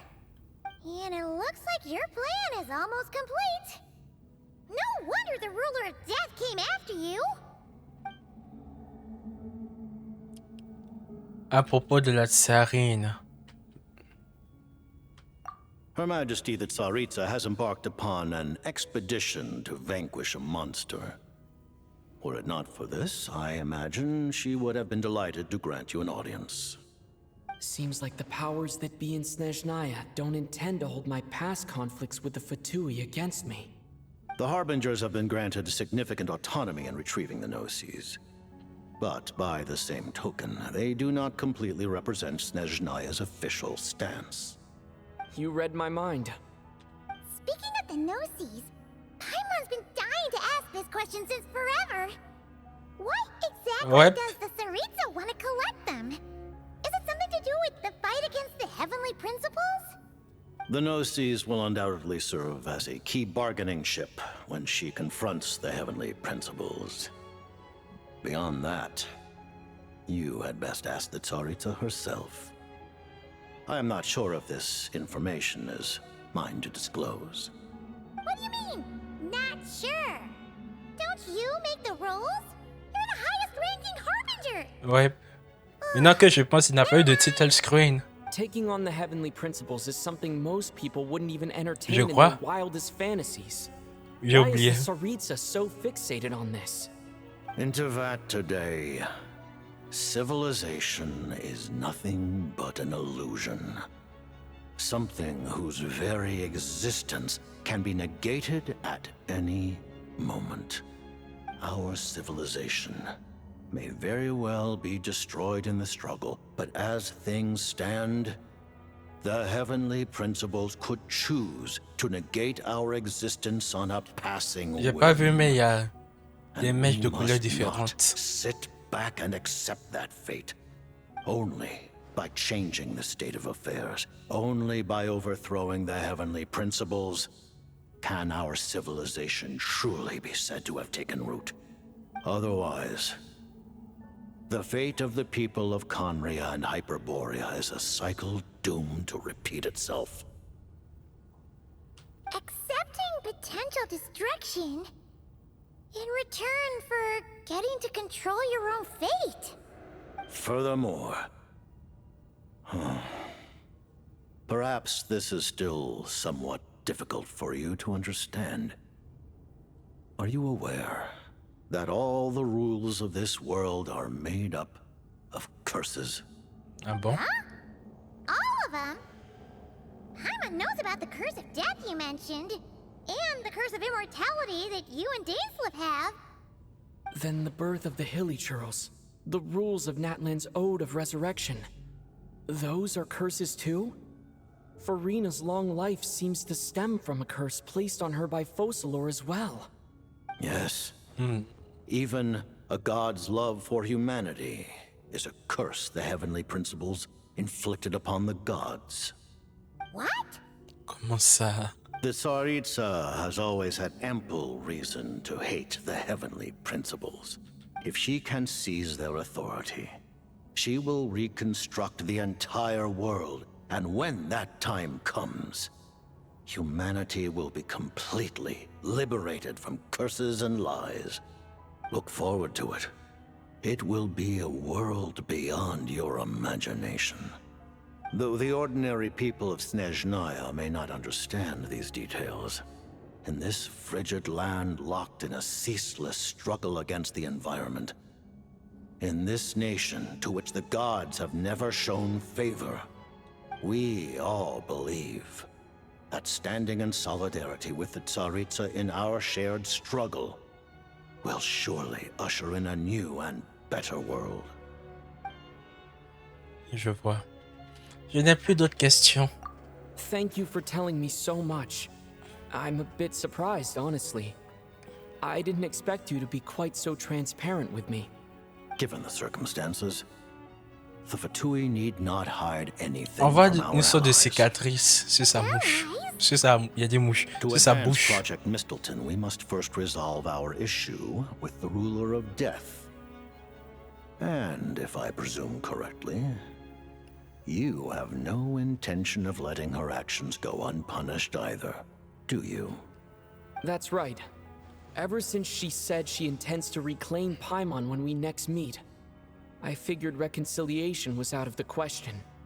Against an opponent of this caliber, deliberating over our allegiances would waste time we do not have. We must join forces unreservedly with whomever we can, if we are to stand anything like a fighting chance. You're going to challenge the ruler of death? Just for Paimon? Pas de mec qui tienne. Thank you. Oh, thank you. Oh, gee. Now Paimon doesn't even know what to say. Anyway, Paimon's super touched. The Tsaritsa will return in triumph in short order, and the Fatui shall hold internal discussions regarding the enemy. Got it. Thanks for your help with Paimon. I'll be sure to look after her for you. There was just one other thing. Well, it's just a request, really. Paimon really wants to see what this Mistilteinn thingy you're gonna use against the Heavenly Principles looks like. Of course, Paimon knows top secret and stuff, but she just had to ask. It's okay if the answer's no. Certainly you may. Oh. Oh, for real? Actually, maybe it's best not to. What if her Nova suddenly pops up again? She might take this chance to... While the technology is not yet fully developed, it has nevertheless reached the stage where Celestia's creations are unable to damage it. In that regard, you may rest assured. Oh. Wow. No wonder Paimon felt so out of sorts recently, even though it was super far away. Alright then. Paimon's ready to take a sneaky peek at this tough Moi aussi. super weapon.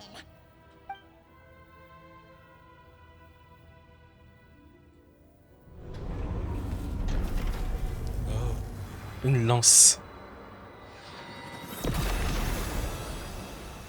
Oh, c'est ce qu'on a vu dans la main de la tsarine dans le trailer.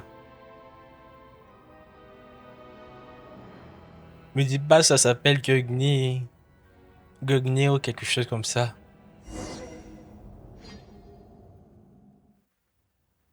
Mais ils ont déjà utilisé l'œil de grès. Donc ça va pas m'étonner si ça s'appelle Gugni. Paimon? You're okay. Thank goodness. You look well. Have you recovered? Long story short, yep, Paimon's all better. What? That's right. When I woke up, I wanted to go in after you, but the guards had woken up as well. It would have been tough to take them on alone. and there was no easy way to sneak past them. So I returned the way I came and waited for you here. It was thanks to you that my soul found its way back to my body so quickly. Thank you. Huh. That actually worked? Nice. I just figured I'd try my luck when that ominous feeling struck me. Really, you should be thanking this thing instead. Anyway, and now that things here are all taken care of, I have other things I should get back to. Okay. Ah, Director Chugunov, you're back. We just received notice that Project SNEZHNAYA has been suspended, so we've convened an emergency meeting. This is the preliminary plan. In addition to expanding production capacity, we've also discussed feasible layoff plans to optimize revenue and expenditure structure. Our calculations indicate that the factory's profits will increase by at least 30%. Just give the word, Director. That won't be necessary. Leave the energy for those who need it. Whether they use it just to get by or to run a business, that's up to them. Start preparing to halt production and lay off the staff. Make sure the workers are able to land on their feet and that they are duly compensated. Thank you all for your hard work during this time. Am I hearing you right? Why? After all the tough times we made it through, now is exactly when we should start to turn a profit. I just suddenly don't want to do this anymore. Iskra. It's time to rest. Dear esteemed members of the Rokot, given the effects of Lelik's radical actions upon our organization's reputation and social stability, a decision has been made to permanently withdraw this codename from use. Considering that Lelik did what they did for the benefit of the people, the Rokot has nevertheless negotiated with the authorities, ultimately securing a waiver for all penalties due to them.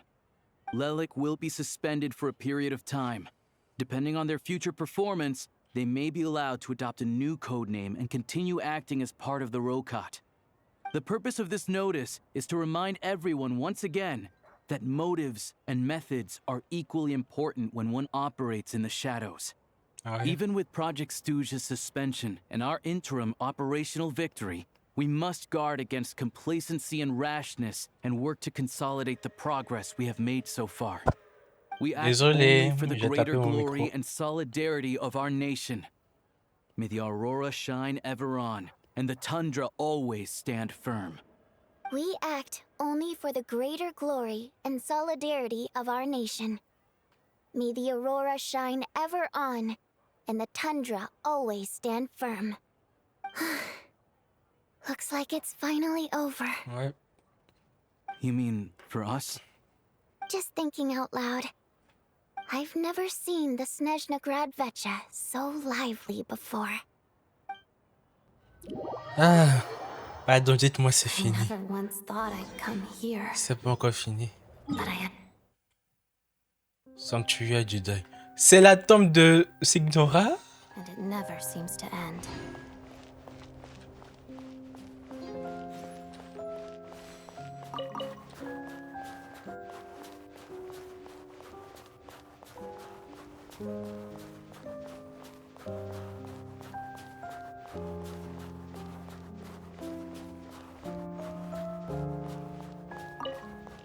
C'est le papillon de I've Signora. seen Spirit Seeker performed many times, including by your mother. Why do you bring that up all of a sudden? Even though the choreography is always identical, every dancer finds a way to make it her own.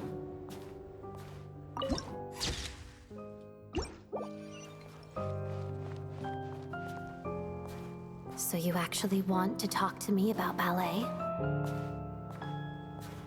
I just think it would be a pity if the dance was lost to history. She didn't teach it to you, did she? That was an unusually subtle taunt for you.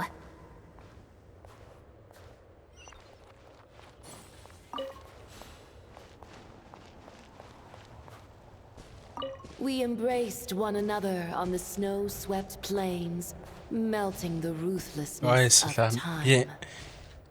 Où repose But Rosalyne? when our bodies, in pieces, are cast to the winds, what of our love will remain behind?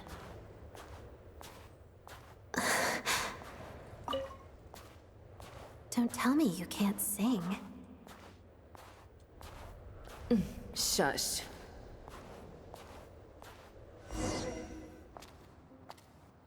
Oh, cinématique 2D.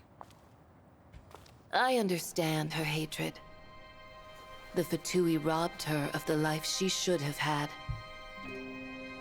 I never opposed her dancing. Yet still I became an enemy of her ballet. I'll just keep my distance. Many despise me. I'm used to it. You're certainly not one to shy away from confrontation. But children, they need a different approach. I'm hardly the most maternal figure. Yet, she is a child. In my experience, while a father commands authority, he must still yield to love. You should tell her what you think about her dancing.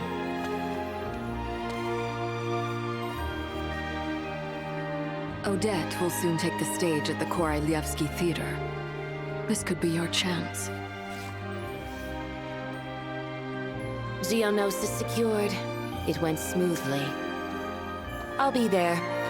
Have them send me an invitation.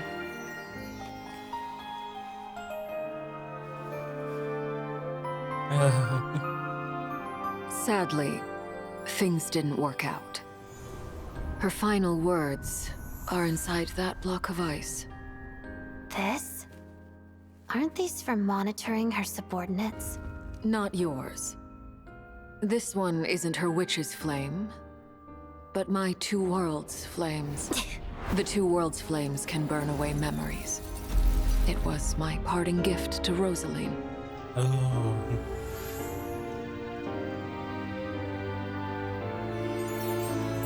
Le Signe Noir. If all goes to plan, she and I will both live to see the Tsaritsa succeed.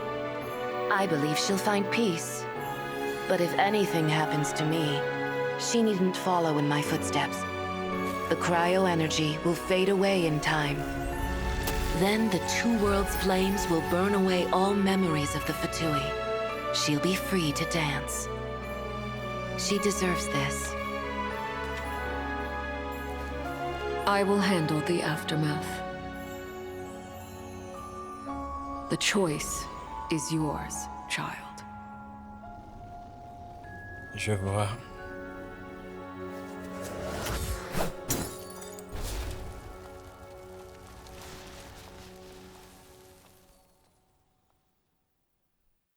C'est impressionnant.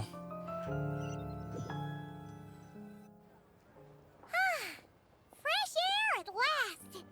Paimon's head isn't spinning anymore, and the fever's all gone. Paimon's finally free to fly again! Yeah! Oh, it's nice to finally know where Paimon came from, too. It did make Paimon a little nervous at first, but it's such a relief now. Like, who cares if Paimon's a creation of Celestia? She's probably not anyone that important. Probably just the fairy of food and fun or something. And like you said, this doesn't have to change anything between us. You're not gonna just... Hey, hurry up! Why are you walking so slowly? On est juste content. You've spent the last few days lying in bed and stuffing your face. I didn't think you'd be able to fly this fast. Says who? Paimon's as agile as ever. They don't call her White Floaty for nothing. Paimon originally wanted to check out the bookstores in SNEZHNAYA, but she's more in the mood for flying around right now, so let's save that for later. Wait, they've got light novels from Yai Publishing House here too. Huh? And this is Paimon's favorite mystery story from Fontaine. Wow, they got a sequel. C'est comme ça on doit avoir Paimon. Books look pretty interesting too, but also kind of heavy. Not the easiest things to look around.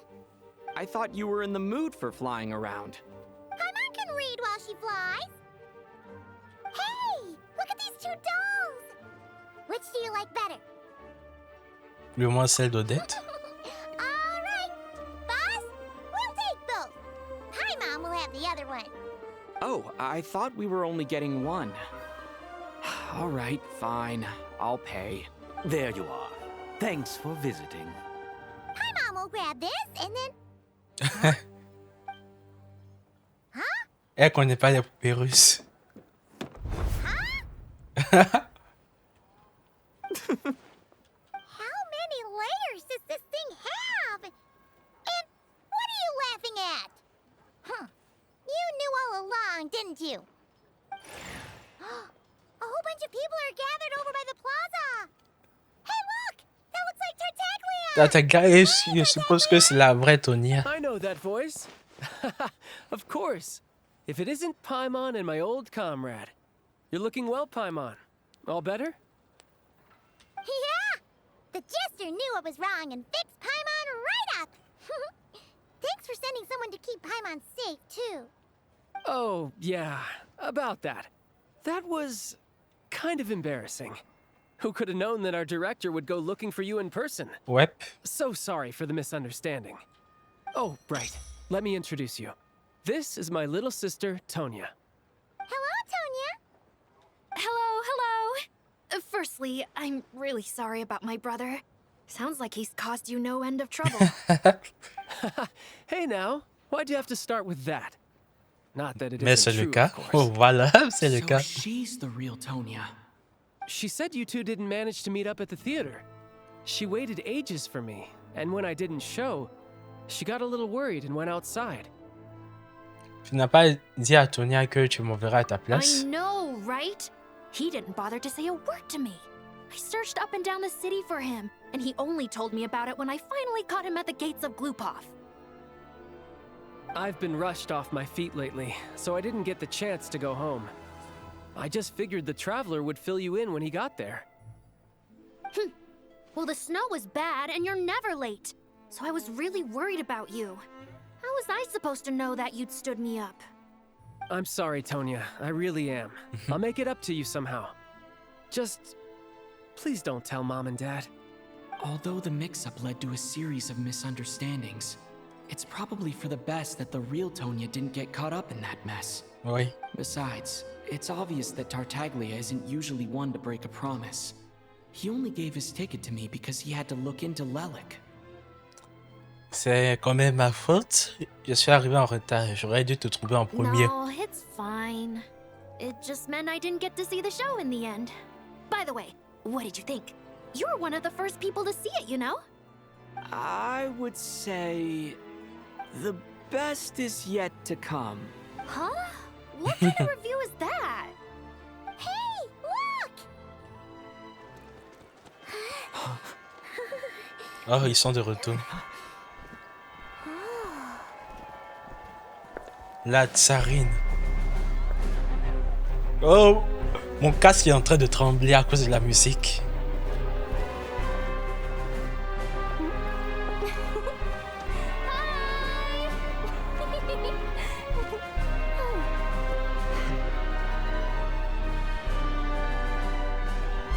Elle regardait vers nous.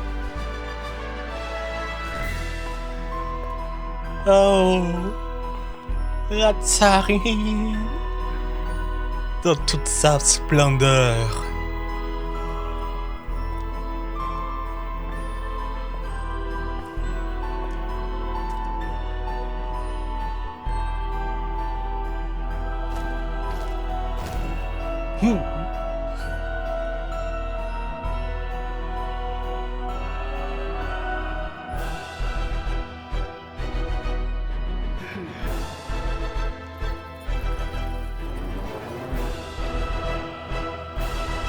On a terminé l'acte 2.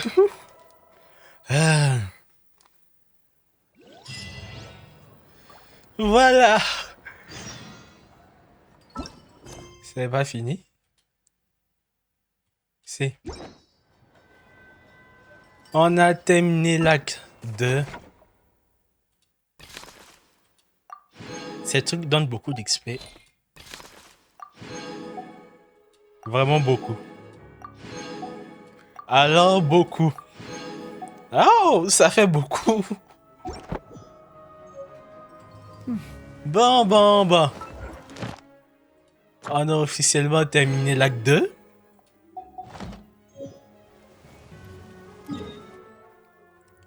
Je vous remercie d'avoir regardé jusque-là. Discutons un peu. Qu'est-ce qu'on a appris pendant cette quête? On a appris c'était quoi le projet Mistilteinn. En gros, c'est la réforme économique, la réforme énergétique. Et on a appris pour le projet Milli quelque chose. J'ai oublié comment on prononce. Donc, tous les projets étaient pour revenir à ce projet qui a créé une âme anti-célestia. On sait qu'il y a un monstre qui provoquait ces tempêtes. On sait aussi que Paimon est de Celestia.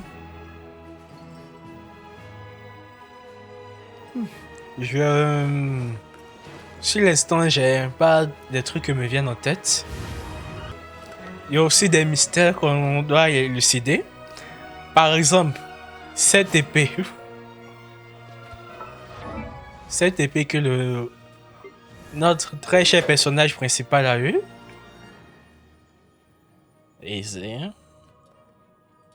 Cette très belle épée que notre personnage a eu. Ensuite, cet œil de je sais pas quoi. Œil de grès. On sait pas aussi grand chose dessus. Et aussi, on doit savoir plus sur le royaume de la pénombre. À part ça, on a découvert aussi que le monde est régi par des malédictions. Et toutes sortes de choses qui peuvent se matérialiser dans ce monde peuvent être des malédictions. Par exemple, l'amour pour des dieux pour les humains est aussi une sorte de malédiction. C'est pour ça que je trouvais bizarre quand on était à Fontaine. Même si c'était une malédiction, pourquoi Fossalor a décrit ça comme une malédiction? Ça me paraissait un peu bizarre qu'ils disent malédiction directement. Ensuite, je sais pas. On va peut-être regarder des vidéos résumées pour voir tout ce qui était rassemblé de cette quête. Mais je suis pas un analyste. Donc je peux dire ce que je pense seulement. Il y avait beaucoup d'informations de cette quête. Et c'est le résumé. On nous a lancé beaucoup d'informations. Cette quête était vraiment lourde. Mais je me suis beaucoup amusé et c'était beaucoup immersif pour moi. En tout cas, de mon côté, c'était beaucoup immersif. C'est tout. Merci d'avoir regardé cette vidéo jusqu'au bout.